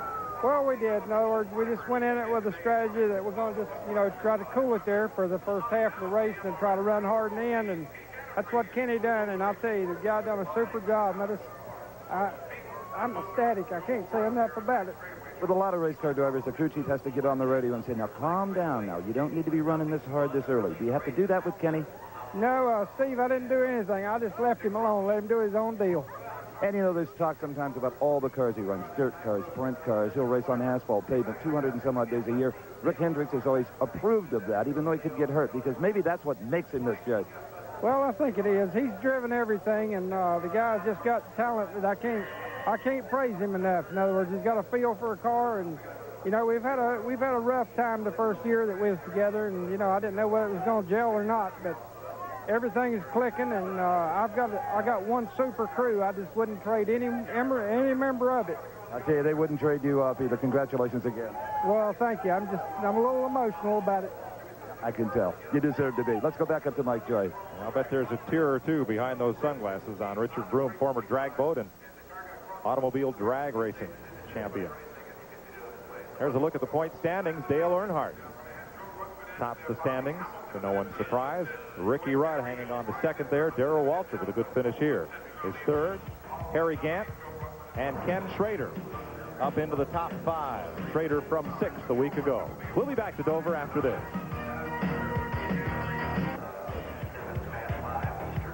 TNN Motorsports coverage of the Budweiser 500 is being brought to you by Auto Light Spark Plugs. Guaranteed for 2 years, no matter how far you go. Well, it'll be a big business down at those souvenir trucks this afternoon, and I'm not going to have to discount Dale Earnhardt shirts a dime. He comes back for a fine second-place finish behind Kenny Schrader. In fact, Earnhardt's been in the lead lap in 8 of the 10 races that he's been running at the end of this year. Harry Gant finishing 3rd, Ernie Irvin 4th. Mark Martin now has 5 straight top 5 finishes at this racetrack, with 5th here today. Hut Strickland 6th equals his season's best last week at Charlotte, and also his best from a year ago. Darrell Waltrip just never could get that lap back. Finishes 7th today. Morgan Shepherd, Rusty Wallace, Ricky Rudd, the top 10, helping Rudd stay in 2nd or staying well up in the Winston Cup points. A little further back, Bobby Hamilton ran to an 11th place finish today. Joe Ruttman, Bill Elliott, Alan Kulwicki, Sterling Marlin, the top 15. Davey Allison, Richard Petty ending up in 17th position. Good run for the rookie Ted Musgrave. Bobby Hillman and Rick Bass, kind of a long day. The 26 cars running at the end, tying the race record. And the last car running was Kenny Wallace back in 26th position. From there on back, Derek Cope hit the wall. So did Jimmy Spencer. Chad Little, an engine. Mickey Gibbs, mechanical trouble. J.D. McDuffie crashed. Mike Waltrip, that oil pump problem. Brett Bodine, an engine. Bobby Labonte, engine. And Dale Jarrett crashed out of the race. Here's Brock Yates. Mike, one of the, I'm sure he's going to be all right, but Richard Petty really did take it hard as far as the heat frustration is concerned. He was very slow getting out of the race car. They administered oxygen to him. Then the paramedics came over and are continuing to treat him with oxygen. The crewmen say he's okay, but obviously everybody concerned that he probably took a bunch more heat than other guys got. And as you well know, Buddy and Phil, sometimes a header can break or any one of a number of things can happen that cause a race car to get really, really hot inside. And I've noticed that sometimes you never feel it until you stop and actually get out of the car. Then it seems to kind of bubble up inside you, and then you really get hot. So Richard, a little warm, but otherwise okay after a tough 500 miles here at Dover. Brock, we'll be back. Exactly right about getting hot and trying to get out of the car. You make it to checker flag, and you can't get anywhere else. Be a while getting out of traffic here to get home.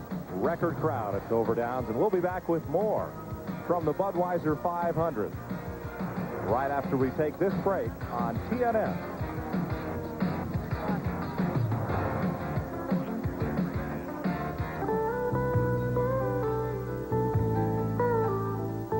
All of these champions championship-winning drivers have one thing in common: Goodyear Racing Eagles.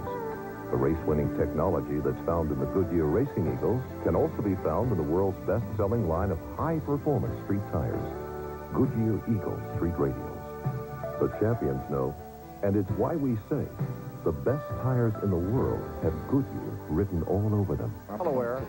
Now the real race begins. Packing up their picnic baskets and heading home after a big 500 miles of Winston Cup stock car racing. Back in the garage area, things cooling down just a bit. Glenn Jarrett.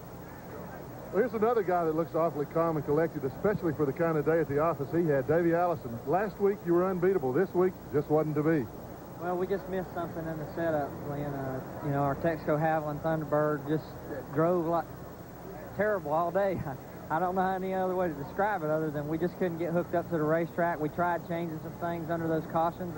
We put some rubbers and some springs, adjusted on the wedge, and even changed the adjustment on the front sway bar, and we just couldn't get the thing to hook up. And that's the way it goes sometimes. Sometimes you're on and sometimes you're off. The day we were off, and, you know, we can't hardly complain. That's 1 out of 7 that we've been off in, and we've had a shot to win all of the other races up till now. And we'll go to Sears Point next week and try to get everything together for out there and try to beat them on that road course. Well, there is one bright side to it. This probably put an end to all that controversy about raising the rear deck 3/4 of an inch. Well, you know, the Chevrolet's got us today, but there's always next week, and we're not going to back off on them. We're going to try to put these Fords in victory lane as much as possible for the rest of the season.